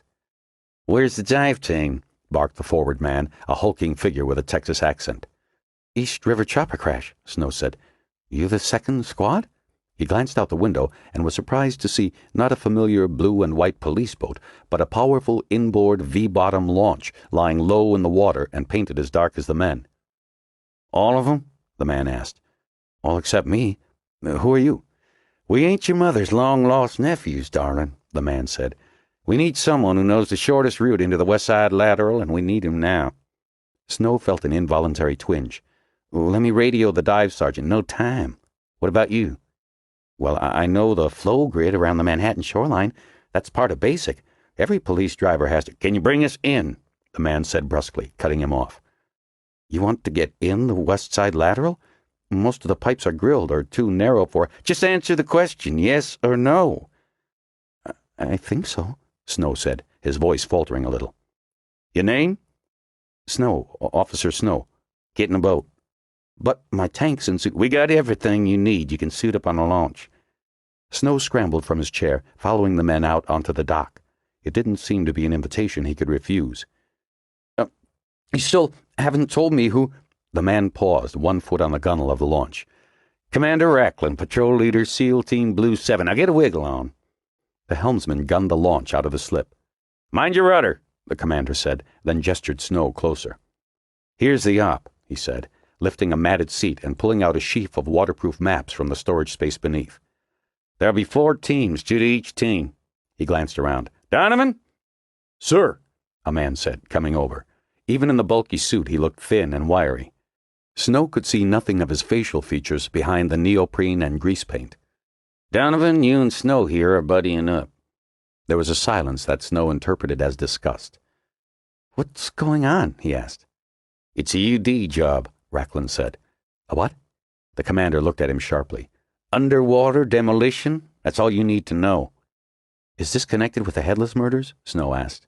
The commander stared. "For a dumb-ass, tit-sucking, bathtub-diving, tadpole of a police diver, you ask a whole lot of questions, darling."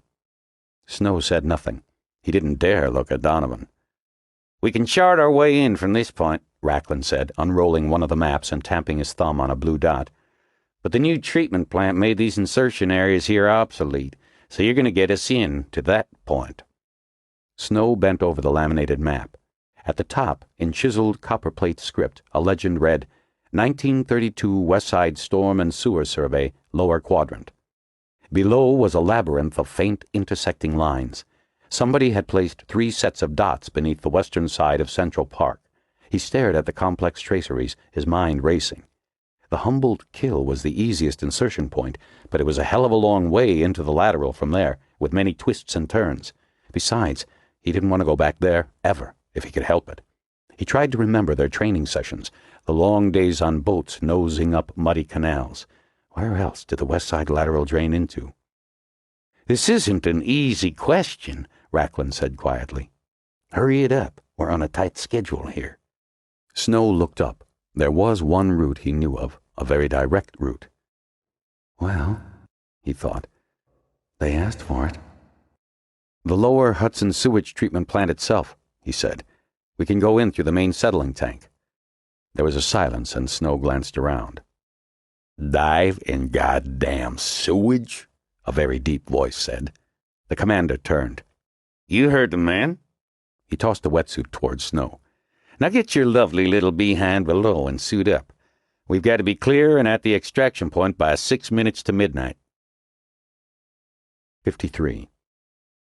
Margo sat on the cold tile floor of the armory, inwardly fuming. She wasn't sure who she was more angry at, DaGosta for roping her into this mess to begin with, Pendergast for refusing to take her along, or herself for being unable to just let the whole thing drop. But that was something she simply couldn't do. It was clear to her now just how long a shadow the museum murders, the terrifying final struggle in the museum basement, had cast over her. It had robbed her of sleep, fractured her peace of mind, and now this shit on top of everything else. She knew Pendergast had been thinking of her safety, but she still could not contain the frustration of being left behind. If it wasn't for me, they'd still be in the dark, she thought. I made the connection between Umbun and Whittlesea. I figured out what really happened. With a little more time, she might have even tied up the nagging, perplexing loose ends that still remained. What the rest of Kawakita's cryptic journal fragments meant, what he'd been doing with the thioxin, why he'd been synthesizing vitamin D at his final laboratory. Actually, the thioxin made sense. The journal entries implied that, near the end, Kawakita had a change of heart. Apparently, he'd realized his latest strains of glaze no longer twisted the body, but instead twisted the mind. Maybe he'd even learned of the environmental dangers posed by salt water coming in contact with the plants.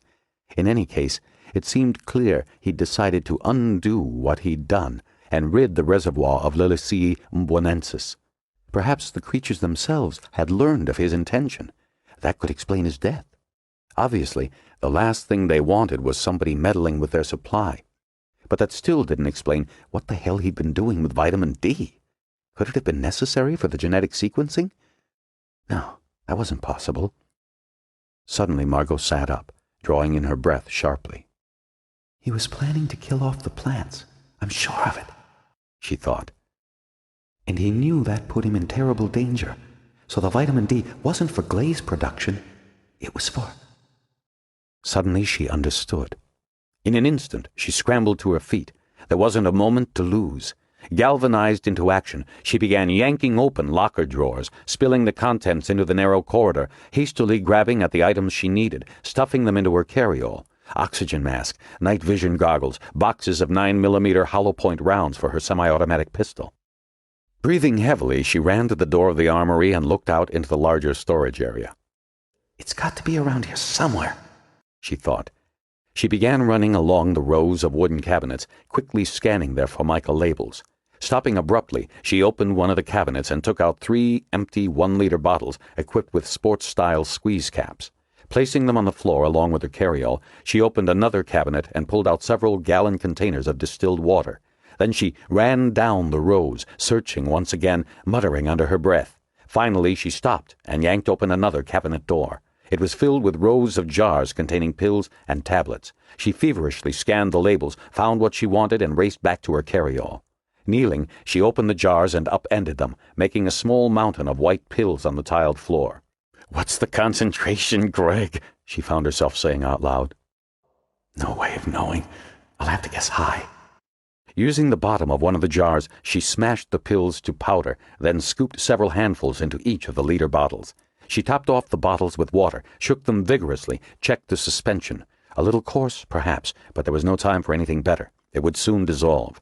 She stood up and grabbed her carryall, scattering the empty bottles noisily down the corridor. "Who's there?" came a voice. Too late, she realized she'd forgotten about the guard on duty outside. Quickly, she stuffed the bottles into her carryall and slung it over her shoulder as she headed for the exit. "Sorry," she said. "Daydreaming." She hoped she sounded sincere. The guard frowned, putting his magazine aside. He began to stand up. "Which way did Agent Pendergast go again?" she said hurriedly. "He mentioned something about C-section?" Mentioning Pendergast's name had the desired effect. The guard sat back down in his chair. "Take elevator bank 4, up 2 flights and make a left," he said. Margo thanked him and hurried to the wall of elevators at the end of the corridor.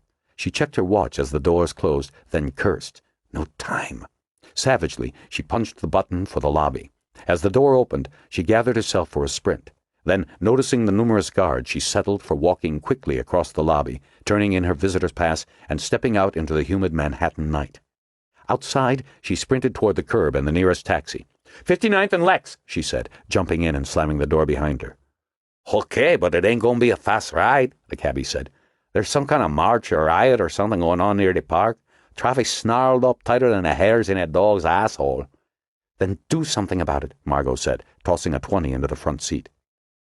The driver raced east, then swung north on First Avenue, dodging traffic at a breakneck pace. They made it as far as 47th Street before lurching to a stop. Ahead, Margo could see a veritable parking lot of cars and trucks, engines idling and horns blaring, 6 parallel lines of brake lights stretching unbroken down the dark thoroughfare. In an instant, she grabbed her carryall and tumbled out the door, sprinting northward through the pedestrian traffic. 7 minutes later, she reached the Bloomingdale's subway entrance. She took the steps downward 2 at a time, dodging the late-evening revelers as best she could.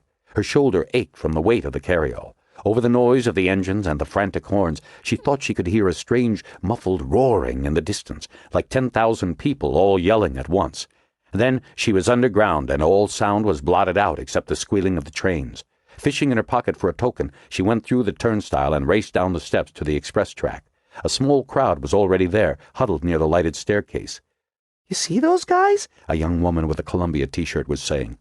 "What the heck was that thing on his back?" "Probably rat poison," said her companion. "They grow 'em big down here, you know. Just last night at the West 4th Street station, I saw one that must have been the size of a full-grown—" "Where'd they go?" Margo interrupted breathlessly. "Well, they just jumped on the express tracks and ran uptown." Margo dashed to the north end of the platform. She could see the subway track stretching into the darkness ahead. Small, stagnant pools lay between the rails, shimmering a faint green in the lights of the infrequent switches. She looked back down the track quickly to ensure no train was approaching, then took a deep breath and jumped down onto the track. "There goes another!" she heard someone shout behind her. Hoisting the carryall to a more comfortable position, she began to run, trying hard not to stumble on the gravel bed or the uneven surface of the railroad ties. She squinted ahead into the distance, trying vainly to make out shapes or silhouettes. She opened her mouth to shout Pendergast's name, then abruptly closed it again. It was farther up this very line, after all, that the subway massacre had occurred not so long before. Even as the thought crossed her mind, she felt a puff of wind raise the hair at the back of her neck. She turned, and her heart sank. Behind, in the darkness, she could see the circular red symbol of the number 4 Express, distant but unmistakable.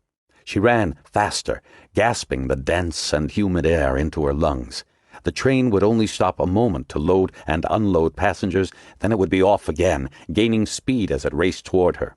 Frantically, she looked around, searching for a workman's cutout or some other place she could take shelter, but the tunnel stretched smooth and dark into the distance. Behind her now, she could hear the chimes of the closing doors, the hiss of air brakes, the whirring of the diesels as the train gathered speed. Wildly, she turned toward the only shelter available, the narrow gap between the northbound and southbound lanes. Stepping gingerly over the third rail, she cowered between rusting girders, trying to make herself thinner than the track switch that stood beside her like a dark sentinel.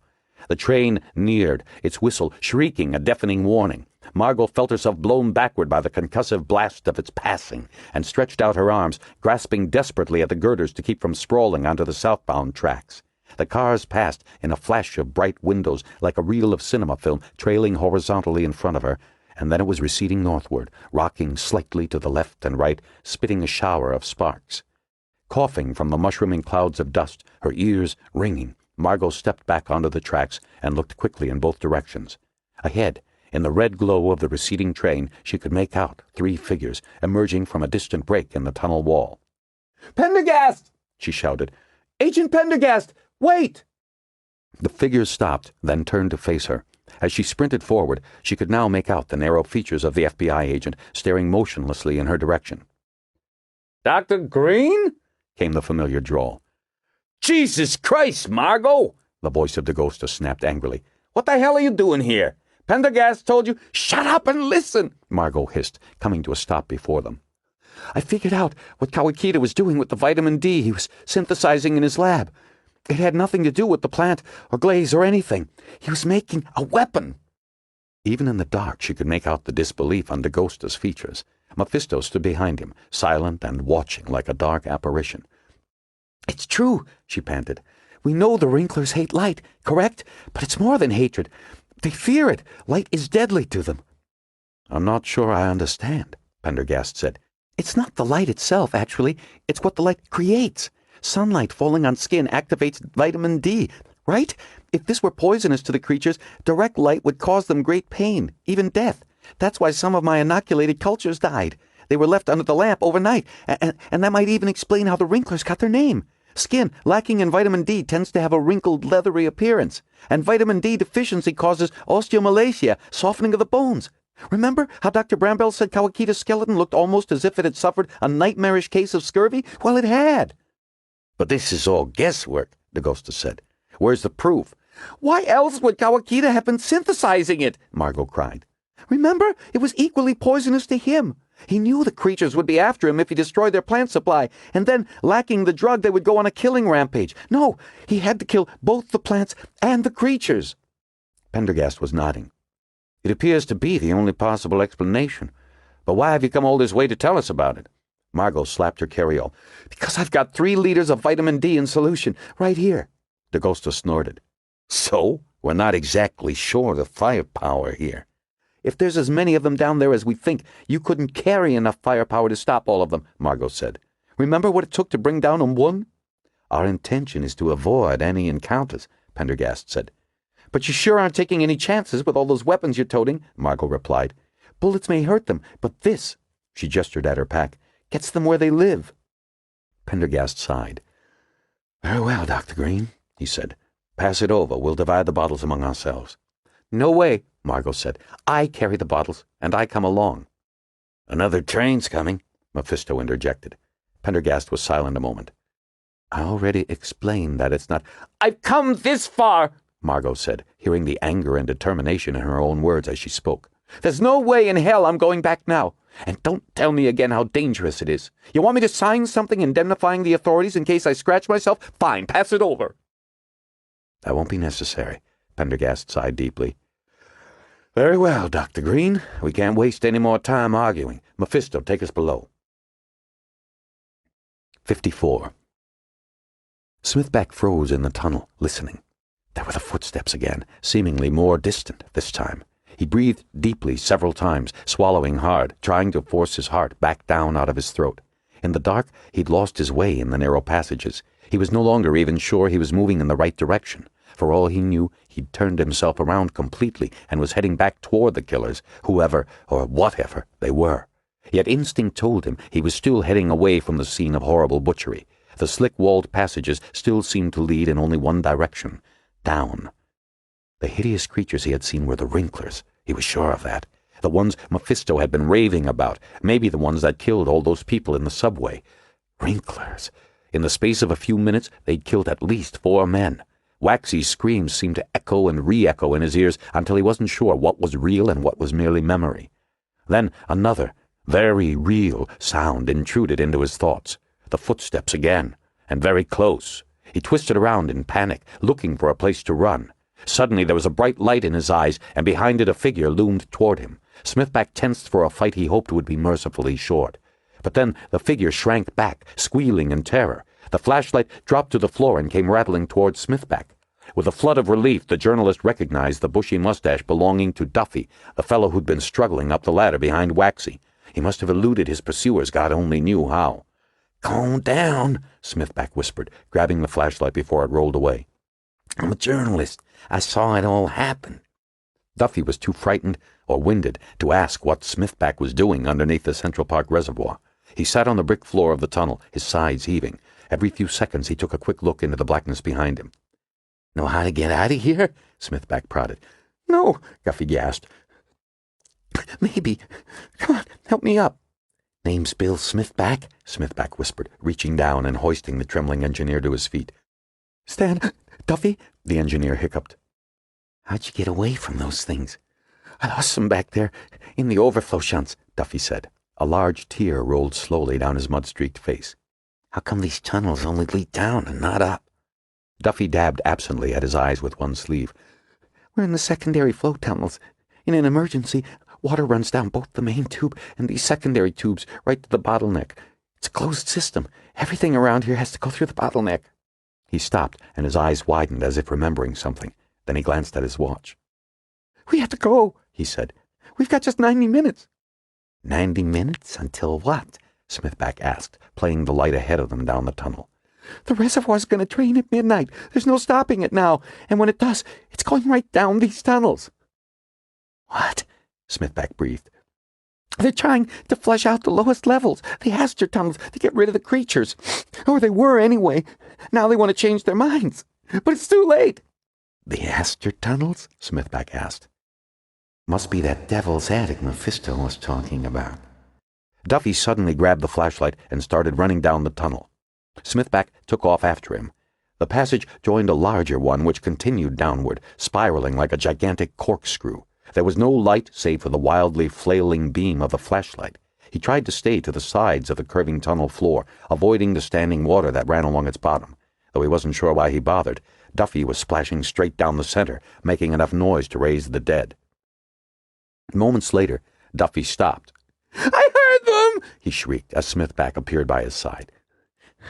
"I didn't hear anything," Smithback panted, looking around. But Duffy was running again, and Smithback followed, panic ripping his heart, thoughts of a big story forgotten. A dark opening appeared at the side of the tunnel, and Duffy made for it. Smithback followed, and suddenly the ground opened up beneath his feet. In an instant, he was sliding uncontrollably down a slick, wet chute. Duffy's wail came keening up from below as Smithback spun around, clawing at the slick surface. It was like every dream he'd ever had of falling, except even more horrible, inside a dank, black tunnel, unguessable depths beneath Manhattan. Suddenly, there was a splash in front of him, and the next moment he too landed, hard, in about 20 inches of water. He scrambled to his feet, aching in numerous places, but glad to feel a firm surface under his feet. The floor of the tunnel seemed even, and the water smelled relatively fresh. Beside him, Duffy was wailing uncontrollably. "Shut up!" Smithback hissed at him. "You're going to draw those things right to us." "Oh, my God!" Duffy sobbed in the darkness. This can't be happening. It can't. What are they? What?" Smithback reached into the blackness, located Duffy's arm, and pulled the man toward him brusquely. "Shut up," he said, lips touching the engineer's ear. The sobbing subsided to a soft hiccuping. "Where's the flashlight?" Smithback whispered. Sobbing was the only reply, but then a dim light switched on nearby. Miraculously, Duffy was still clutching it. Where are we? The hiccuping subsided. Duffy, where are we? There was a stifled sob. I don't know. One of the spillover tubes, maybe. Any idea where it goes? There was a sniffle. It bleeds off excess flow from the reservoir. If we move downstream the bottleneck, maybe we can reach the lower drain system. And from there, how do we get out? Smithback whispered. Duffy hiccuped. I don't know. Smithback mopped his face again and said nothing, trying to roll the fear, the pain, and the shock into a little ball he could stuff down inside himself. He tried to think about his story. God, he'd be a made man with a story like this, following on the heels of the museum beast murders, and with luck he'd still have the Wisher piece in his pocket. But first... There was a splashing sound, its distance hard to gauge because of the echoes, but clearly approaching. He leaned into the darkness, straining to hear. They're still after us! Duffy yelped, inches from his eardrum. Smithback grabbed the arm a second time. Duffy, shut up and listen to me. We can't outrun them. We need to lose them. You know the system. You've got to tell me how. Duffy struggled, making an unintelligible sound of fear. Smithback squeezed harder. Look, we're going to be all right if you just calm down and think. Duffy seemed to relax, and Smithback could hear him breathing heavily. All right, the engineer said. The emergency spillovers have gauging stations at the bottom, just before the bottleneck. If that's where we are, maybe we can hide inside. Let's go, Smithback hissed. They splashed through the darkness, the flashlight beam jogging from wall to wall. The low tunnel took a turn, and a vast, ancient piece of machinery rose up before Smithback, a giant hollow screw or something like it, placed horizontally on a bed of granite. Heavily rusted pipes protruded from either end, and a convoluted mass of pipes lay farther back, like coiled iron guts. At the base of the machine was a small, railed platform.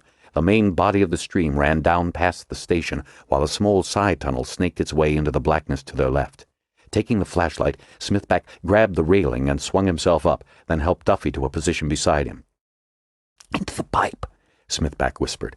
He pushed Duffy inside, then wriggled in himself, tossing the lighted flashlight into the stream before retreating into the darkness. Are you crazy? You just threw away... It's plastic, Smithback said. It'll float. I'm hoping they'll follow the light downstream. They sat in absolute silence. The thick walls of the gauging machinery muffled the tunnel noise, but in a few minutes Smithback could tell that the splashing sounds had grown more distinct.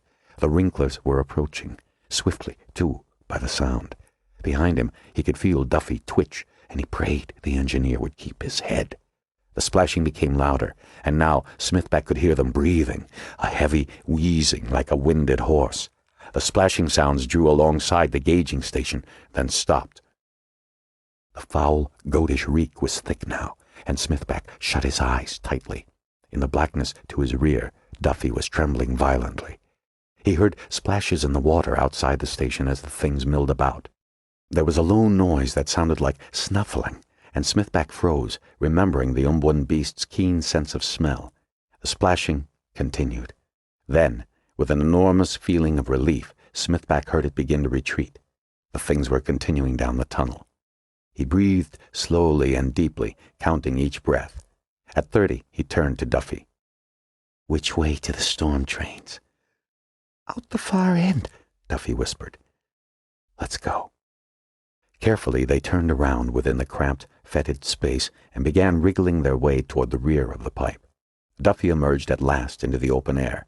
Smithback heard first one, then both of the engineer's feet drop into the water, and was wriggling forward himself when a sudden, piercing scream cut through the pitch black, and a spray too thick and warm to be water spattered his face. He backed frantically into the pipe. Help! Duffy blurted suddenly. No, please don't! You're gonna... Oh, God! That's my guts! Jesus! Somebody get... The voice changed suddenly to a frenzied wet wheeze, then died beneath the heavy thrashing of water. Smithback, scrambling backwards in mindless terror, heard a thudding sound like meat chopped with a cleaver, followed by the knuckle crack of bones being wrenched from their sockets. Smithback fell out the near end of the pipe, landed on his back in the stream, scrambled to his feet, and ran blindly down the side tunnel, not hearing, not caring, not thinking about anything except running. He ran and ran, careening off the sides of the tunnel, scrabbling and thrashing down the endlessly forking paths, deeper and deeper into the dark bowels of the earth. The tunnel joined another and another, each one larger than the last, until quite suddenly he felt an arm, wet and horribly strong, slide around his neck and a powerful hand clamped down simultaneously over his mouth. 55. Within an hour of its spontaneous flare-up, the riot along Central Park South had begun to sputter fitfully. Well before 11 p.m., most of the initial rioters had spent their anger along with their energy. Those who had been hurt were helped to the sidelines. Shouting, insults, and threats began to replace fists, clubs, and stones. However, a hard central core of violence continued.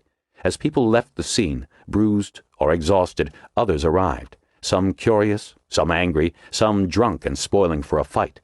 Television reports waxed lurid and hysterical.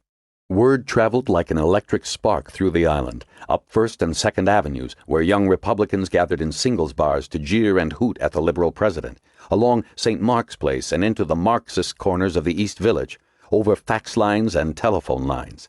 As word spread, so did the rumors. Some said that the homeless and those that tried to help them were being massacred in a police-instigated genocide. Others said that leftist radicals and criminal mobs were burning banks, shooting citizens, and looting businesses uptown. Those that answered this call to action ran into, sometimes brutally, the last pockets of homeless that were still streaming to the surface, emerging here and there around Central Park, fleeing the trapped and spreading tear gas. The original vanguard of Take Back Our City, the Brahmins of New York wealth and influence, had quickly retreated from the scene. Most had returned to their townhouses and duplexes in dismay. Others had massed toward the great lawn, assuming the police would quickly quell the rioting and hoping that the final vigil would go on as planned. But as the police shored up their line and began to hem in the rioters, the fighting itself also retreated deeper into the park, moving ever closer to the lawn and the reservoir that lay beyond. The darkness of the park, the thick woods, the tangle of undergrowth, and the maze of paths all made efforts at riot control difficult and slow. The police moved against the rioters with caution. Already spread too thin by the massive rousting operation, much of the force was late on the scene of the riot. The police brass was all too keenly aware that influential people might still be among the milling throng, and the idea of gassing or clubbing a member of the New York elite was not something the politically conscious commissioner would allow. In addition, a large body of officers had to be dispatched to patrol the adjoining areas of the city, where sporadic looting and vandalism were now being reported. And in the backs of everyone's minds lay the unspoken but dreaded spectacle of the Crown Heights riot of a few years before, which had gone on for 3 days before finally drawing to an uneasy close. Hayward watched as the emergency medical crew rolled Beale into the waiting ambulance. The back legs of the stretcher folded up as the officer was slid inside. Beale groaned, then raised a hand toward his bandaged head.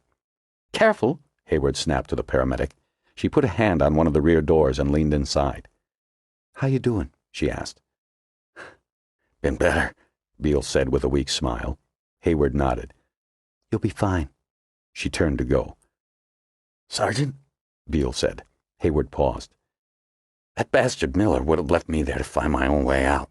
Or to drown, maybe. I think I owe you guys my life." "Forget it," Hayward said. "It's part of the job, right?" "Maybe," Beale said. "But anyway, I won't forget. Thanks." Hayward left Beale with the paramedic and walked around to the driver's seat. "What's the news?" she asked. "What do you want to hear?" the driver asked, scribbling on a log sheet. "Gold futures? The international situation? Take your act to the Poconos," she replied. "I'm talking about this," and she waved her hand along Central Park West. A surreal quiet lay over the dark scene. Except for emergency vehicles and the police cars stationed at every other cross street, there was no traffic on the immediate blocks. Pools of darkness dotted the avenue. A mere handful of streetlights remained unbroken, sizzling and sputtering. The broad avenue was dotted with chunks of concrete, broken glass, and trash. Farther to the south, Hayward noticed, the flashing lights grew much more numerous. "Where you been?" the driver asked. "Unless you spent the last hour at the center of the earth, it was pretty hard to miss the action around here." You're not that far wrong, she said. We've been clearing out the homeless underneath the park. There was resistance. This guy got wounded, and it took us a long time to extract him. We were pretty deep underground, and we didn't want to jostle him too much. Okay? We came up 5 minutes ago at the 72nd Street station only to find a ghost town around here. Clearing out the homeless? The driver asked. So you're the one responsible. Hayward frowned. For what? The ambulance driver tapped his ear, then pointed eastward as if that was the only answer necessary. Hayward stopped to listen. Over the squawk of the ambulance scanner and the distant pulse of the city, she could make out sounds floating from the dark interior of Central Park, the angry buzz of bullhorns, shouts, screams, the whine of sirens. You know that Take Back Our City march? The driver asked. The unannounced one that was going along Central Park South? Heard something about it, Hayward said. Yeah? Well, suddenly, all these homeless started pouring up from underground. Kind of hostile, too. Apparently you cops had been using them for baton practice. Started squabbling with the marchers. Before you know it, there was a full-blown confrontation. People just went nuts, I heard. Screaming, yelling, stomping on other people. Then the looting started up along the fringes.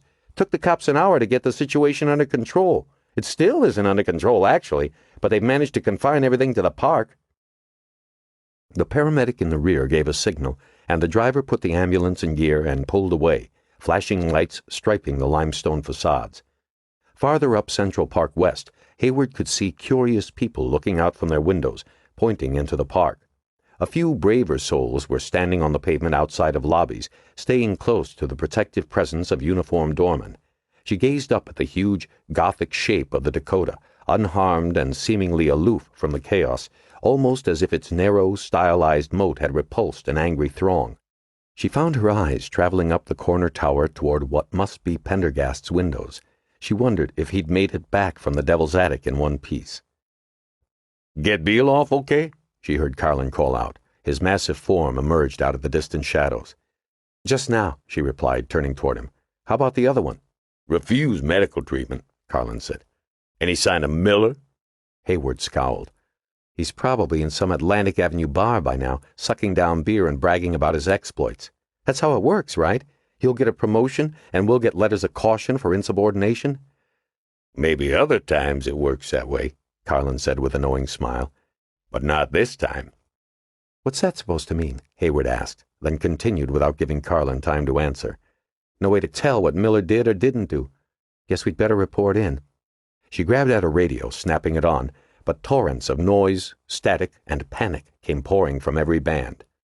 "Moving toward the Great Lawn. We need more manpower to Got 8 of them here, but I can't hold them much longer. If that wagon doesn't come here soon, they'll just melt away into the dark. I called for a medevac 30 goddamn minutes ago. We got people hurt up here.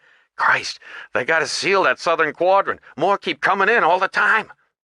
Hayward snapped the radio off and snugged it back into her belt, then motioned Carlin to follow her down to the squad car at the next corner.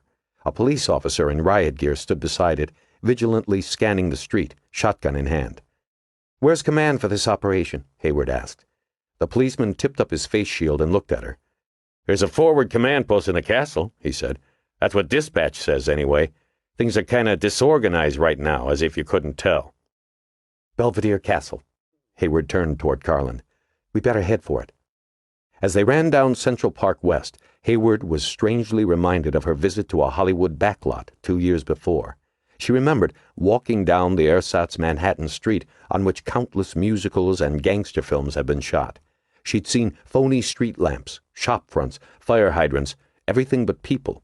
At the time, common sense had told her that a mere 100 yards away were bustling, vibrant California streets, yet the still emptiness of the lot had seemed almost spectral. Tonight, Central Park West felt the same way. Though she could hear the distant honking of car horns and the whistle of sirens, and though she knew that within the park itself police were massing to stop the rioting and confusion, this darkened avenue seemed ghostly and unreal. Only the occasional vigilant doorman, curious resident, or police checkpoint broke the atmosphere of a ghost street. "Holy shit," Carlin muttered at her side. "Would you look at that?" Hayward glanced up, and her reverie instantly dissolved. It was like crossing a demilitarized zone from order into chaos. To the south, across 65th Street, they saw a sea of ruin. Lobby windows were smashed, awnings over elegant entrances were torn to shreds and flapping idly in the breeze. The police presence here was stronger, the blue-painted barricades omnipresent. Cars along the curbs were missing windows and windshields. A few blocks down, a police tow truck with flashing yellow lights was removing the smoking skeleton of a taxi. "Looks like some pretty pissed-off mole people came through here," Hayward murmured. They cut across the street, angling toward the drive and heading into the park.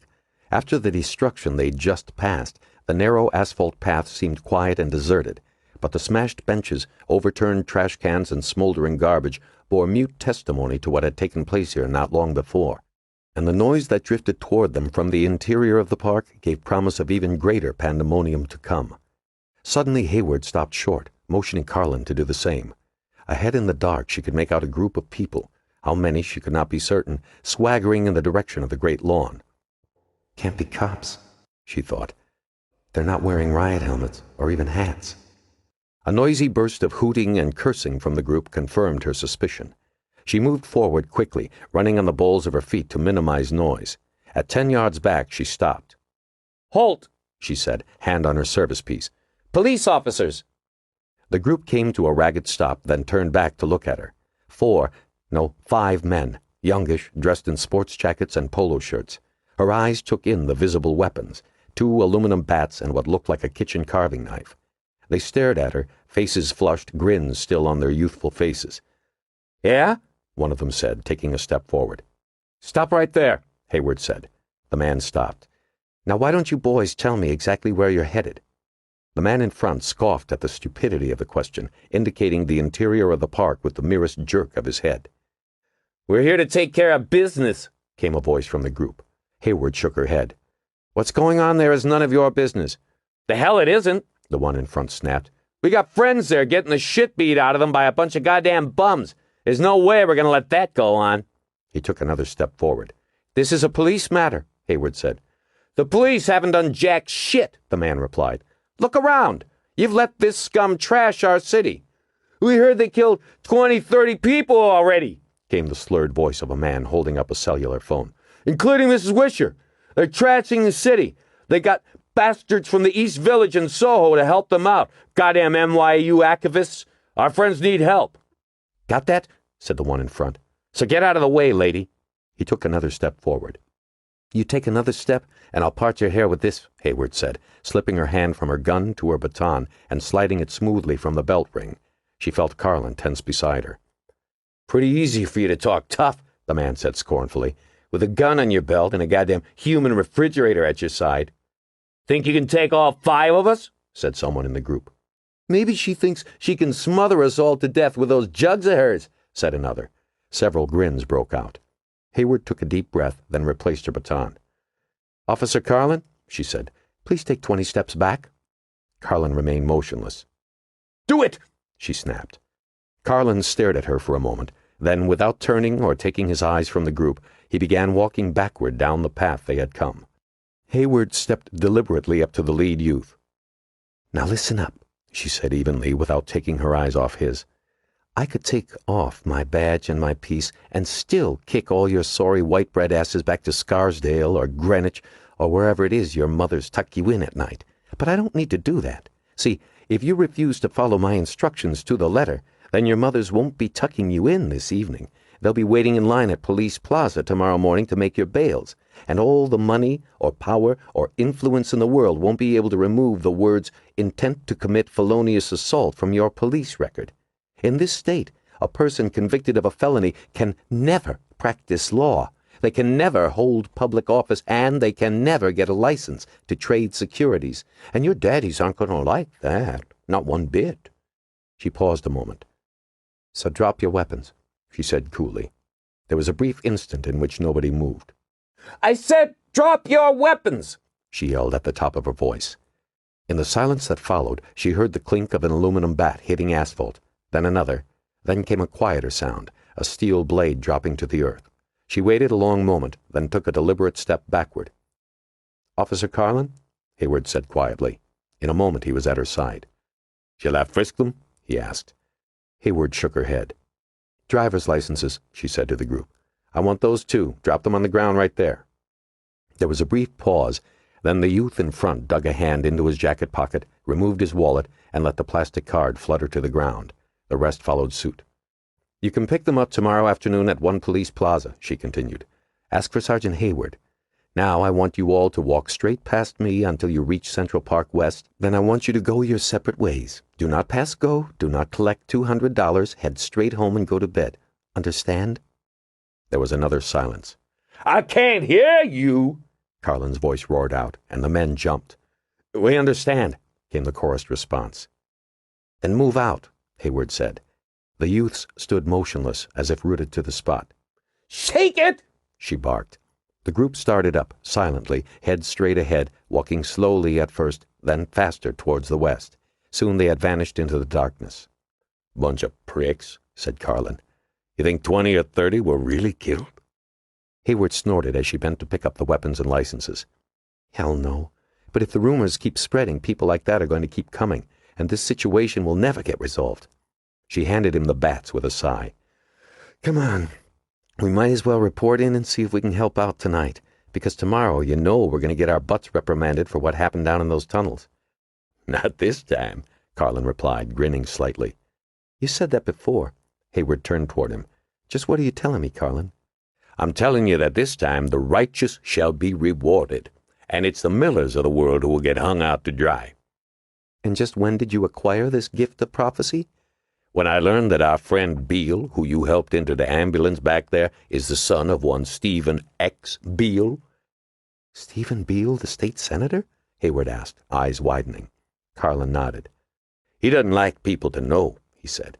"Afraid people will think he's pulling influence to get an easy ride or something, but that crack on his head must have loosened his tongue a bit." Hayward stood motionless a moment. Then, shaking her head, she turned back in the direction of the great lawn. "Sergeant?" Carlin asked. "Yes?" "Why did you ask me to step away from those punks like that?" Hayward paused. "I wanted to show them that I wasn't afraid, and that I meant business." "Would you have?" "Would I have what?" "You know," Carlin gestured. "Kicked their asses back to Scarsdale and all that?" Hayward looked at him, raising her chin slightly. "What do you think?" "I think," Carlin hesitated a moment, "I think you're one scary lady, Miss Hayward." 56. As the launch sliced through the dark waters of the Hudson River, Snow suited up below decks, feeling the hull tremble with the muffled rumble of the big twin diesels. There was barely enough room to stand amongst the LORAN gear, geopositioning satellite units, sonar equipment, and arms lockers. He noted that it was a wetsuit, not the usual sealed dry suit the police team wore, and instantly regretted his suggestion to go in through the treatment plant. "Too late," he thought, struggling with the suit. The boat lurched, and he pitched forward, banging his head painfully against the bulkhead. He rubbed his forehead with a curse. It hurt, all right. So he wasn't dreaming. He really was in a boat full of Navy SEALs, armed to the teeth, bound for God only knew what kind of mission. Fear and excitement surged through him simultaneously. This, he knew, meant a chance at redemption. Maybe his only chance. He'd make damn sure he didn't screw it up. He adjusted the lantern visor, snugged on the last glove, and went topside. Commander Racklin, who had gone forward and was speaking with the coxswain, turned at his approach. "Where the hell's your paint, and what took you?" "The equipment is a little different from what I'm used to, sir." "Why, you got from now until insertion to get used to it." "Yes, sir." Racklin jerked his head toward Snow. "Donovan, get him fixed up." Donovan came over and wordlessly began smearing black and green grease paint across Snow's cheeks and forehead. Racklin motioned the rest of the team to gather round. "Now listen up," he said, unrolling a plastic map on one thigh. "We're going in via the main settling tank above the west side lateral. According to Snow here, it's the quickest way in." His finger traced a route on the map. "Once at the first riser, we'll follow our plotted course until we reach this place here where the tunnels branch. That's our rally point. Once we're in position, teams Alpha, Beta, and Gamma will each take one of these tunnels. I'll lead Alpha and ride point. Snow and Donovan are Team Delta. They catch the milk run, staying in the rear and covering our asses. Questions?" Snow had several, but he decided against asking any of them. His face burned from the rough strokes of Donovan's gloved hand, and the thick grease paint smelled like rancid tallow. The commander nodded. We'll go in, place the charges, and come out. Nice and simple, just like exercises at the fib base.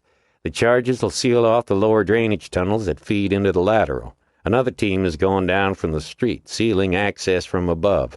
Real pros from the sound of it. The commander made a snorting sound through his mask. They told us to use NVDs, if you can believe that. NVDs? Snow echoed. Night vision devices, darling. But try wearing one over a wetsuit and mask. He spat over the side. We're not afraid of the dark, and anything that wants to come take a piece of us, let 'em try. Still, I like to see when I'm blown away. He stepped forward. All right, Hastings, Clapham, Beecham, you catch AW duty this mission. I want one weapons carrier per team. Lorenzo, Campion, Donovan, carry the pyros. You'll be the Candyman along with myself. We've got redundant charges, so expect a heavy load. Now shoulder up. Snow watched as the men slung automatic weapons over their shoulders. But what about me? He heard himself asking. Racklin turned toward him. I don't know. What about you? Snow paused. I'd like to do something. To help, I mean. Racklin stared at him for a moment, then a small smile appeared briefly on his lips. Okay, he said. You get to be Chunk Boy for this op. Chunk Boy? Snow asked. Chunk Boy. The commander nodded. Beecham, toss the kid over here. Racklin caught the waterproof rubber duffel that was thrown to him, then placed it over Snow's neck. That stays on until we reach the exit point, he muttered. I'll need a weapon, sir, Snow said. Get him something. Somebody thrust the butt of a harpoon gun into Snow's gut, and he quickly looped the strap over his shoulder. He thought he heard somebody sniggering quietly, but he ignored it. Snow had speared plenty of fish in the Sea of Cortez, but he'd never seen spears quite as long or as evil-looking as the ones that hung from the underbelly of this gun, fat, explosive charges packed at their ends. Don't shoot any crocodiles, Donovan said. They're endangered. It was the first time he'd spoken. The throb of the engines grew deeper, and the boat eased up to a cement landing beneath the dark outline of the lower Hudson sewage treatment plant. Snow looked up at the enormous concrete structure with a sinking feeling. It was fully automated, supposedly state-of-the-art, but he'd heard the facility had been nothing but problems since going online almost 5 years before. He hoped to God he was right about going in through the main settling tanks. Think we ought to alert 'em that we're coming? Snow asked. Racklin looked at him, faint amusement on his face. Way ahead of you. Took care of things while you were below decks. They'll be expecting us. A Jacob's ladder was thrown over the side, and the men quickly scrambled down to the landing. Snow looked around, orienting himself. He recognized the area from the basic tour. The control room was not far off. The team followed him up a metal staircase, then past a large array of aeration and settling tanks. The smell of methane and sewage hung in the air like a mephitic fog. At the far end of the tanks, Snow stopped at a metal door, bright yellow against the monotonous gray of the facility, with painted red letters, "Do not open door, alarm will sound." Racklin brushed Snow aside and kicked the door open, revealing a spare cement corridor blazing with white fluorescent light. A siren began, low and insistent. "Move out," Racklin said quietly. Snow led them up a double flight of stairs and onto a landing marked Control. There was a set of doors on the landing with a carded entry system set into the wall beside them. The commander stood back, preparing to kick in the doors again. Then, reconsidering, he moved forward and nudged one with his hand. It swung open, unlocked. Beyond was a vast room, flooded with light and full of the odor of treated sewage. Monitoring equipment and regulators lined the walls. In the center, a lone supervisor sat at the control station. He hung up the phone on his desk, his hair disheveled, blinking as if the telephone had roused him out of a sound sleep. "Do you know who that was?" he exclaimed, pointing at the phone. "Holy God, that was the deputy director of the—" "Good," Racklin replied. "Then I won't have to waste any time. We need you to shut down the main outflow propeller right now." The man blinked at Racklin as if seeing him for the first time. Then his gaze traveled down the line of seals, growing more wide-eyed as he went. "Damn," he said, almost reverently, staring at Snow's harpoon gun. "He wasn't kidding, was he?" "Hurry up now, darling," Racklin drawled, "or we'll throw you in the tank and let your fat old carcass shut it down for us." The man jumped to his feet, trotted over to a panel, and flipped several levers. 5 minutes is the most I can spare, he said over his shoulder as he moved toward another bank of controls. Any longer and everything west of Lenox Avenue will back up. 5 minutes is all we'll need. Racklin looked at his watch. Get us to the settling tank. Panting softly, the supervisor led the team back out to the landing, down one flight, and along a narrow corridor. At the far end, he opened a small access door and descended a spiral staircase of painted red metal. The staircase opened onto a small walkway that hung suspended a few feet above a foamy, roiling surface. "You really going down in that?" the man asked, looking them over once again with the same expression of disbelief on his jowled face. Snow looked down at the foamy, scum-laden surface, nose wrinkling involuntarily, regretting he'd been in the office that evening, and deeply regretting that he'd suggested this as an entry point. "First the Humboldt kill, and now—" "That's an affirmative," the commander replied. The man licked his lips. "You'll find the main feeder 5 feet below the surface on the east side of the tank," he said. "Watch out for the propeller valve. I've turned it off, but the residual flow will still be turning the blades." Racklin nodded and turned to Snow. "And the first riser is where exactly?" 320 feet down the feeder, the supervisor said. "Keep to your left as the pipes divide." "That's all we need to know," Racklin said. "Get on upstairs now and fire everything back up as soon as you get there." The man paused, still staring at the group. "Move!" Racklin barked, and the man scampered up the staircase. Snow went first, falling backwards into the bubbling vat, followed by Donovan.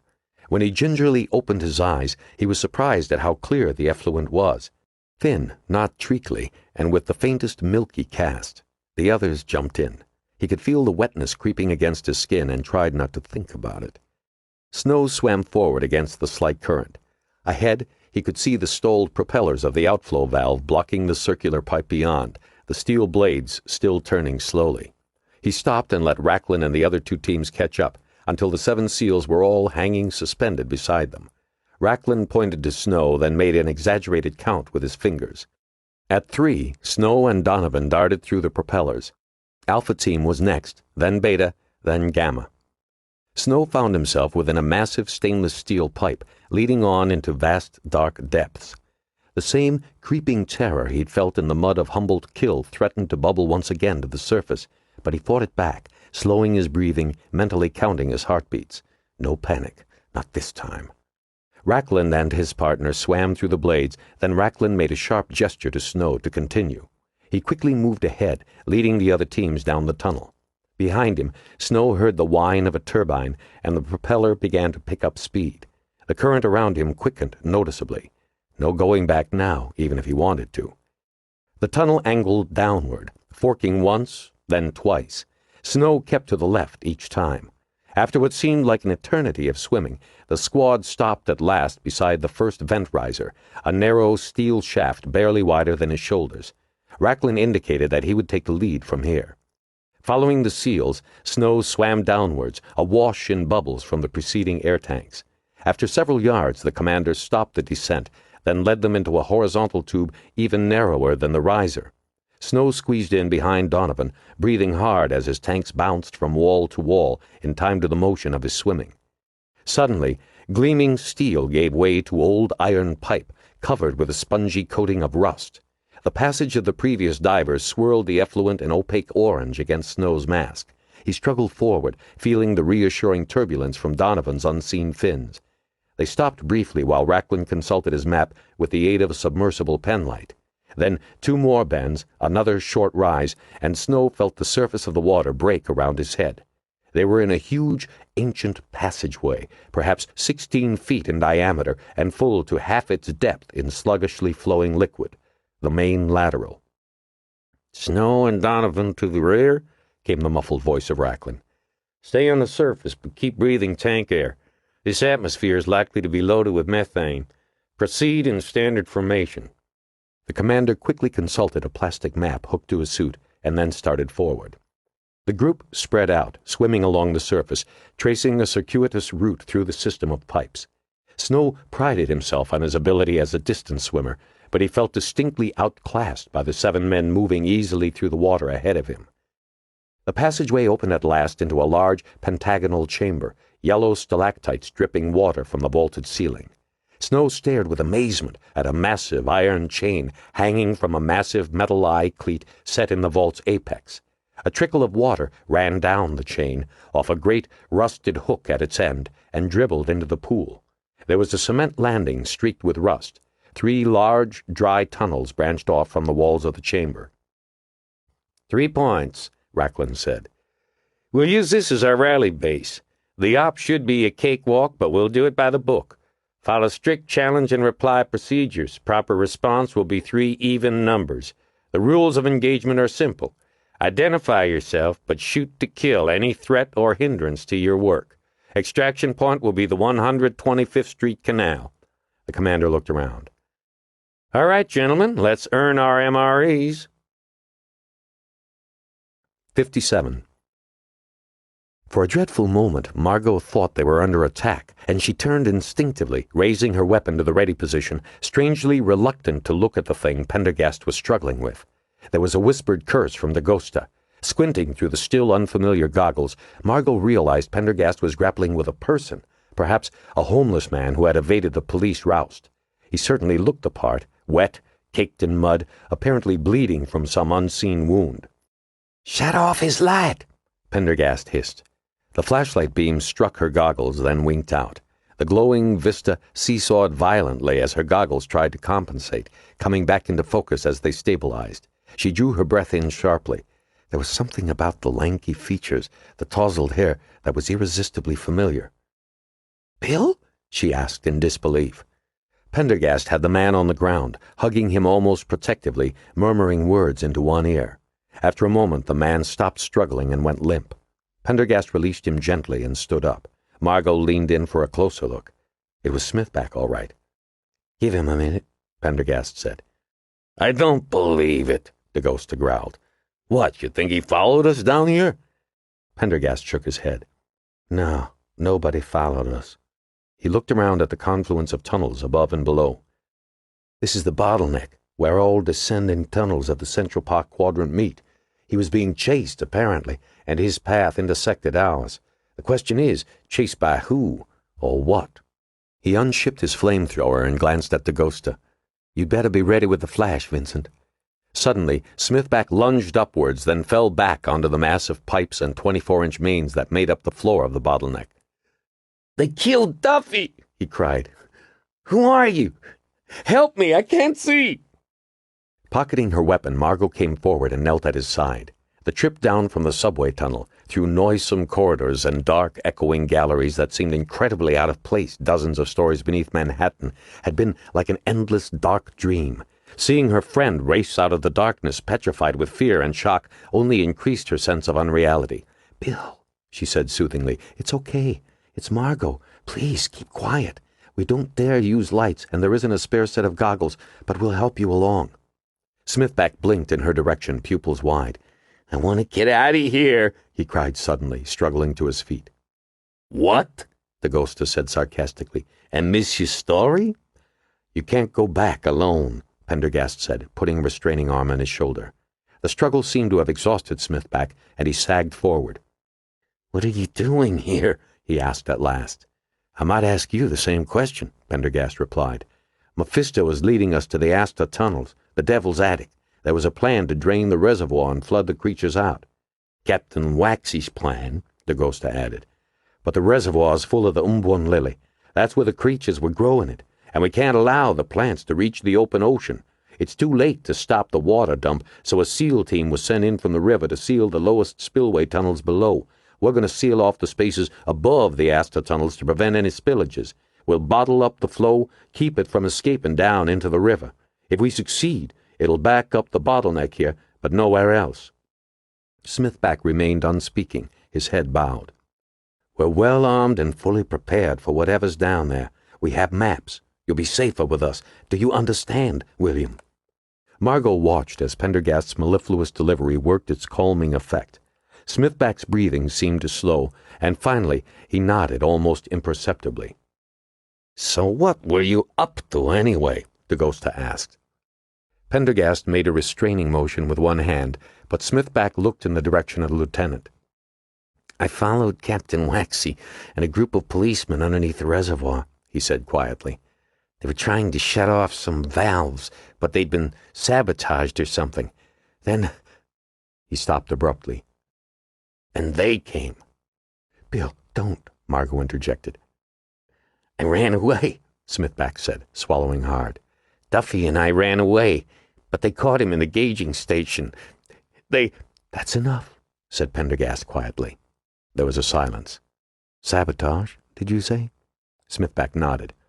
I heard Duffy say that somebody had been messing with the valves. That is troublesome. Troublesome indeed. There was a look on Pendergast's face that Margo had not seen before. We'd better continue, he said, shouldering the flamethrower again. This bottleneck is a perfect place for an ambush.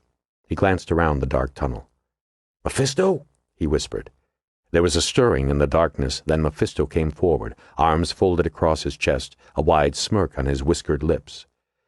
I was just enjoying this touching reunion, he said in his silky hiss. Now the merry band of adventurers is complete. Ho, Scriblarian, I see you've descended farther than you dared venture on our first meeting. Grows on you, doesn't it? Not especially, Smithback replied in a low voice. How nice, at least, to have one's own Boswell at hand. In the artificial light of the goggles, it seemed to Margo that Mephisto's eyes glittered gold and crimson as they surveyed the group. Will you compose an epic poem on the event? The Mephistiad. In heroic couplets, please. That's assuming you live to tell the tale. I wonder which of us will survive, and which will leave their whitened bones to lie here forever in the tunnels beneath Manhattan. Let's move on, Pendergast said. I see. Whitey here feels there has been enough talk. Perhaps he fears it will be his bones left to the rats. We need to set several series of charges directly below the bottleneck, Pendergast said smoothly. If we stand here listening to your empty posturing, we won't have time to exit before the reservoir dumps. Then it will be your bones as well as mine that are left for the rats. Very well, Mephisto said. Don't chafe. He turned and began clambering down a large, dark tube. No, Smithback said. Dagosta took a step toward the journalist. Come on, I'll take your hand. The vertical tube ended in a high-ceiling tunnel, and they waited in the darkness while Pendergast set several sets of charges, then motioned them on. A few hundred yards down the tunnel, they arrived at a walkway that crossed a few feet above the level of the water. Margo felt grateful. The ankle-deep stream had been cold and foul. Well, whispered Mephisto, climbing on the walkway, perhaps the mayor of Grant's Tomb can finally dry out his wingtips. Perhaps the hobo king can finally shut up, Dagosta growled. A delighted hiss came from Mephisto. Hobo king! Charming! Perhaps I should go hunting track rabbits and leave you to do your own spelunking. Dagosta stiffened, but held his tongue, and Mephisto led the way across the walkway into a crawl-space beyond. Margo heard the roar of falling water in the distance, and soon the passage ended at a narrow waterfall. A narrow iron ladder, almost concealed by the ordure of many decades, descended into a vertical tunnel at the base of the falls. They passed through the tunnel one at a time, dropping to an irregular bedrock floor beneath the confluence of two 72-inch mains. The narrow boreholes of explosive drills lined the walls like the work of disorderly termites. Nous sommes arrivés, said Mephisto, and for the first time Margo thought she could detect nervousness behind the bluster. The devil's attic is directly beneath us. Motioning them to stay put, Pendergast checked his maps and then vanished noiselessly into the ancient tunnel. As the seconds turned to minutes, Margo found herself ready to jump at every drop of water from the mossy ceiling, at every stifled sneeze or restless stirring. Once again, she questioned her own motives for coming along. It was becoming increasingly hard to ignore the fact that she was hundreds of feet underground, in an obscure and long-forgotten warren of service passageways, railroad tunnels, and other spaces even more obscure, with a lurking foe that at any moment might— There was a movement in the dark beside her. "Dear Dr. Green," came the silky hiss of Mephisto, "I'm sorry you decided to join our little walkabout, but since you're here, maybe you can do me a favor? Please understand, I have every intention of letting your friends here take all the risk. But if something unpleasant should happen, maybe you could deliver something for me." Margo felt a small envelope being thrust into her hand. Curiously, she began to lift it toward her goggles. "No," said Mephisto, catching her hand and thrusting it into her own pocket. "Plenty of time for that later, if necessary." "Why me?" Margo asked. "Who else?" came the hiss. "That slippery G-man, Pendergast? Or maybe the large economy model of our city's finest standing over there? Or Smithback, the yellow journalist?" There was a rapid footfall in the darkness. Then Pendergast was back within the dim circle of their flashlights. "Excellent," he said as Mephisto melted from her side. "Up ahead is a catwalk where I made my own descent. The charges under the bottleneck should take care of the main reservoir flow to the south. Now we'll set the rest of the charges to block off any spillage from feeders beneath the north end of the park." The matter-of-fact tone of his voice was more appropriate for a croquet party, Margo thought, than this nightmare stalk, but she was grateful for it. Pendergast grasped the handle of the flamethrower, unclipped the nozzle guard, and pressed the primer a few times. "I'll go first," he said, "then Mephisto. I trust your instincts. Let me know if you sense anything wrong or out of place." "Being here is out of place," Mephisto said. "Ever since the Wrinklers arrived, this has been shunned ground." "Margo, you'll be next," Pendergast continued. "Take care of Smithback. Vincent, I'd like you to cover the rear. There might be a conflict." "Right," the ghoster said. "I'd like to help," Margo heard Smithback say softly. Pendergast looked at him. "I'm useless without a weapon," the writer explained, his voice unsteady but determined. "Can you handle a gun?" Pendergast asked. "Used to shoot skeet with a 16-gauge, Smithback said. The ghoster stifled a laugh. Pendergast pursed his lips a moment as if calculating something. Then he unslung the other weapon from his shoulder and passed it over. "This is an M79. It fires 40mm high-explosive rounds. Be sure you've got a kill zone of at least 100 feet before you use it. The ghoster can describe to you how to reload as we go. I expect if action starts, there will be plenty of light for you to see with." Smithback nodded. "The thought of a journalist with a grenade launcher makes me very nervous," came the ghoster's voice out of the darkness. "We'll set the charges, then leave," Pendergast said. "Fire only as a last resort. The sound will bring the entire nest down upon us. Vincent, set the flash unit to strobe and use it at the first sign of trouble. We'll blind them first, then fire. Be sure to remove your goggles first. The flash unit will overload them.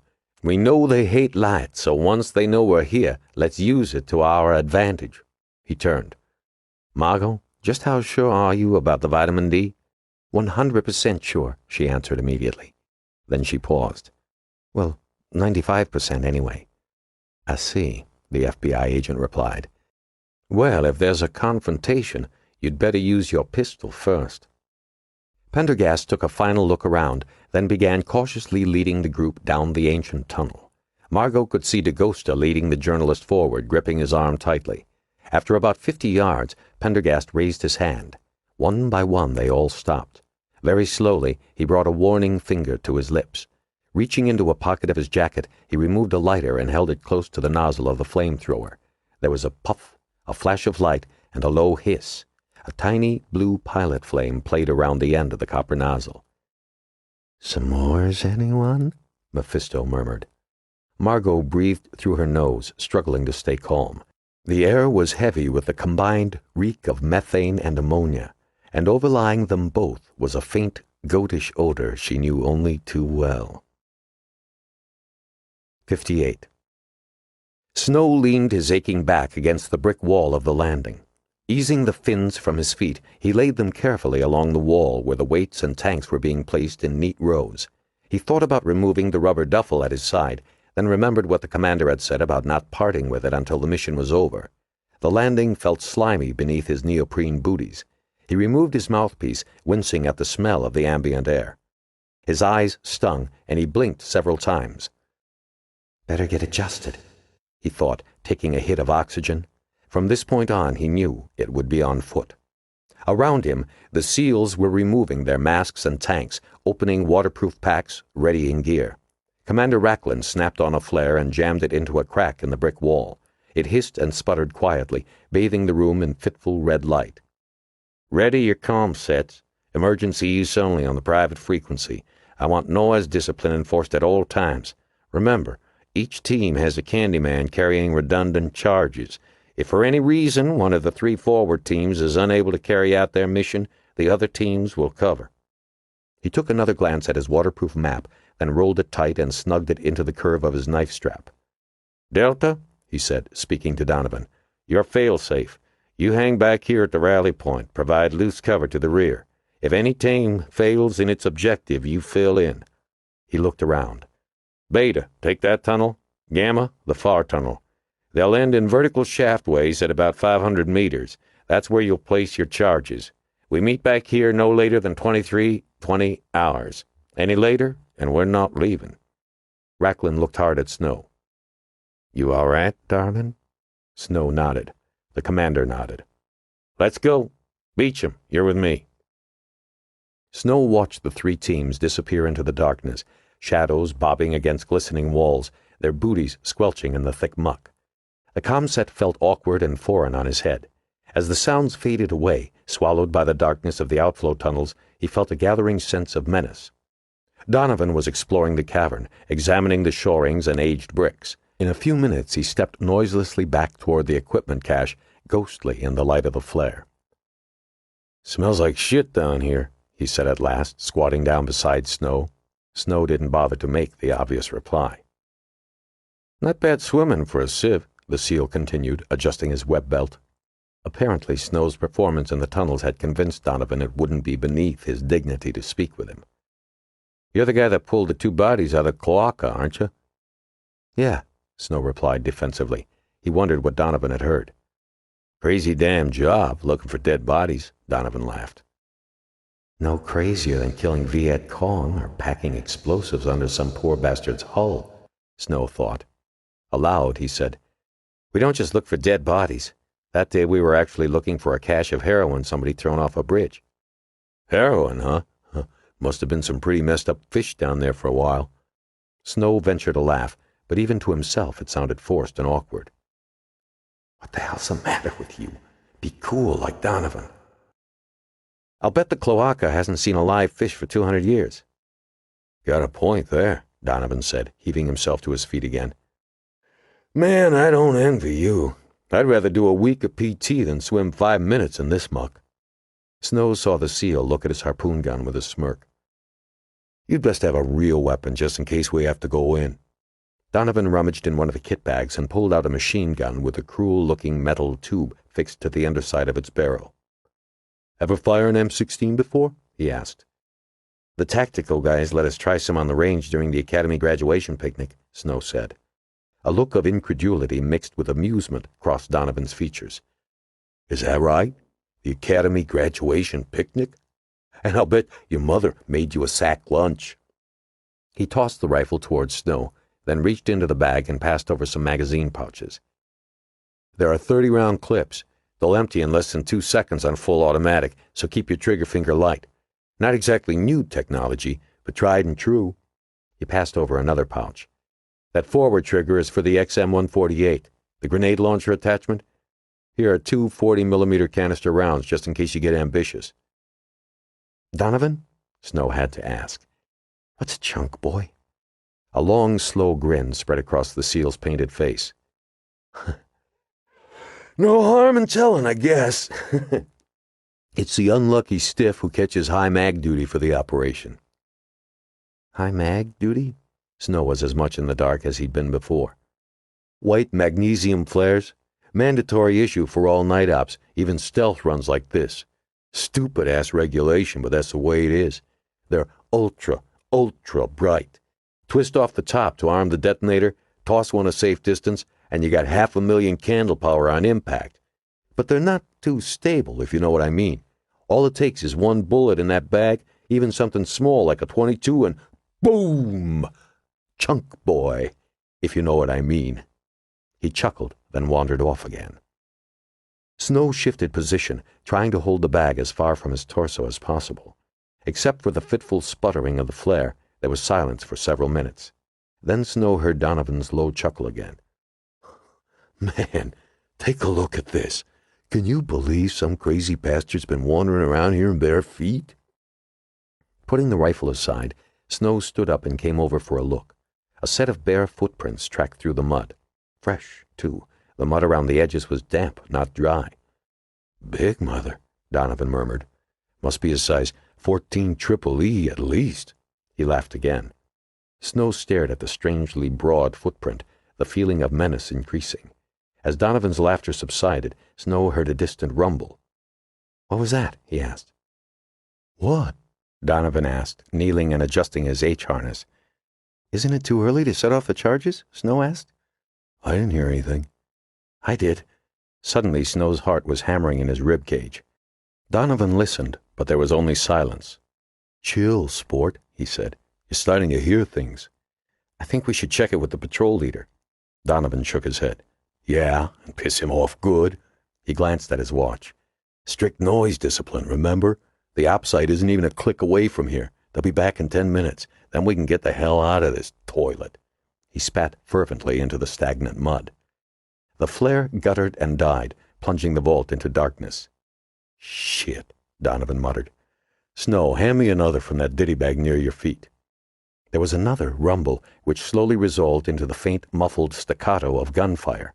It seemed to shiver through the ancient walls, rising and falling like a distant storm. In the dark, Snow could hear Donovan rise quickly to his feet, finger punching the comset. Team Alpha, patrol leader, do you read? He hissed. A mass of static came crackling over the frequency. There was a rolling shudder in the ground.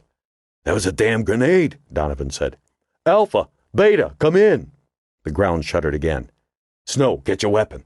Snow heard the long rattle of a well-oiled bolt being drawn back. What a cluster hump this is turning into.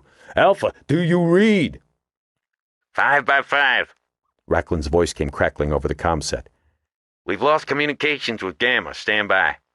Roger that, Donovan said. There was a brief, tense silence, then the commander's voice returned.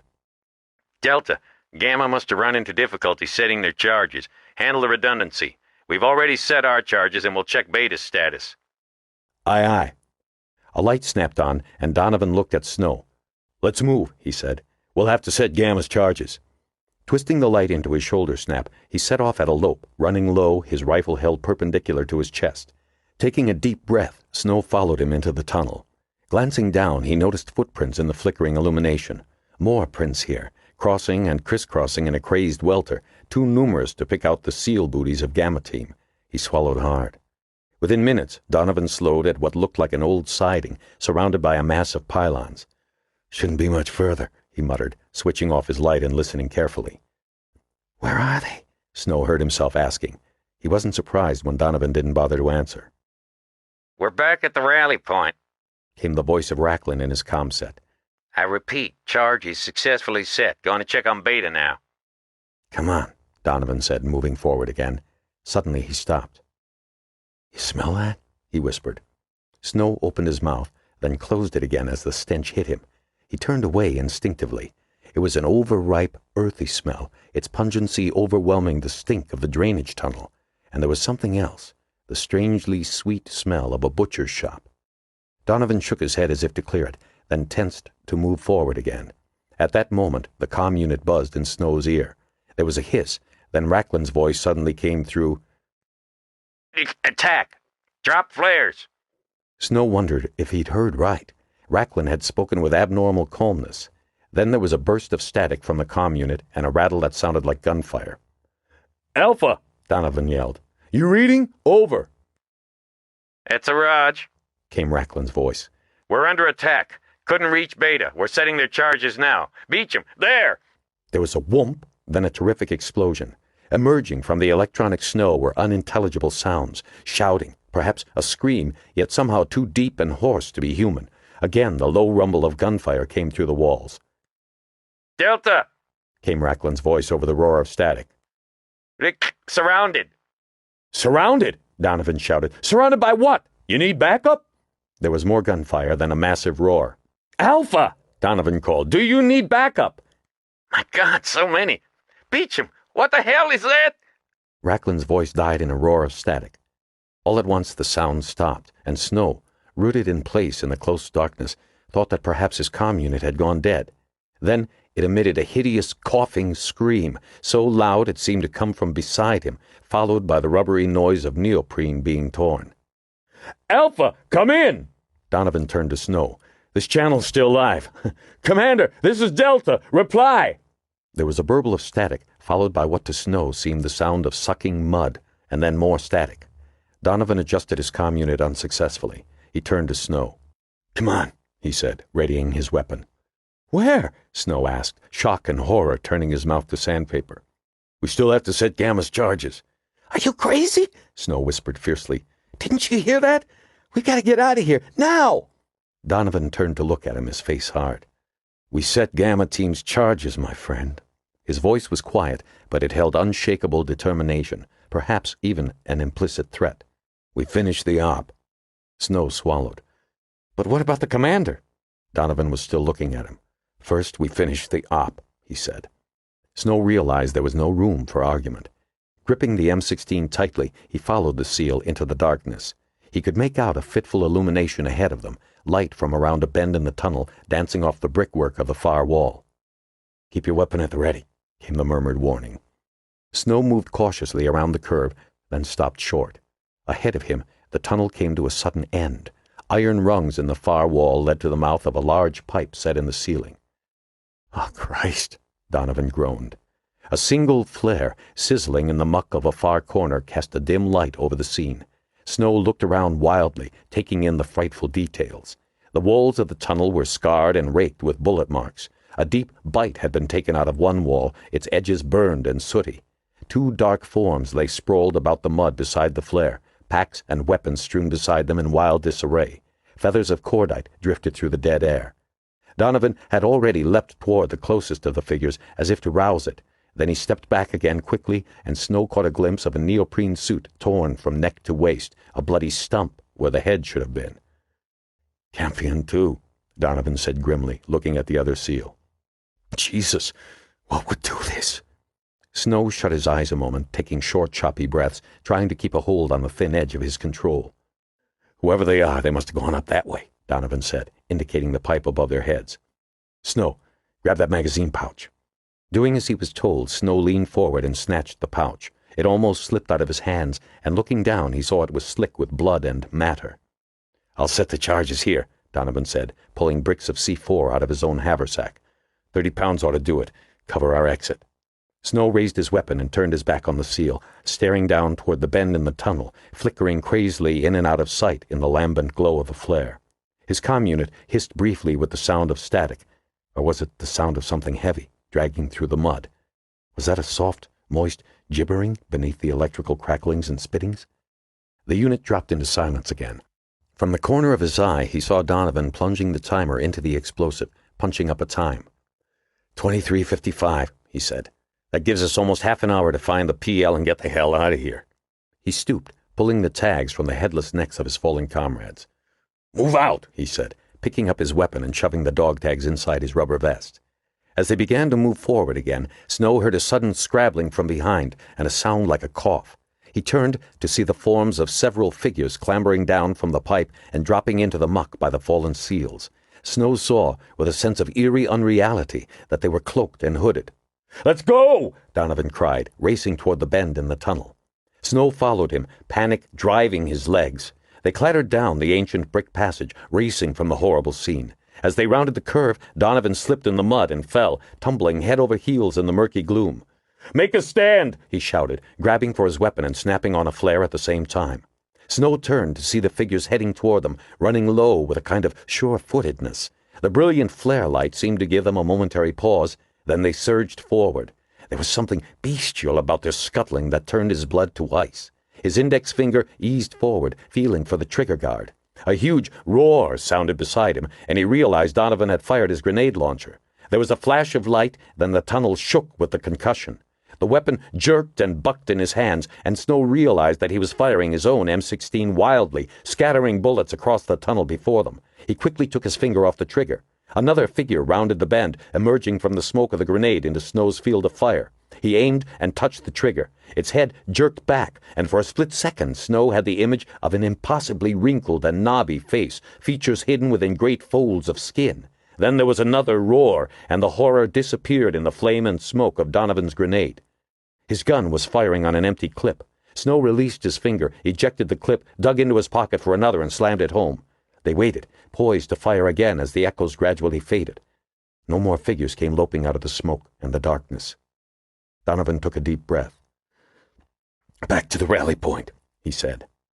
They turned back down the tunnel, Donovan reaching up to snap on his flashlight. A thin red beam shot into the murk ahead of them. Snow followed, breathing hard. Ahead lay 3 points and their gear and the way out. He found he was thinking from moment to moment now, concentrating only on getting out, getting to the surface, because anything else would mean thinking of the horrors that had scuttled out toward them, and to think of those would mean... He suddenly plowed into Donovan's back. Staggering for a moment, he glanced around, trying to determine what had caused the seal to stop so suddenly. Then he saw, in the beam of Donovan's light, a group of the creatures ahead of them. 10, perhaps a dozen, standing motionless in the thick atmosphere of the outflow tunnel. Several of them were holding things that dangled by what looked to Snow like dense threads. He peered more closely in mingled fascination and horror. Then he looked away quickly. "Mother of God!" he breathed. "What do we do now?" "We blow our way out," Donovan said quietly, raising his weapon. 59. Margo took a deep drag from the oxygen mask, then passed it to Smithback. The oxygen cleared her head immediately, and she glanced around. At the head of the group, Pendergast was placing bricks of plastic explosive around the base of an open hatchway. Each time he pulled another charge from his pack and dropped it in place, clouds of dust and fungus spore billowed up from the ground, obscuring his face momentarily. Behind her stood Dagosta, weapon at the ready. Mephisto stood to one side, silent and motionless, his eyes red embers in the dark. Pendergast shoved the detonators into the C4, then set the time carefully, checking it against his own Patek Philippe. Then he retrieved his pack and rose silently, signaling it was time to move on to the next position. From the circles of his night vision goggles to the base of his chin, Pendergast was a mask of light gray dust. His normally immaculate black suit was torn and muddied. Under other circumstances, he would have looked ridiculous, but Margo was in no mood to laugh. The air was so bad, she realized she had placed a hand protectively over her nose and mouth. She gave up and took another pull from the mask. "Don't bogart that oxygen," Smithback whispered. He smiled weakly, but his eyes remained grim and distant. They moved down the narrow corridor, Margo now helping Smithback through the darkness. Huge iron rivets, spaced about 10 feet apart, hung from the ceiling. After a couple of minutes, they stopped again while Pendergast consulted his plans, then took the charges from Margo's pack and placed them in a niche near the roof. "Very good," he said. "One more series and we can head for the surface. We'll need to move quickly." He started down the passage, then stopped abruptly. "What is it?" Margo whispered, but Pendergast held up his hand for silence. "Do you hear that?" he asked at last in a low tone. Margo listened but could hear nothing. The close, fetid atmosphere was like cotton wool, muffling all sound. But now she heard something, a dull thump, then another, like a rolling thunder far beneath their feet. "What is that?" she asked. "I'm not sure," Pendergast murmured. "It's not the seal setting off their explosions?" Pendergast shook his head. "Doesn't sound powerful enough to be plastique. Besides, it's too early." He listened a moment, frowning, then motioned them forward again. Margo followed close behind, leading Smithback as the passage rose, then fell, tracing a crazy course through the bedrock. She found herself wondering who could have constructed this passage, perhaps 3 dozen stories beneath the streets of Manhattan. She saw herself as in a vision, walking along Park Avenue, but the road appeared as just a thin skin of asphalt, covering a vast network of shafts, tunnels, galleries, and corridors, plunging deep into the earth, crawling like a wasp's nest with the activity of... She gave her head a vicious shake and took another hit of the oxygen. As her thoughts cleared again, she realized that the muffled sound was still coming from somewhere beneath her feet. Now, however, it was different. It had a cadence, like the sound of a throbbing engine, rising and falling and rising again. Pendergast stopped again. "Nobody speak above a whisper. Understood? Vincent, ready the flash." Ahead of them, the tunnel ended in a large sheet of iron, punctuated with more rivets. A single door stood open in the middle of the metal wall, and Pendergast glided through, flamethrower at the ready. The flaming tip darted from side to side, leaving a scribble of glowing tracks on Margot's goggles. In a moment, he turned and motioned the group to follow him. As she stepped carefully into the enclosed space, Margot realized that the sound beneath her feet was the beating of drums, mingled with what sounded like a low, murmuring chant. The ghost jostled her from behind as he stepped into the compartment, and she jumped forward with a sharp intake of air. She could see ancient brass levers and gears lining one wall, their broken dials encrusted with verdigris and dirt. A massive winch and several rusted generators stood in the far corner. Pendergast moved swiftly to the center of the room and knelt by a large metal plate. This was the central switching room for the Asta tunnels. If I'm correct, we're directly above the Crystal Pavilion. It was the private waiting room below the old Knickerbocker Hotel. We should be able to see into the pavilion below. He waited until an absolute silence had descended on the group. Then he slipped the corroded brackets from the plate and slid it carefully to one side. As Margot watched, a flickering light came streaming up, and the goatish odor, the old, familiar scent of nightmare, grew stronger. The sound of drumming and muffled chanting swelled. Pendergast peered down, the lambent glow from the crystal pavilion moving fitfully across his face. He stared for a long time, then stepped back slowly. "Vincent," he said, "I think perhaps you should take a look." The ghost stepped forward, tilted up his goggles, and peered into the hole. Margot could see beads of sweat popping out on his brow in the faint light, and his hand unconsciously settled on the butt of his gun. He stepped back wordlessly. Then Margot felt Smithback push himself forward. He stared, breathing loudly through his nose, hardly seeming to blink. "Ah, the Scriblarian in heat," whispered Mephisto sarcastically. But Smithback did not look to Margot as if he was enjoying the view. His hands began to shake, first slightly, then almost uncontrollably. He allowed Dagosta to pull him away from the viewplate, a look of horror frozen on his face. Pendergast gestured to Margot. "Dr. Green, I'd like your opinion," he whispered. She knelt by the hole, lifted her goggles, and peered down into the cavernous space. For a moment, her mind couldn't quite grasp the image that was spread out beneath her. She found herself looking down through the remains of a shattered chandelier into the center of a vast space. She could make out the ruins of what had once been a room of great elegance. Doric columns, giant murals, and tattered velvet draperies contrasted with the mud and filth that coated the walls. Directly beneath her, in between the cracked candelabra arms and dangling crystals, she could make out the hut of skulls that Pendergast had described. At least 100 hooded figures stamped and shuffled in front of the hut, swaying in ragged lines, murmuring a toneless, unintelligible chant. In the distance, the monotonous tattoo drummed on as more figures streamed in, taking their places, picking up the chant. Margot stared, blinked, stared again in mingled fascination and horror. There could be no doubt. These were the Wrinklers. "It seems like some kind of ritual," she whispered. "Indeed," Pendergast replied from the darkness beside her. "No doubt this is the other reason that people were never killed on the nights of the full moon. The ritual, whatever it is still in place. The question is, who or what is leading it now that Kawakita has been killed?" "It's quite possible there was some kind of coup d'etat," Margot said. "In primitive societies, the shaman was often killed and replaced by a rival shaman, usually a dominant figure from within the group." She watched, intrigued despite the great fear and loathing she felt. "My God, if only Frock could see this." "Yes," Pendergast replied.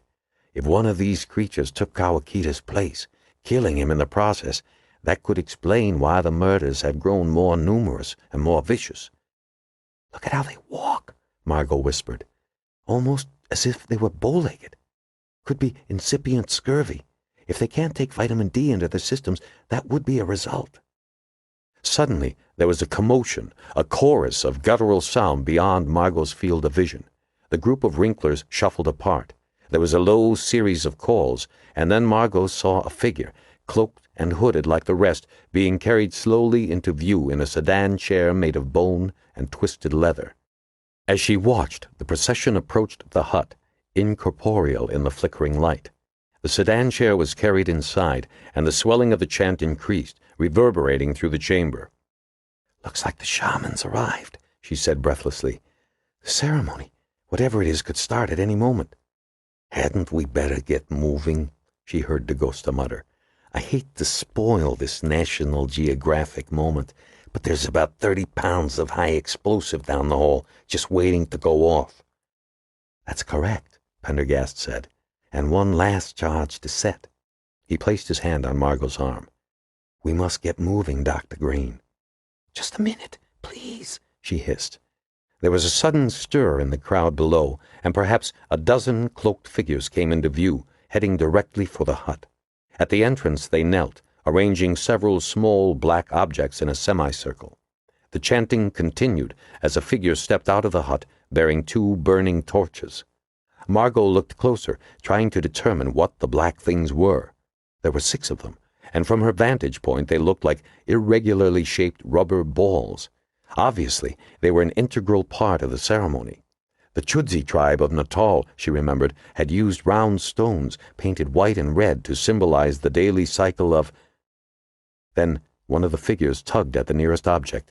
The black rubber cowl sloughed away, and Margo took an instinctive step backward, smothering a groan of dismay. Pendergast quickly moved to the opening and stared downwards for a long moment. Then he stood up and stepped away. "We've lost the steel, team," he said. Mephisto came forward, glancing down into the flickering space, his long tangle of beard given a Mephistophelian tinge by the ruddy glow. "Now, dearies, don't forget it's dangerous to swim after a heavy meal," he muttered to them. "You think they set their charges before—" DaCosta's voice trailed off in the darkness. "We'll just have to hope they did," Pendergast murmured, sliding the cover back into position. "Let's set the last charge and leave while there's still time. Vincent and I will use our lights front and back. The rest of you keep in position. Remember, we're practically in their nest now. Exercise hypervigilance." "Hypervigilance," Mephisto snorted. Pendergast gazed toward the homeless leader in mild reproof. "We'll discuss your low opinion of me and my own opinion of your taste in haute cuisine some other time," he said, turning toward the exit. They left through a passage on the far side of the housing and moved quickly along the passageway. After traveling about 100 yards, Pendergast stopped short at a spot where a ragged-walled tunnel came up from below to join the main passageway. The drumming could be heard distinctly, issuing up from the narrow tube. "Odd," the FBI agent said, gazing up the intersecting tunnel. "This access route isn't marked on my map." "Well, it won't matter. The last charge should bring down this entire structure of drifts in any case." They moved forward again, arriving in a few minutes at the entrance to what looked like an old maintenance area. Massive, rusted wheels were stacked against one wall, along with what looked to Margo like various types of signaling and switching equipment. A tin lunchbox sat on a rotting table. Inside, Margo could see the ancient, desiccated skeleton of a half-chicken. The whole place had the air of being abandoned in a hurry. "God, what a spot," DaGosta said. "Makes you wonder what the true story of these tunnels is." "Or if anybody still knows it almost a century later," Pendergast said. He nodded toward a metal-banded door in a far corner, between stacks of dusty equipment. "That's the maintenance stairway leading down to the Asta tunnels. Here's where we'll set the last charge." He pulled another brick of explosive from his bag, rolling it in the mud beneath his feet. "What's that for?" DaGosta asked. "Camouflage?" "Exactly," came Pendergast's whispered reply as he molded the charge around the base of a cement pylon. "This is apparently a more heavily trafficked area." He nodded back down the tunnel in illustration. "Jesus," Margo breathed. The floor of the passage they had just come down was lined with the tracks of countless bare feet. She dug for the mask and took a drag of oxygen. The humidity was close to 100%. She took another deep breath from the mask, then offered it to Smithback. "Thanks," he said, taking 2 slow hits. Margo watched as a dull gleam returned to his eyes. His hair hung limply over his forehead, and his shirt was torn and streaked with blood. "Poor Bill," she thought.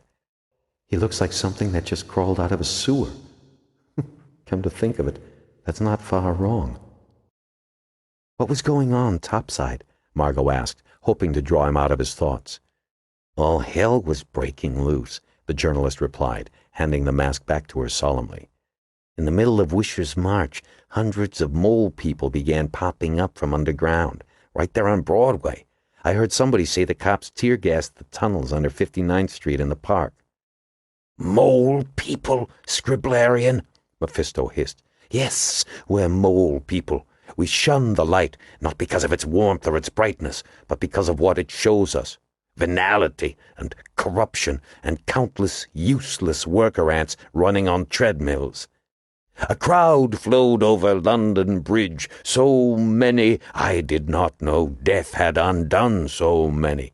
Stow it, the ghosta snapped. Just get me back to that venal, corrupt surface, and I promise you can crawl into the deepest shithole you can find, and I'll never come looking for you ever. While you two have been filling the air with strophe and antistrophe, I have set the final charge, Pendergast said, rubbing his hands and tossing away the now empty munitions bag. I'm surprised you haven't brought the entire foul nest down on us with your bickering. Now let's get out as quickly as possible. We have less than 30 minutes. He led the way back out of the storage area. Suddenly he stopped. There was a brief silence. Vincent, Margo heard him whisper. Are you ready? I was born ready. Pendergast checked the nozzle on the flamethrower. If necessary, I'll flame, then we retreat. Wait for the flames to clear before advancing. This fire's a fast, clean-burning mixture designed for close fighting, but the propellant clings to surfaces for several seconds before flaring out. Understood? Remove your goggles and get ready to close your eyes against the flash. Hold off until I signal. The rest of you, ready your weapons. What is it? Margo whispered, pulling out the Glock and snapping off the safety. Then she smelt it, the foul reek of the creatures hanging in the air like an apparition. We've got to get past that access vent, Pendergast whispered. Let's go. Then there was a sudden scrabbling in the tunnel ahead and beneath them. Pendergast brought his hand down, and Dagosta switched on the beam at low power. Margo saw, with dread, that a knot of cloaked creatures was scrambling up the passageway toward them. They moved with sickening speed. Suddenly, everything seemed to happen at once. Pendergast cried out. There was a sharp snap from Dagosta's flash gun, and a white light of almost supernatural intensity burst through the tunnel, turning the dim black outlines of the rock to instantaneous color. There was a strange, drizzling roar, and a blue-orange flame shot from the flamethrower. Even though she was behind the FBI agent, Margo felt a terrific wave of heat cross her face. The stream hit the onrushing creatures with a loud popping sound and a firestorm of swirling sparks. For a moment, the figures kept coming, and to Margo it looked as if the front ranks were wearing strange, blossoming robes of flame, which crisped and vanished into cinders. The flash gun winked out, but not before a terrible image of humped, misshapen bodies, swathed in burning flesh, falling forward, legs windmilling, imprinted itself on Margo's brain. "Retreat!" Pendergast yelled. They stumbled back into the storage area, Pendergast sending another gout of flame toward the creatures. In the burst of orange light, Margo saw countless more running up the access tube toward them. Instinctively, she raised the gun and squeezed off several shots. Two of the creatures pinwheeled backwards and were lost in the flickering dark. Dimly, she was aware of having lost Smithback in the confusion. There was an explosion in her ear, and both barrels of Mephisto's shotgun went off. She could hear somebody shouting, perhaps it was her, and the frantic, blubbering screams of pain from the wounded creatures. There was a sharp report, then a massive explosion shook the tunnel as Dagosta lobbed a grenade into the group. "Quick!" Pendergast said. "Down the maintenance stairway!" "You crazy?" Dagosta cried. "We'll be trapped like rats!" "We're already trapped like rats," came the reply. "There are too many of them. We don't dare fight here. We might set off to C4. At least in the Astor tunnels we have a chance. Go!" Dagosta yanked open the metal-banded door, and the group stumbled down the stairs, Pendergast trailing, squirting tongues of fire back up the tunnel. Acrid smoke billowed down, burning Margo's eyes. Blinking back tears, she saw another cloaked figure loping after them, its hood flapping, its wrinkled face twisted in fury, a jagged flint knife raised high in one hand. Dropping into a weaver stance, she emptied the rest of her clip into the monstrosity, noting almost with detachment how the hollow points blossomed as they tore into the leathery flesh. The figure fell and was almost immediately replaced by a second. There was a burst from the flamethrower, and the figure fell backward, dancing and convulsing in a corona of fire. They emerged in a small, high-ceilinged room, the walls and floor covered in tiles. From beyond a Gothic archway, the red glow of the ceremony could be seen. Margo looked around quickly, scattering rounds across the floor as she desperately reloaded her clip. Smoke hung in the air, but with relief she sensed the place was deserted. It seemed to be some kind of secondary waiting area, perhaps intended for children. Several low tables surrounded them, some still set for games of checkers, chess, and backgammon, the pieces thickly draped in cobwebs and mold. "A shame for Black," said Mephisto, glancing at the closest table as he broke open the shotgun and reloaded. "He was a pawn ahead." There was sound on the stairway, and a fresh group of wrinklers scuttled out of the darkness toward them. Pendergast dropped into firing position, sending the long flame licking toward them. Margo dropped into firing stance, the popping of her gun drowned out in the general roar. There was a movement from beyond the arch, and more creatures came running toward them from the pavilion itself. She watched as Smithback, frantically working the grenade launcher, was overcome and dragged to the ground. Pendergast had his back to the tiled wall, sending a sweeping arc of flame across the creatures around him. With a curious sense of unreality, she aimed at the heads of the running figures before her and began pulling the trigger. One creature dropped, then a second, and then she was firing on an empty clip. She moved backward as fast as she dared, grabbing in her carryall for another handful of ammunition. Then there was movement all around her. Arms like steel cords wrapped around her neck and ripped the gun from her grasp. A fetid odor like the breath of a corpse filled her senses, and she closed her eyes, crying out in pain, fear, and rage, composing herself as best she could for inevitable death. 60.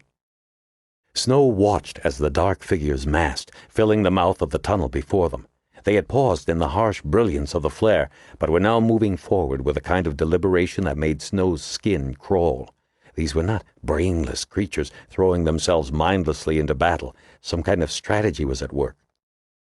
"Listen," Donovan said quietly. "Load one of those canister rounds into the XM-148. We'll fire together on my signal. You aim at the left of the group, I'll aim at the right. Reload and fire again as fast as you can. Grenade launchers have a tendency to pull high, so keep your aim low." Snow loaded the round into the launcher, feeling his heart thumping at the back of his throat. Beside him, he felt Donovan grow tense. "Now!" Donovan yelled. Snow pulled the forward trigger, and the weapon almost bucked out of his hands as the load roared toward the group. The bright plumes of the two explosions filled the narrow tunnel with orange light. Snow found he had aimed too far to the left, hitting the wall of the tunnel. Then, with a deep shudder, a section of the ceiling collapsed. Horrifying screams came from the group of hooded figures. "Again!" Donovan cried, loading another round. Snow reloaded and fired again, letting the barrel drift slightly to the right this time. He watched, mesmerized, as the shell erupted from the barrel and, seemingly in slow motion, pinwheeled its way over the heads of the roiling group at the tunnel's mouth. There was another shudder and a fresh burst of light. "Lower!" Donovan screamed. "They're closing!" Sobbing now, Snow ripped open the extra pouch with his teeth, loaded the round, and fired again. The bright, fierce plume erupted in the midst of the figures. Muffled shrieks sounded piercingly over the roar of the explosion. "Again!" Donovan yelled, firing his own grenade launcher at the figures. "Hit him again!" Snow loaded, fired. The shot fell short, sending a concussive blast of heat toward them, knocking him to his knees. He righted himself, blinking against the clouds of dust and smoke that billowed through the dark space. He was out of grenades, and his finger moved from the forward trigger to the rear trigger. Donovan held up his hand in the signal for danger point. They waited, guns pointed into the blackness, for what seemed to Snow like several minutes. At last, Donovan relaxed his weapon. "That was a hell of a shitstorm," he whispered. "You did all right. I want you to hang back for a moment while I recon. If you hear anything, give a holler. I doubt we'll find anything larger than a pinky waiting for us after that, but I'm not taking any chances." He checked the magazine of his M1, snapped on a flare, and tossed it into the drifting smoke. Then he moved forward slowly, hugging the tunnel wall. As the smoke dissipated, Snow could see the dim outlines of Donovan's head and shoulders as he moved stealthily forward, the dark bar of his shadow flickering behind him. As Snow watched, the seal picked his way around the broken, smoking forms that littered the mouth of the tunnel. Reaching the mouth of the tunnel, Donovan looked cautiously around, then rotated himself out into 3 points. Finally, he took a step into the chamber and was swallowed up by the blackness, and Snow was left alone with only the dark for company. It suddenly occurred to him that the duffel of magnesium flares was still hanging by his side, forgotten in the fight. He fought back the urge to shrug it off and leave it behind. Racklin says it stays with me until the mission's over, he thought. So it stays. Racklin. It seemed impossible that those creatures could have killed all the SEALs. They were too well armed, too battle-savvy. If the other two tunnels were like this one, maybe some of the men escaped up the ladders at the end. If so, we ought to go back and try to... Suddenly Snow stopped, surprised by the coolness with which he was thinking these thoughts. Maybe he was braver than he'd thought, or just more stupid. If only that bastard Fernandez could see me now, he thought. His thoughts were interrupted as the form of Donovan once again emerged from the blackness, looked around, then motioned him forward. Snow moved quickly toward him, then slowed as a grim sight came into view. The gear was still neatly piled along the wall, a stark contrast to the dismembered, headless figures lying at crazy angles in the muck of the tunnel floor. "Hurry up," he heard Donovan whisper. "No time for rubbernecking." He looked up. Donovan stood there, arms folded, surveying the equipment with an impatient scowl on his face. Above Donovan, in the thick darkness of the vault, a black form dropped from the dangling chain with a sudden shriek and landed on his back. Donovan staggered and managed to shrug the thing off, but two more figures dropped nearby and grappled with the SEAL, bringing him to his knees. Snow stumbled backward, aiming his gun, unable to get a clear shot. Another lunged forward, knife in hand, and Donovan screamed, an impossibly high, almost feminine sound. There was a strange, sawing motion, a guttural roar of triumph, and the figure raised Donovan's head in the air. Momentarily paralyzed by the sight, Snow thought he saw Donovan's eyes rolling wildly in their sockets, dim reflections of the red glow at the rear of the tunnel. Snow fired then. Short, staccato bursts, as Donovan had taught him, hosing the barrel left and right toward the obscene group huddled over Donovan's body. He knew somehow that he was shouting, though he couldn't hear it. The magazine emptied, and he slammed home the spare, screaming and firing until the clip ran dry. As his ears rang in the sudden silence, he took a step forward, waving the cordite aside, searching the gloom for the nightmare apparitions. He took another step, then another. The blackness ahead seemed to shift, as if moving in against itself, and Snow wheeled and ran for the end of the tunnel, his feet churning through the mud and the dank water, the empty clip clattering forgotten onto the slick stones behind him. 61. Margo closed her eyes tightly, trying to empty her mind against the ultimate pain.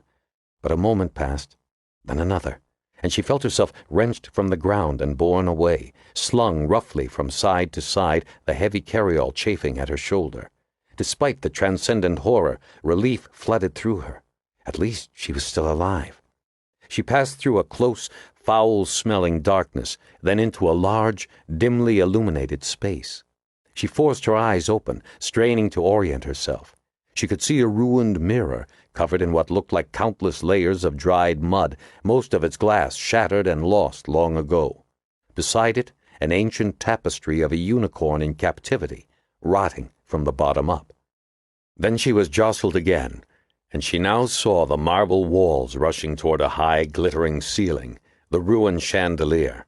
A tiny metal plate glinted at the ceiling's center, their view-hole not 10 minutes before. "I'm in the Crystal Pavilion," she thought. The foul odor was stronger here than ever, and she fought against panic and a rising despair. She was brusquely thrown to the ground, the blow knocking the breath from her lungs. Gasping, she tried to rise to one elbow. She saw she was surrounded by wrinklers, shuffling back and forth, swathed in their ragged patchwork cloaks and hoods. Despite her horror, she found herself looking at them with curiosity.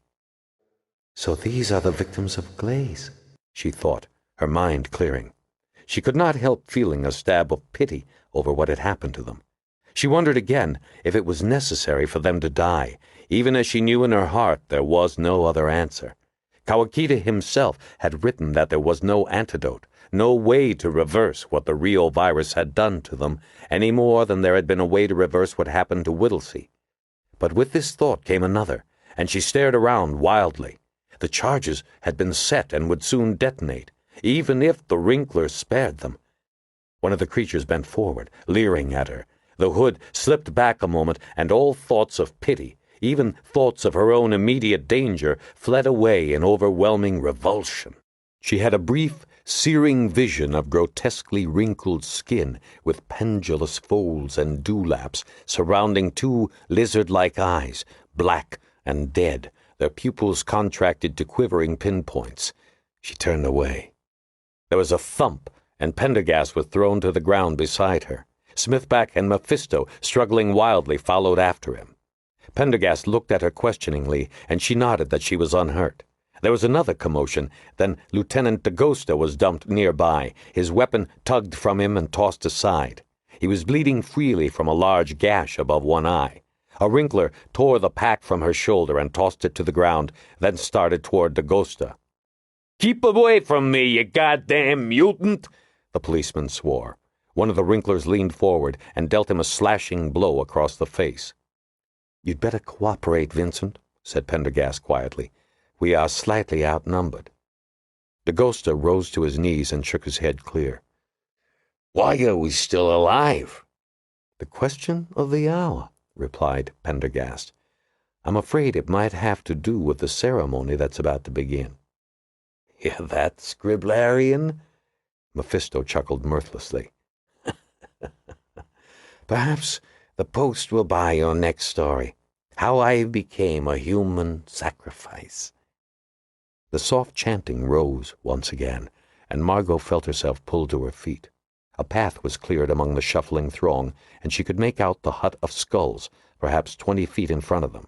She stared in mute horror at the macabre structure, stained and unclean, grinning 1,000 grins. Several figures moved around within it, and great wafts of steam rose above the unfinished roof. It was surrounded by a paling of human long bones, indifferently cleaned. Before the entrance, she could make out several ceremonial stone platforms. Inside, through the countless empty eye sockets, she could see the vague form of the sedan chair on which the shaman had been brought in. She wondered what the terrifying apparition within might look like. She was not sure she could bear to see another face such as the one that had leered at her hungrily moments before. A hand at her back propelled her roughly forward, and she half walked, half stumbled toward the hut. Out of the corner of her eye, she could see DaGosta struggling with the Wrinklers prodding him along. Smithback, too, was silently resisting. One of them drew a long, evil-looking stone knife from beneath the folds of his cloak and held it to the journalist's throat. "Cuchillos de Pedernal," Pendergast murmured. "Isn't that what the subway survivor told you?" DaGosta nodded. A few feet from the paling, Margo was brought to a halt, then forced to her knees and held along with the others.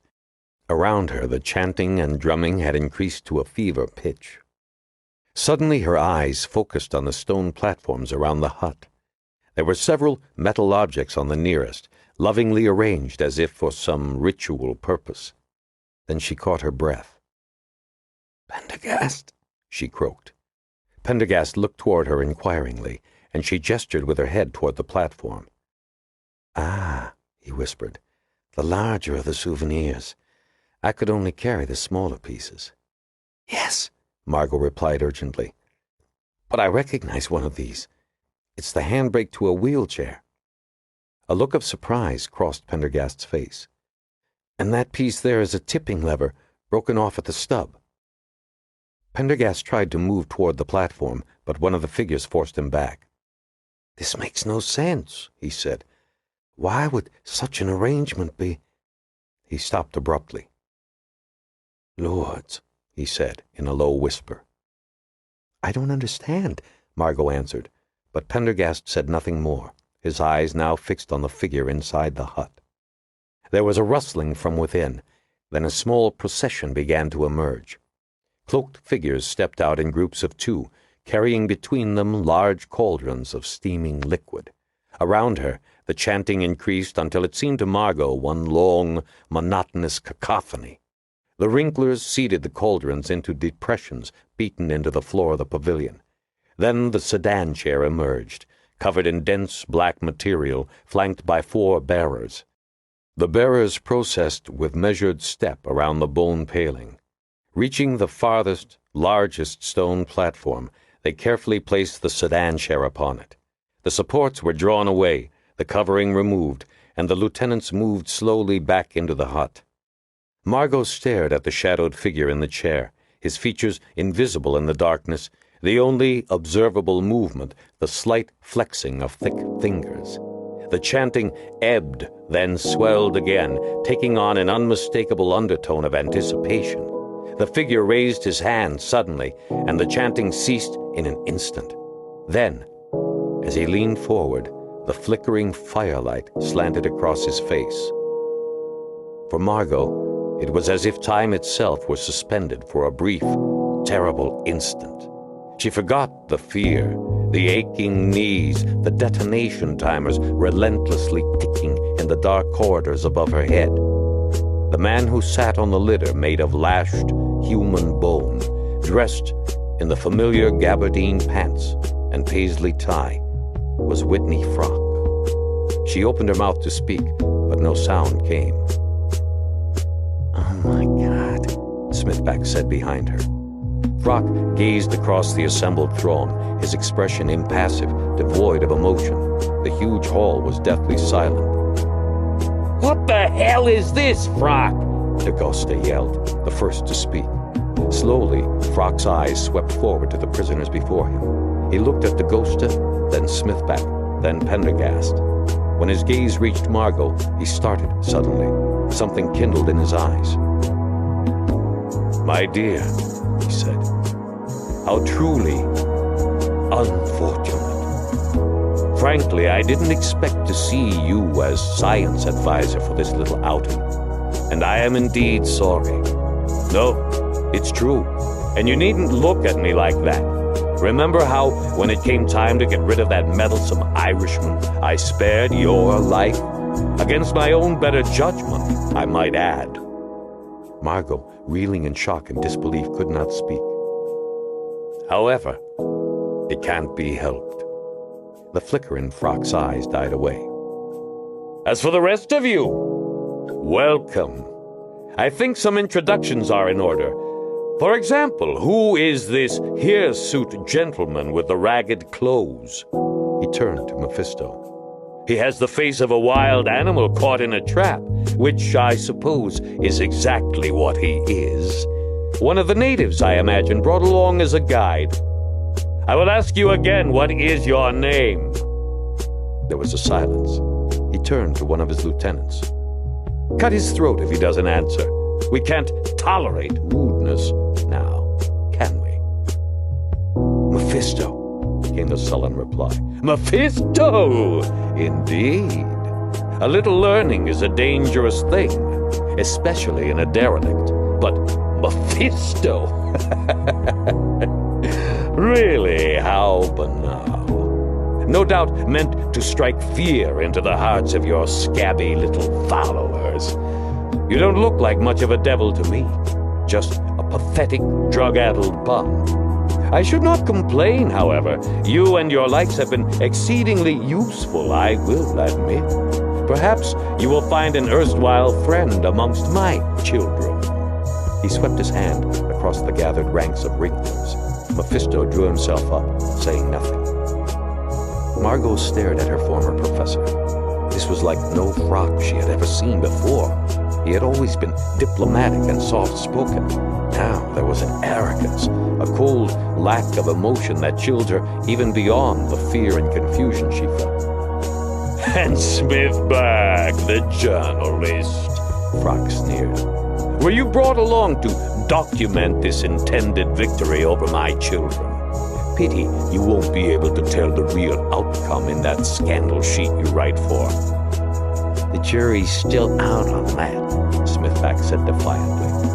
Frock chuckled. "Frock, what the hell is all this?" D'Agosta said as he struggled. "You'd better explain, Or what? Frock turned toward the police officer.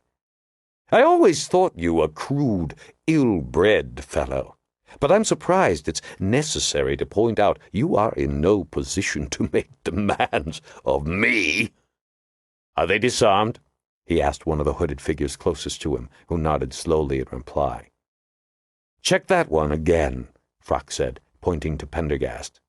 He's a tricky devil. Pendergast was hauled roughly to his feet, searched, then shoved back to his knees. Frock slowly scanned them with his eyes, smiling coldly. That was your wheelchair, wasn't it? Pendergast asked quietly, indicating the platform. Frock nodded. My best wheelchair. Pendergast said nothing. Margo turned to Frock, finding her voice at last. Why? She asked simply. Frock looked at Margo for a moment, then signaled his lieutenants. The cloaked forms moved into position behind the huge cauldrons. Frock stood up, jumped down from the sedan chair, and approached the FBI agent on foot. This is why, he replied. Then he stood proudly, lifting his arms high above his head. As I am cured, so shall you be cured, he cried in a clear, ringing voice.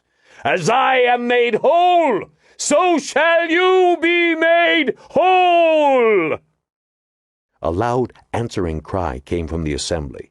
The cry went on, and Margo realized it was not an inarticulate cry, but a kind of programmed guttural response. The creatures are speaking, she thought. Or trying to. Slowly, the cry died away, and the chanting resumed. The deep, monotonous beat of the drums began again, and the lines of wrinklers came shuffling forward toward the semicircle of cauldrons. The lieutenants brought delicate clay goblets out from within the hut. Margo stared, her mind unable to connect the beautifully formed implements with the hideous ceremony. One by one, the creatures came forward, accepting the steaming cups in horny-nailed hands, drawing them up into their hoods. She turned away, repelled by the thick, slurping sounds that followed. This is why, Frock repeated, turning toward Margo. Don't you see? Don't you see how this would be worth anything? Anything in the world? There seemed to be something almost imploring in his tone. For a minute, Margo didn't understand. Then it hit her. The ceremony, the drug, the wheelchair pieces, Pendergast's reference to the Lourdes shrine with its miraculous healing powers. So you could walk, she said quietly. All this, just so you could walk again? Instantly, Frock's face hardened. How easy for you to judge, he said. You, who have walked all your life and never given it a second thought, how can you begin to know what it is like not to walk? Bad enough to be crippled from birth, but to know the gift and to have it snatched away when the greatest achievements of your life still lie before you? He looked at her.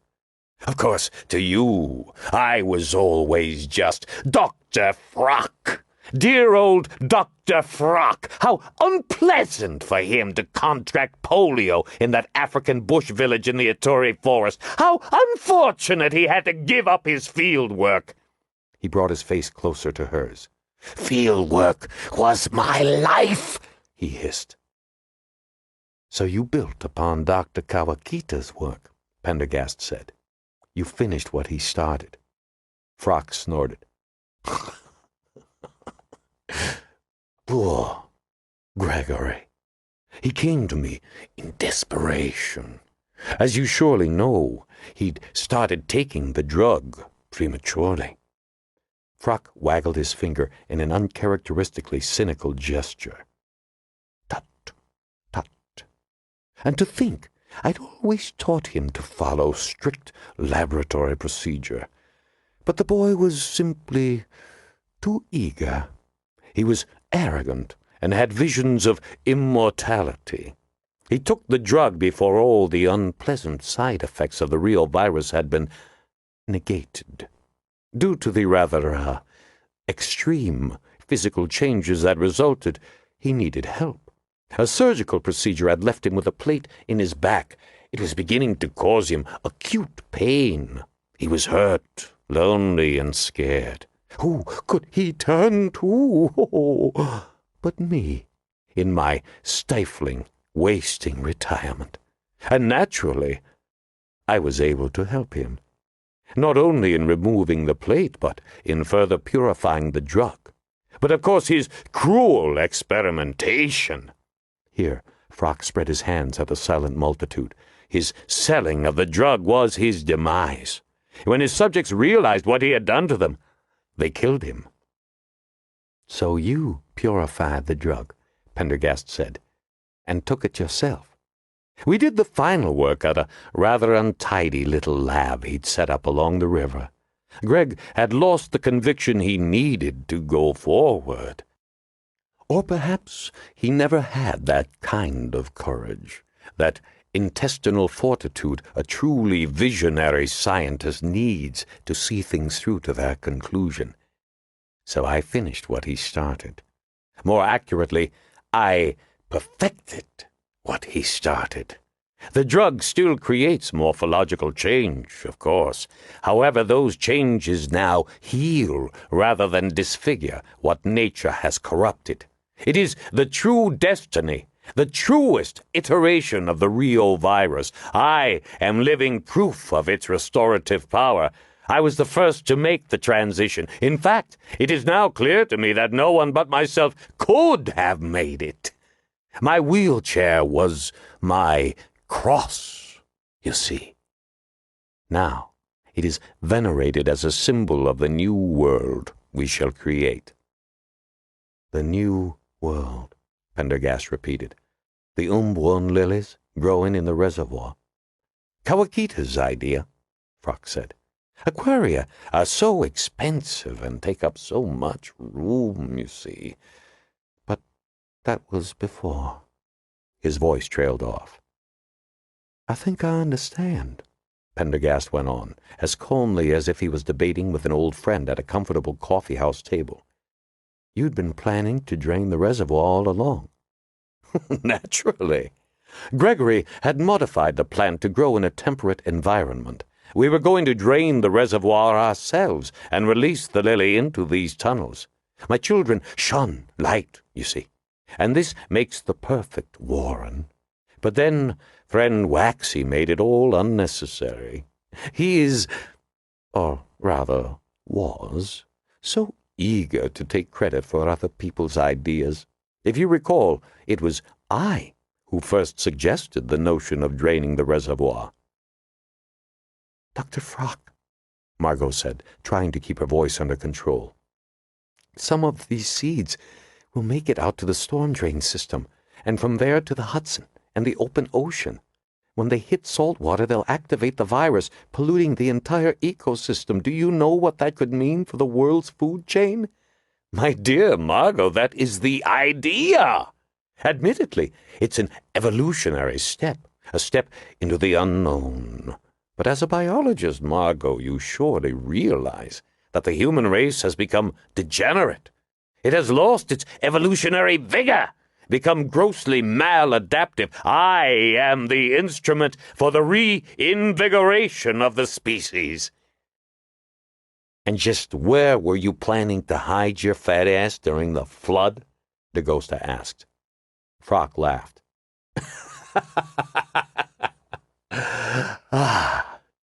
No doubt you foolishly assume that by virtue of this little excursion, you know all there is to know about this underground world. Believe me, subterranean Manhattan is far more vast, more terrible, and more wonderful than you could imagine. I've wandered again and again, glorying in the use of my legs. Here, I'm free from the dissembling I must continue above ground.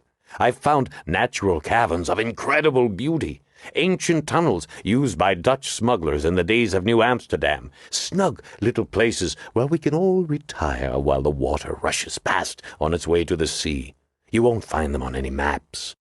When 20 million cubic feet of water drains through here shortly, delivering the very ripe, seeds of Lilicii umbuonensis into the world, my children and I will be safe in a tunnel just above the flood.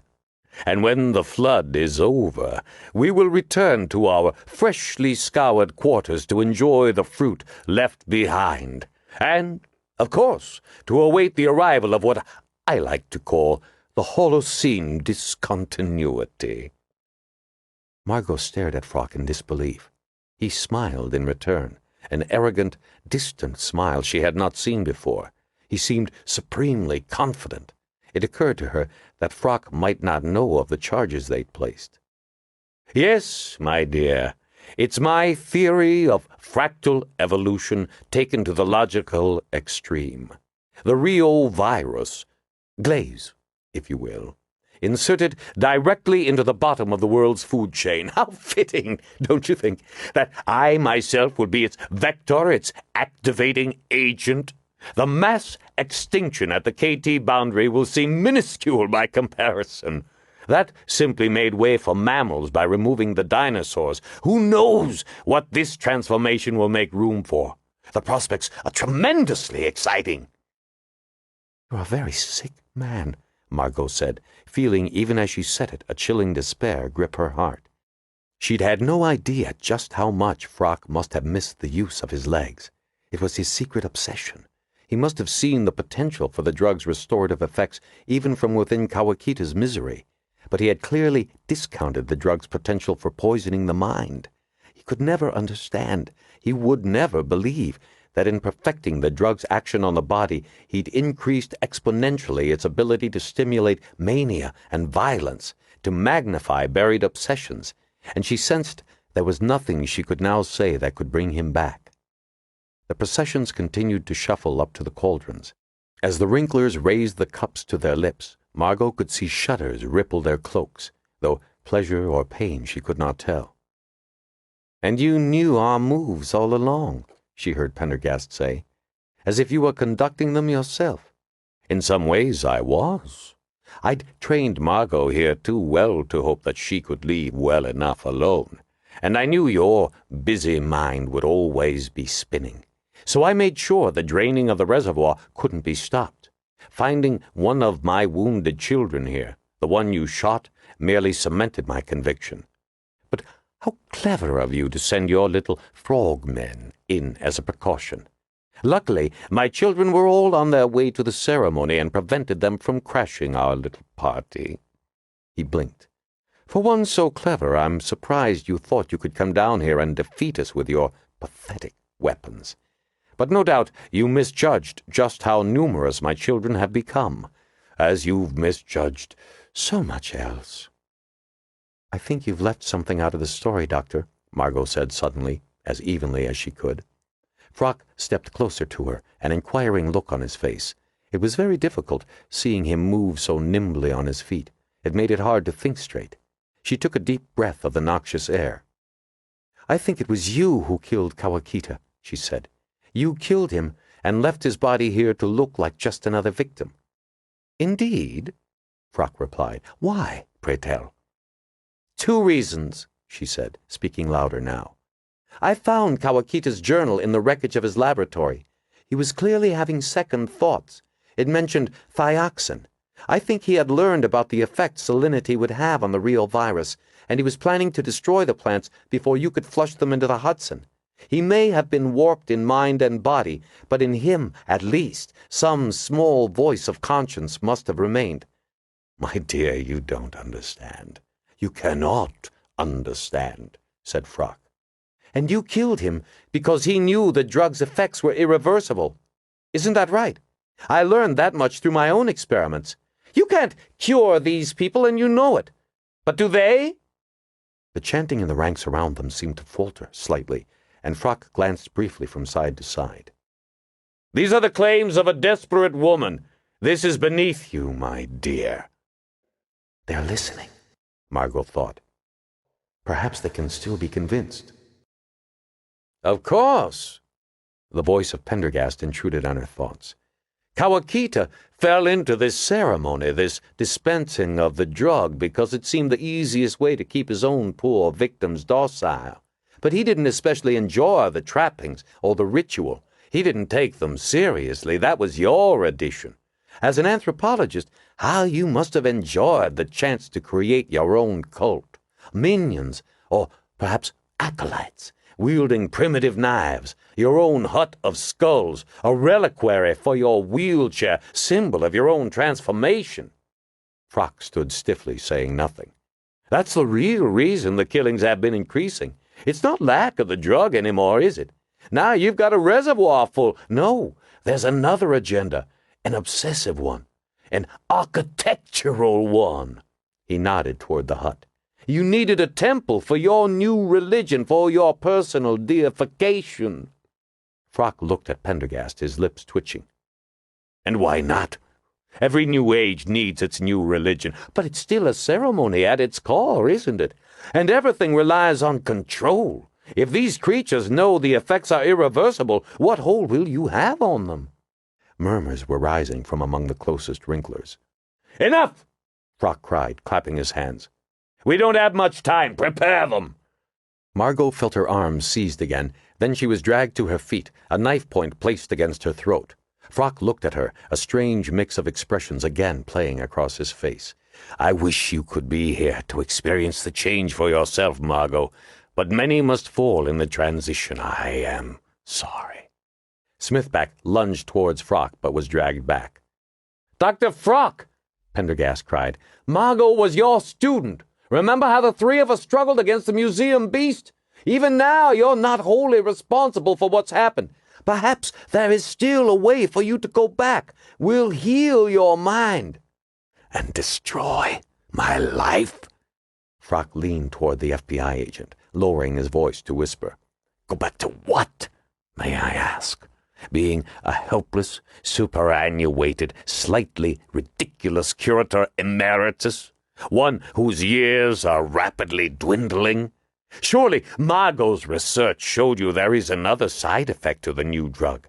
It eliminates the concentration of free radical molecules in living tissue. In short, it extends life. You would have me give up both my freedom of movement and my life? He looked at his watch. 20 minutes to 12. We're out of time. There was a sudden puff of wind, and a series of small dust clouds arose from the skulls forming the top rank of the hut. Almost immediately there was a sharp, rattling noise, and Margo realized she was hearing the sound of automatic weapons fire. There was a strange popping sound, then another, and suddenly the entire pavilion exploded in a burst of brilliant light. Screams and squeals of pain sounded from all sides. There was another burst, and the knife point vanished from her neck. Margo shook her head, stunned, temporarily blinded by the fierce glare. The chanting died away into confusion, and Margo heard angry howls arise from the group. While her eyes were closed, there was yet another burst of light, accompanied by more screams of pain. Margo felt one of the wrinklers drop his hold.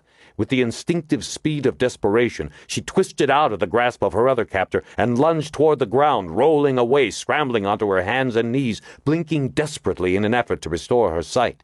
As the spots of black and white began to clear, she could see several plumes of smoke rising from the floor, burning impossibly bright. Wrinklers everywhere had fallen to the ground, pawing at their faces, hiding their heads beneath their cloaks, convulsing with pain.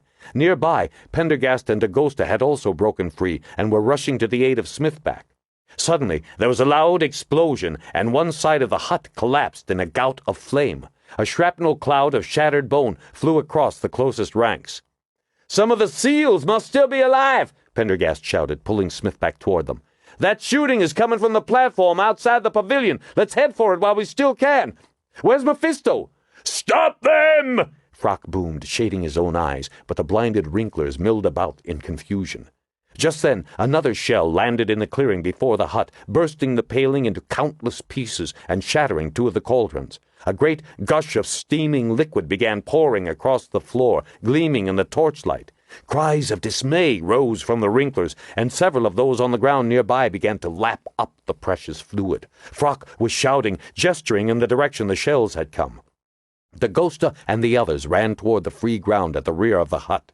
Margo hesitated, looking around desperately for her carryall. The intense light was dropping, and a few of the creatures were beginning to shamble toward them now, hands up against the glare, stone knives glinting evilly.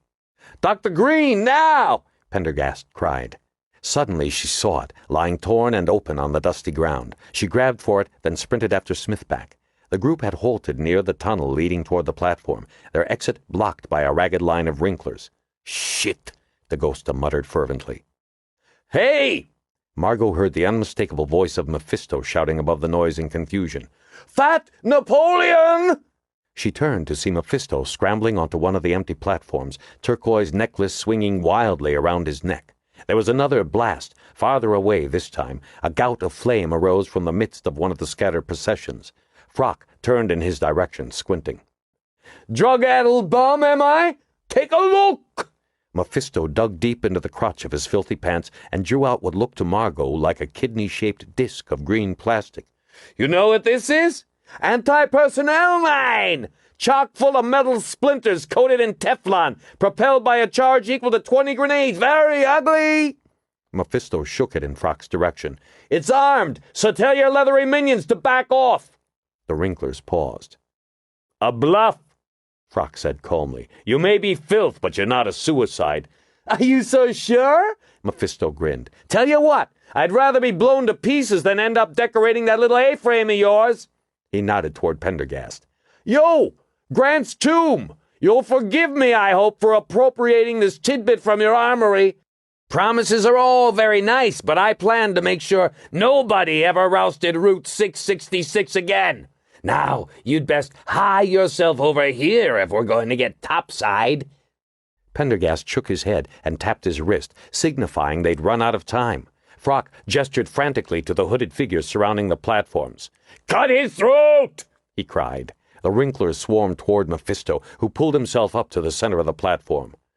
"Goodbye, Mayor Whitey," he called. "Remember your promise?" Margo turned away in horror as he tossed the disc into the masses surging around his feet. There was a sudden orange flash, the dank, filthy space filled with the heat of the sun, then the overwave of pressure hit, a massive blast that threw her to the ground. Rising to her knees, she looked back to see a great sheet of flame roar up behind the ruined hut, red against the brilliant white of the flares. For a moment she could see the silhouette of Frock, standing as if triumphant, his arms outstretched, his white hair tinted orange by 1,000 tongues of fire, before all was engulfed in roiling smoke and flames. In the confusion, the ragged group of wrinklers before them was parting. "Move!" Pendergast cried over the roar of the firestorm. Hoisting her pack, Margo followed them under the archway at the far end of the Crystal Pavilion. On the railway platform beyond, she could see DeGosta and Smithback come to a halt beside a slightly built man in a black wetsuit, his face slick with sweat and camouflage paint.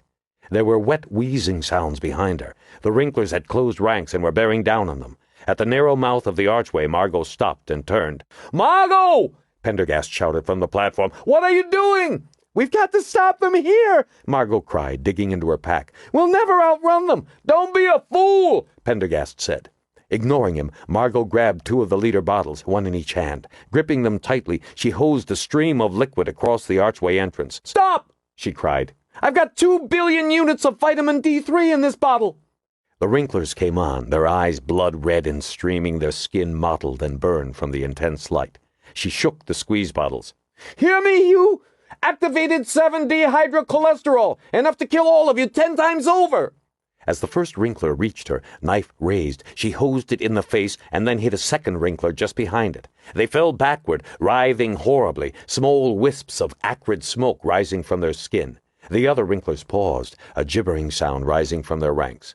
"Vitamin D!" Margo repeated. "Bottled sunlight!" She raised her arms and sent 2 delicate streams of liquid arcing over the milling crowd. A wail rose up, some falling and tearing at their cloaks, splattering droplets on their companions. Margo stepped forward and hosed the rest of the front rank. They fell backward in sheer panic, the sounds of gibbering and wailing filling the air. She advanced again, spraying a thick line of solution from left to right, and then the mass of wrinklers broke and turned, scrambling over one another to get away, leaving a dozen convulsing, smoking bodies on the floor, ripping desperately at their cloaks. Margo stepped back and hosed the rest of the solution across the floor of the archway, then up along its sides and ceiling, leaving the exit tunnel wet and dripping. She tossed the empty containers into the pavilion. "Let's go!" She ran after the others, catching up to them by an open grating at the far end of the platform. "We've got to get back to the rally point," the black-suited figure said. "Those charges are set to go off in 10 minutes. "You first, Margo," the ghosta said. As she dropped to the level of the tracks and began to descend into the drain below, a series of shattering explosions sounded behind and above her. "Our charges!" the ghosta cried. "The fires must have set them off prematurely." Pendergast turned to answer, but his voice was drowned in a rumble which, like an earthquake, was felt first in the feet, then in the gut, growing in violence and volume. A strange wind kicked up in the passageway, a gathering roar of air, forced along by the collapse of the crystal pavilion, pushing dust, smoke, scraps of paper, and the ripe smell of blood before it. 62. Margo dropped through the drain into a long, low tunnel, lit only by the sputtering glow of a dying flare. Several piles of rubble were strewn here and there, poking up from the standing water on the tunnel floor. Above her, the passages still rumbled and shook from the after-effects of the concussion. Dust and debris drifted down through the drain, settling onto her shoulders. Smithback fell into the water beside her, followed by Pendergast, the ghosta, and the diver. "Who the hell are you?" the ghosta asked. "And what happened to the rest of the SEALs?" "I'm not a SEAL, sir," the man said. "I'm a police diver, Officer Snow, sir." "Well, well," said the ghosta. "The guy who started it all. Got a light, Snow?" The diver snapped a new flare to life, and suddenly the tunnel was illuminated by a harsh crimson glare. "Oh, God!" Margo heard Smithback murmur beside her. Then she realized that what she thought to be piles of rubble were actually rubber-suited divers, battered and headless, their bodies splayed in mute agony. The surrounding walls were pocked and scarred by countless bullet holes and the charred tracings of shells. "SEAL Team Gamma," Snow muttered. "After my partner bought it, I ran back here to make a stand. Those creatures chased me up the drain, but then abandoned the chase on those tracks up there." "Guess they were late for the debutante's ball," the ghosta said, looking around at the massacre site, his face hard. "You didn't see any of the other SEALs in there, sir?" Snow asked. "I followed the prints. I hoped some of them might have survived." His voice trailed off when he saw the look on the ghosta's face. There was a moment of awkward silence. "Come on," Snow urged, once again animated. "There's still 40 pounds of C4 around here waiting to go off." Margo stumbled forward in a dark daze. She felt the floor of the tunnel solid beneath her feet, and she tried to draw that solidity up through her feet, her legs, and her arms. She knew she could not allow herself to think about what she had seen, what she had learned inside the crystal pavilion. If she stopped to do that, she would be unable to go on. The tunnel took a long, shallow bend. Ahead, Margo could see Snow and Dagosta already moving into a large vaulted space at the end of the tunnel. Beside her, she could hear Smithback's breathing turn choppy. Her eyes drifted toward the tunnel floor. Around her lay the torn and bloodied bodies of perhaps a dozen wrinklers. She caught a glimpse of a dirty hood, burned away to expose skin, seamed and veined to an extraordinary thickness. "Striking," Pendergast murmured at her side. "The reptilian traits are unmistakable, yet the human attributes remain dominant. An early way station, so to speak, on the way to the full-blown womanhood. Odd, though, how the metamorphosis is so much greater in certain specimens than in others. No doubt due to Kawakita's continual refinements and experimentations. Shame there's no time for further study." The echoes of their footfalls grew broader as they moved into the large space at the end of the tunnel. There were several more still forms lying scattered in the shallow water. "This was our rally point," Snow said, as he sorted quickly through the rows of equipment lining one side of the vaulted space. Margo could hear the sharp edge of nervousness in his voice. "There's more than enough scuba equipment here to get us out, but no suits. Look, we've got to move quickly. If we're still here when those charges blow, this whole place is going to come down on top of us." Pendergast handed her a set of tanks. "Dr. Green, we have you to thank for our escape," he said. "You were right about the vitamin D, and you were able to contain the creatures within the pavilion until the explosions blocked their escape. I promise you'll be welcome on any further excursions we may make." Margo nodded as she snugged her feet into a pair of flippers. "Thanks, but once was enough." The FBI agent turned toward Snow. What's the exit strategy? We came in through the sewage treatment plant on the Hudson, Snow replied, shouldering his air tank and strapping on a headlamp. But there's no way to return through the plant. We were to leave via the north branch of the west side lateral to the 125th Street Canal. Can you get us there? Pendergast asked, quickly passing air tanks to Smithback and helping to fit them. I think so, Snow panted, pulling masks out of the equipment pile. I had a good long look at the commander's maps. We retrace our route as far as the first flow riser. If we ascend the riser instead of descend, we should reach the access spillway leading out into the lateral. But it's a long swim and we'll have to be extremely careful. There are sluice gates and evacuation shunts. Get lost down those and... His voice petered off. Understood, Pendergast said, shrugging into a set of air tanks. Mr. Smithback, Dr. Green, ever used scuba gear before? Took a few lessons in college, Smithback said, accepting the proffered mask. Skin dived in the Bahamas, Margo said. The principle's the same, Pendergast said to her. We'll adjust your regulator. Just breathe normally, stay calm, and you'll do fine. Hurry, Snow said, real urgency in his voice now. He began to jog toward the far end of the vaulted space, Smithback and Pendergast close behind him. Margo forced herself to follow, tightening her tank belt as she ran. Suddenly, she was brought up short by Pendergast, who had stopped and was looking over his shoulder. Vincent? He asked. Margo turned. Dagosta was standing behind them in the center of the vault, the air tanks and mask still in a pile by his feet. You go on ahead, he said. Pendergast looked inquiringly at him. Can't swim, Dagosta explained simply. Margo heard Snow curse fervently under his breath. For a moment, nobody moved. Then Smithback stepped back toward the lieutenant. I'll help you out, he said. You can follow me. I told you I grew up in Queens. I don't know how to swim, Dagosta snapped. I'll sink like a damn stone. Not with all that blubber you won't, Smithback said, snatching a tank off the ground and placing it on Dagosta's back. Just hold on to me. I'll swim for both of us if need be. You kept your head above water back in the sub-basement, remember? Just do what I do and you'll be okay. He thrust the mask into Dagosta's hands, then pushed him ahead toward the group. At the far end of the chamber, an underground river ran off into darkness. Margo watched as first Snow, then Pendergast adjusted their masks and eased themselves into the dark liquid. Pulling her mask down over her eyes and placing the regulator in her mouth, she slid in after them. The air of the tanks was a welcome relief after the foul atmosphere of the tunnel. Behind her, she could hear a loud splashing as Dagosta half swam, half floundered through the viscous, lukewarm liquid, Smithback urging him on. Margo swam as quickly as she could through the tunnel, following the flickering light of Snow's headlamp, expecting at any moment to feel the massive concussion of the seal charges bring the ancient stone ceiling down behind them. Ahead, Pendergast and Snow had stopped, and she pulled up beside them. We go down here, Snow said, popping the regulator from his mouth and pointing downward. Be careful not to scratch yourself, and for God's sake, don't swallow anything. There's an old iron pipe at the base of the tunnel here that leads... At that moment they felt, rather than heard, a vibration begin over their heads, a low, rhythmic rumbling that grew to a terrible intensity. What's that? Smithback gasped, coming up with Dagosta. The charges? No, Pendergast whispered. Listen. It's one continuous stream of sound. It must be the dumping of the reservoir, prematurely.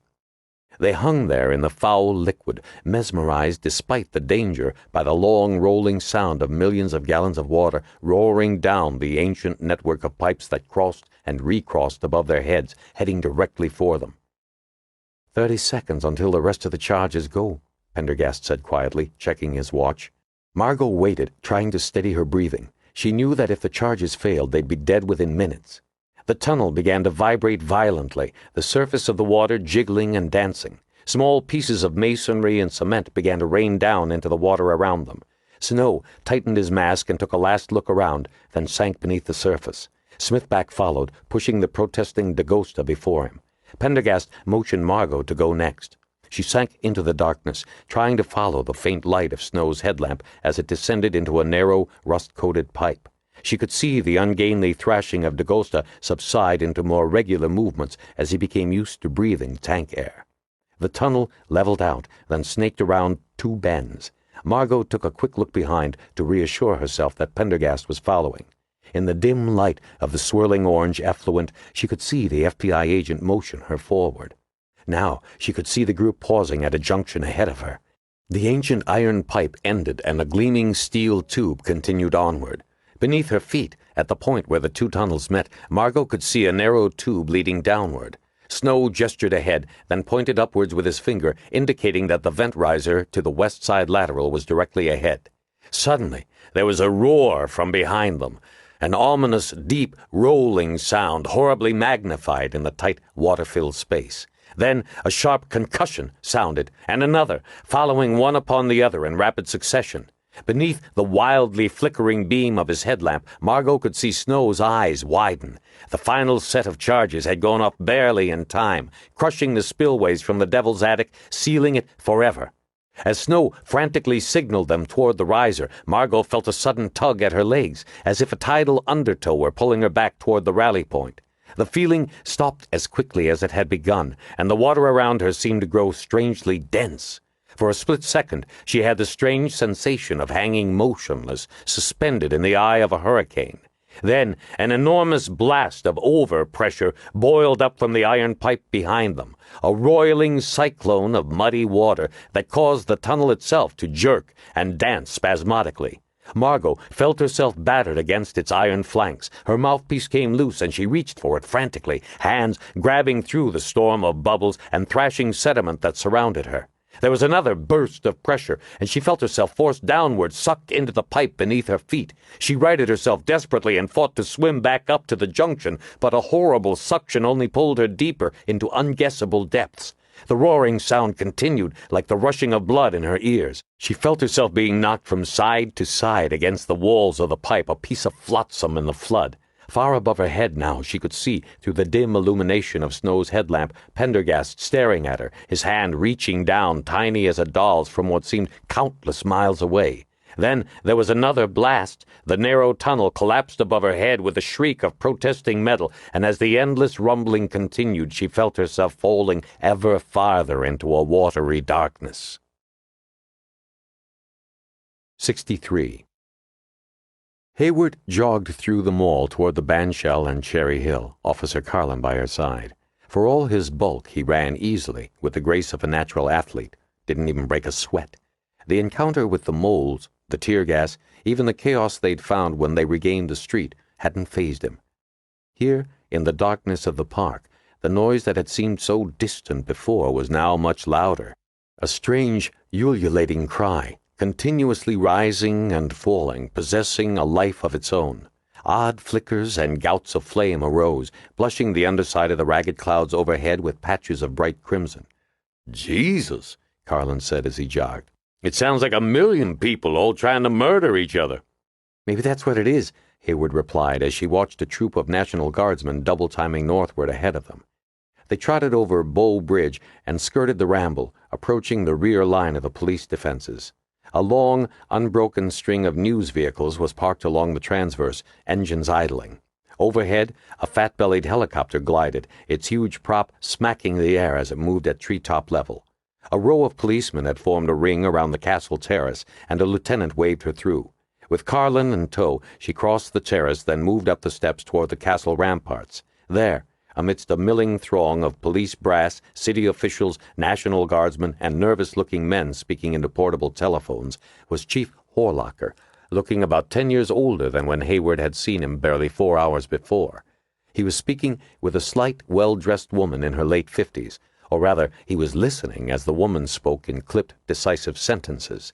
Hayward moved closer and recognized the woman as the leader of Take Back Our City, the mother of Pamela Wisher.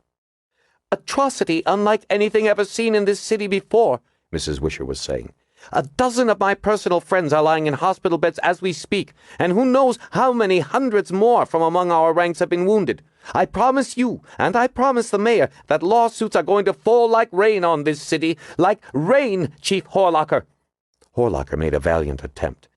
"Mrs. Wisher, our reports indicate that it was the younger element among your own marchers that incited this rioting." But Mrs. Wisher was not listening. "And when this is all over," she continued, "and the park and the streets are scrubbed free of the filth and ruin that litter them now, our organization will be stronger than ever. If the mayor feared us before tonight, he will fear us 10 times more tomorrow. The death of my daughter was the spark that set our cause on fire, but this outrageous assault on our liberties and our persons has set it ablaze. And don't think that—" Hayward backed off, deciding this was perhaps not the best time to approach the chief. She felt a tugging at her sleeve and turned to find Carlin looking at her. Wordlessly, he pointed over the esplanade toward the great lawn. Hayward glanced over, then froze, stupefied. In the close summer darkness, the great lawn had become a plain of fire. Several dozen groups of people were clashing, withdrawing, attacking, retreating in a scene of pandemonium.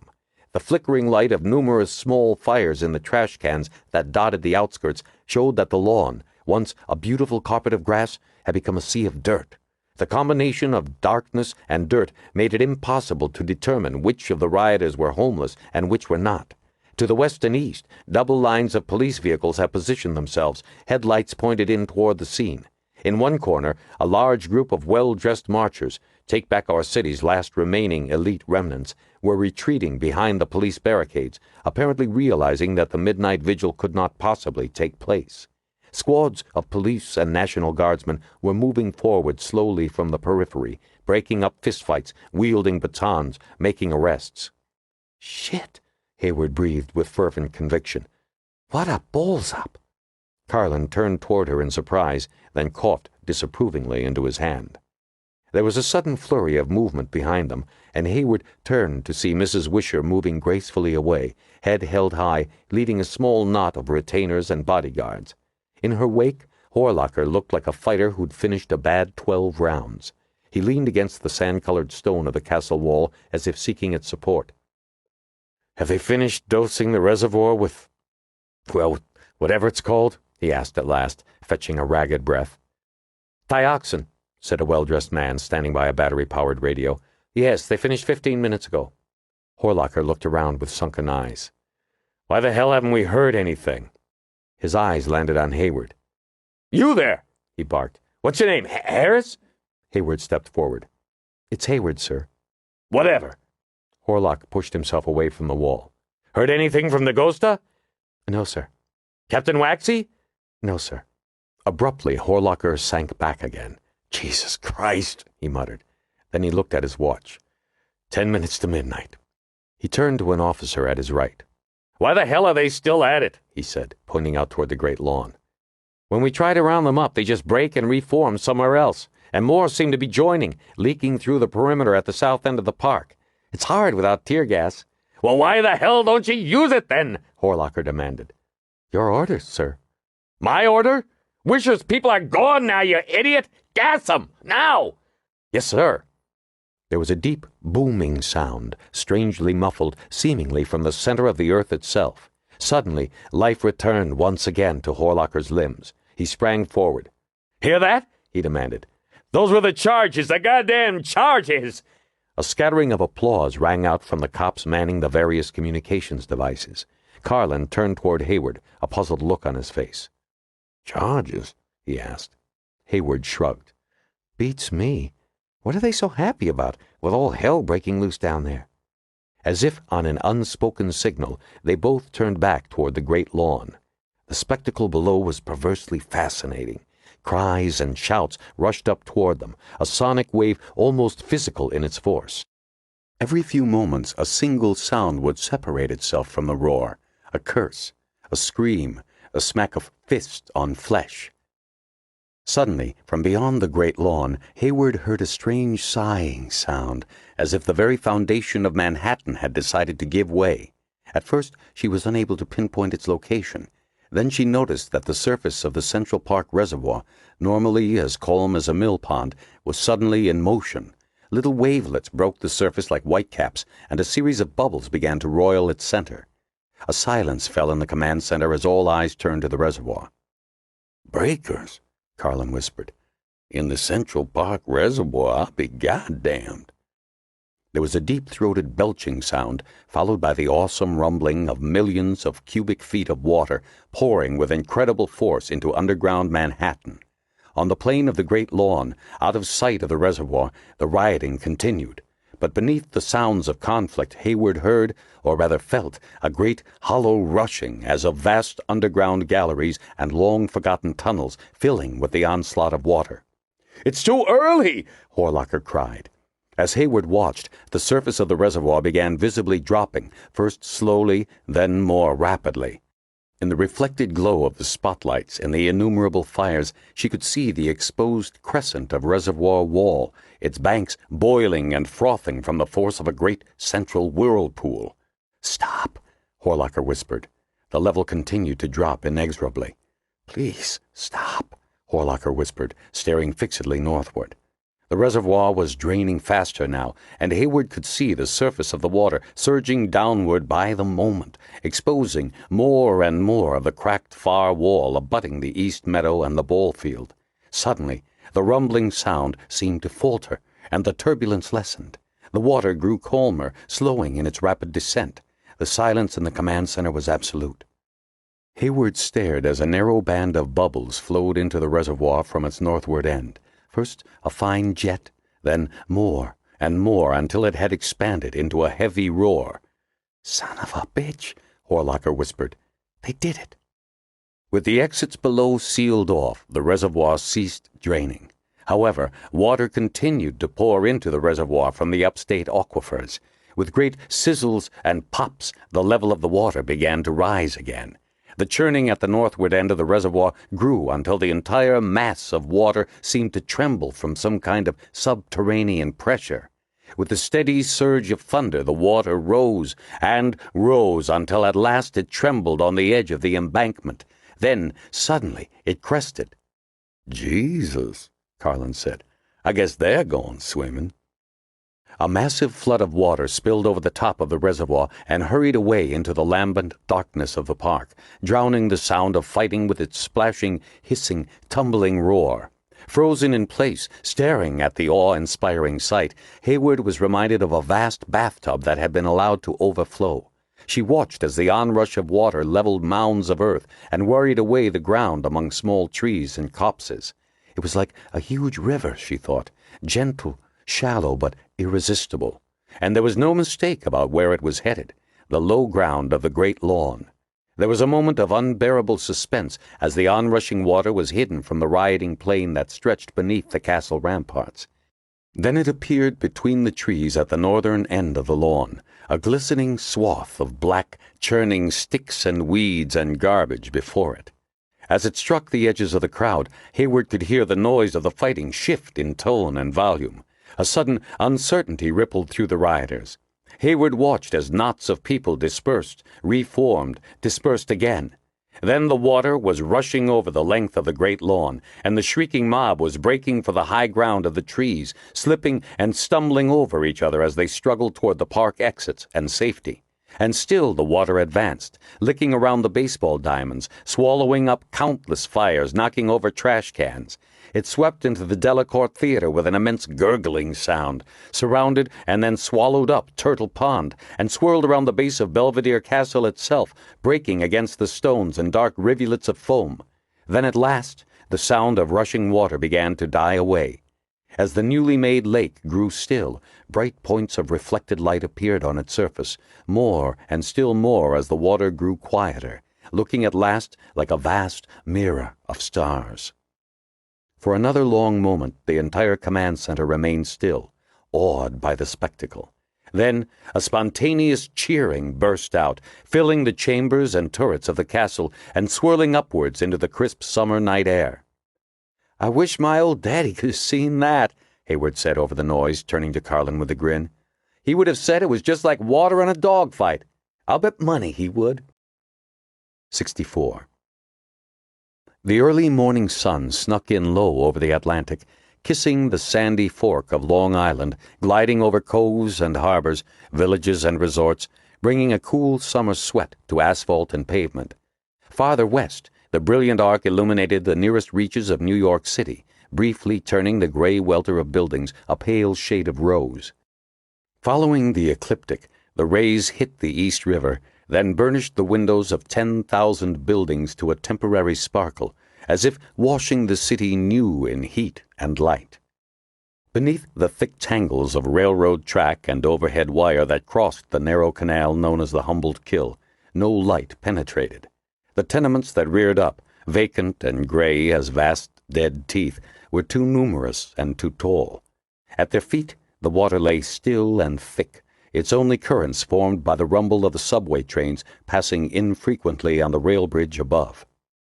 As the sun followed its inexorable course west, a single beam of light slanted down through the labyrinth of wood and steel, blood red against the rusted iron, as sudden and sharp as a knife wound. It winked out again as quickly as it had arrived, but not before illuminating a strange sight, a figure, muddy and battered, curled motionless upon a thin revetment of brick that jutted mere inches above the dark water. Darkness and silence returned, and the foul canal was left to itself once again. Then its sleep was disturbed a second time. A low rumble sounded in the distance, approached in the dim gray dawn, passed overhead, receded, then returned. And beneath this rumble followed another, deeper, more immediate. The surface of the canal began to shake and quiver, as if jostled reluctantly to life. In the bow of the Coast Guard cutter, Dagosta stood, stiff and vigilant as a sentry. "There she is!" he cried, pointing to a dark figure lying on the embankment. He turned to the pilot. "Get those choppers the hell away! They're stirring the stink up off the water. Besides, we might need to get a medevac in here." The pilot glanced up at the craggy, burnt-out facades and the steel bridges overhead, a look of doubt crossing his face, but he said nothing. Smithback crowded to the rail, straining to see in the lightening gloom. "What is this place?" he asked, tugging his shirt up over his nose. "Humboldt Kill," Dagosta replied curtly. He turned to the pilot.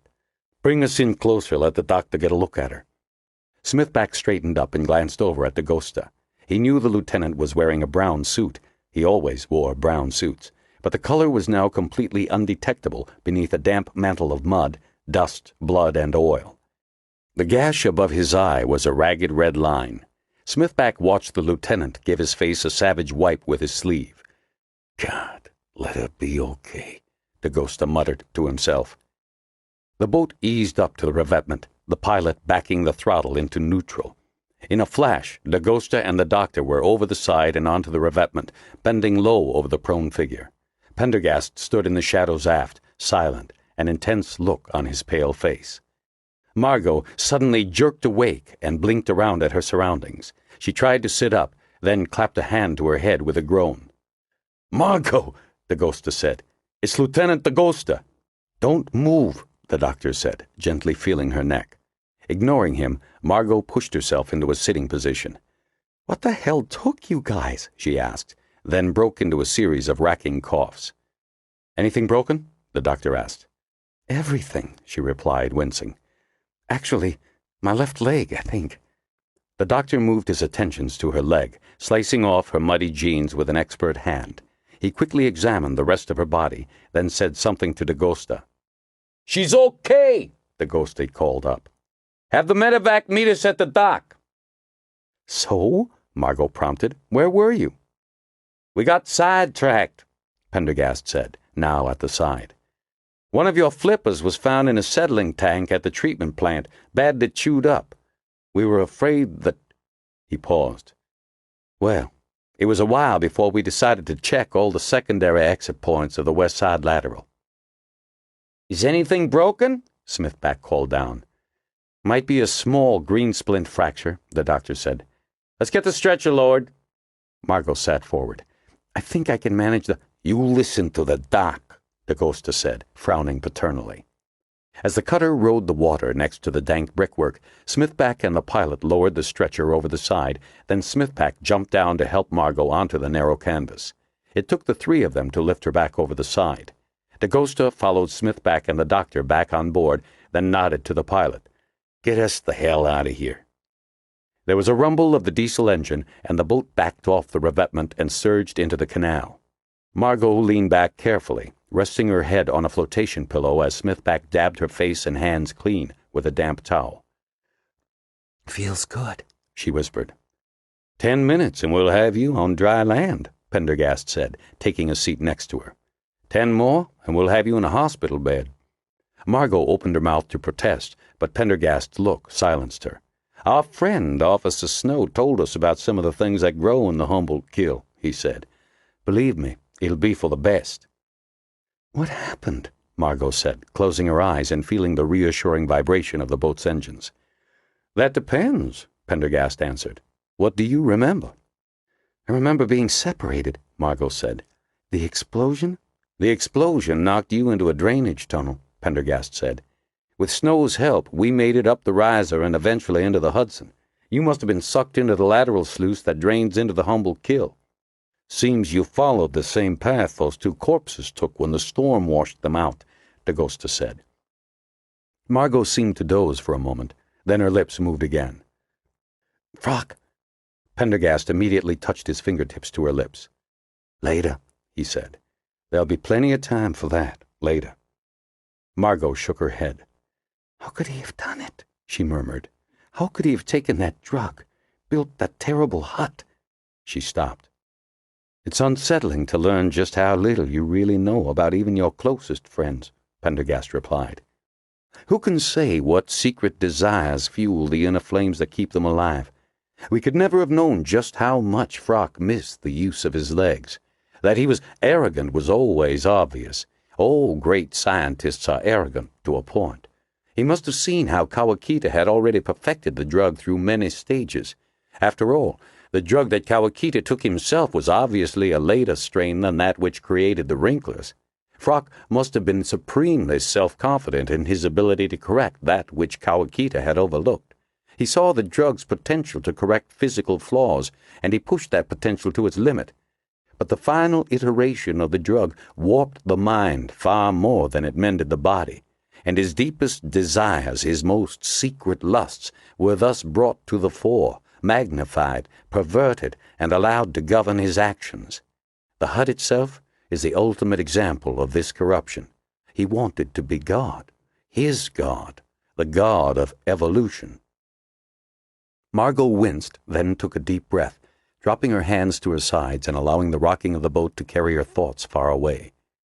They moved out of the cloaca, through the Spuytendijvel, and into the fresh air of the Hudson. Already the pale light of dawn was giving way to a warm, late summer day. DeGosta stared off silently into the creamy wake of the cutter. Smithback sat on the railing, looking at Margo and chewing his nails. Idly, Margo realized that her right hand was lying over a bulge in her pocket. She reached in and pulled out the waterlogged envelope that Mephisto had given her in the black tunnel not so many hours before. Curiously, she opened it. A brief note lay inside, but whatever message it had contained was now washed into faint swirls and stains of ink. Enclosed by the note was a damp black and white photograph, faded and heavily creased. It showed a young boy in a dusty front yard, wearing coveralls and a pint-sized version of a train engineer's cap, riding a wooden horse with wheels. The chubby face was smiling at the camera. In the background was an old house trailer, framed by cacti. Behind the trailer was a mountain range, low and distant. Margo stared for a moment, seeing in the happy little face the ghost of the man he would become. She carefully replaced the photograph and envelope in her pocket. "What about the reservoir?" she asked Pendergast in a quiet voice. "The level hasn't fluctuated in the last 6 hours," Pendergast replied. "Apparently the water has been contained." "So we did it?" she said. Pendergast did not reply. "Didn't we?" she asked, her eyes suddenly sharp. Pendergast looked away. "It would seem so," he said at last. "Then what is it?" she prodded. "You're not sure, are you?" He turned back to her, his pale eyes staring at her tousled face. "With luck, the collapsed tunnels held and there was no leakage. In another 20 hours or so, the thioxin will have destroyed the plants remaining in the reservoir and in the tunnels below, but none of us can be sure. Not yet." "Then how will we ever know?" Margo asked. DeGosta grinned. "Tell you what. 1 year from today, I'm going to head down to Mercer's on South Street and have one of those 2-pound swordfish steaks, nice and rare. And if I don't catch a good buzz, then maybe we can all breathe easier." Just then the sun broke over Washington Heights, turning the dark water to the color of beaten electrum. Smithback, looking up from patting Margot's face dry, gazed at the scene. The tall buildings of Midtown flashing purple and gold in the morning light, the George Washington Bridge swept with silver light. "As for myself," Pendergast said slowly, "I think I too will avoid Frutti del Mare for the foreseeable future." Margot looked at him quickly, trying to read the joke in his expression, but his gaze remained steady, and eventually she simply nodded her understanding. And last. No additional Take Back Our City rallies ever took place. Mrs. Wisher was given an honorary post in the city government as community liaison, and when a new administration was elected the following year, worked closely with it to increase civic awareness. A Vest Pocket Park on East 53rd Street was dedicated to the memory of Pamela Wisher. Laura Hayward turned down an offered promotion, electing instead to leave the department and complete her graduate studies at New York University. Bill Smithback's first-hand account of the events of that night went on to spend several months on the hardcover bestseller lists, despite heavy pre-publication editing by government officials under the direction of Special Agent Pendergast. In the end, Margot persuaded Smithback, bullied might be a better word, into donating half of his earnings to various homeless missions and charity foundations. 1 year to the day after the flooding of the Astor tunnels, Pendergast, DaGosta, and Margo Green met for lunch at a famous seafood restaurant near the South Street seaport.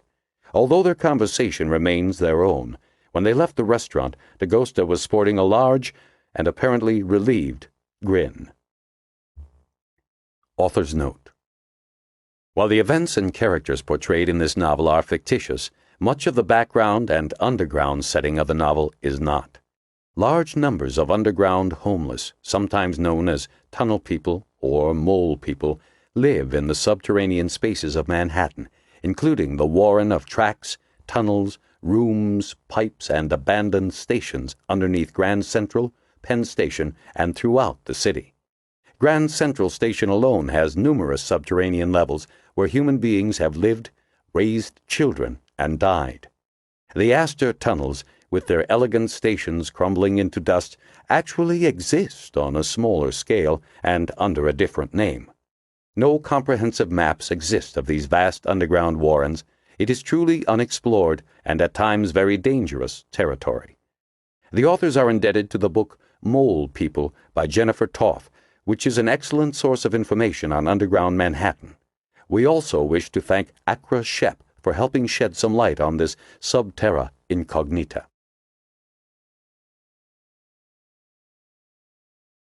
We hope you have enjoyed our presentation of Reliquary by Douglas Preston. Copyright 1997, Douglas Preston and Lincoln Child. Read by Dick Hill. Directed by Ruth Bloomquist. Engineered by Kim King. Performance copyright 1997, Brilliance Audio. All rights reserved. For further information concerning this program or other Brilliance Audio titles, please call the following toll-free number, 1-800-222-3225, or visit our website at www.brillianceaudio.com. No part of this recording may be played for an audience or reproduced in any form. It may not be streamed, downloaded, broadcast, or copied without written permission. Address all inquiries to Brilliance Audio, P.O. Box 887, Grand Haven,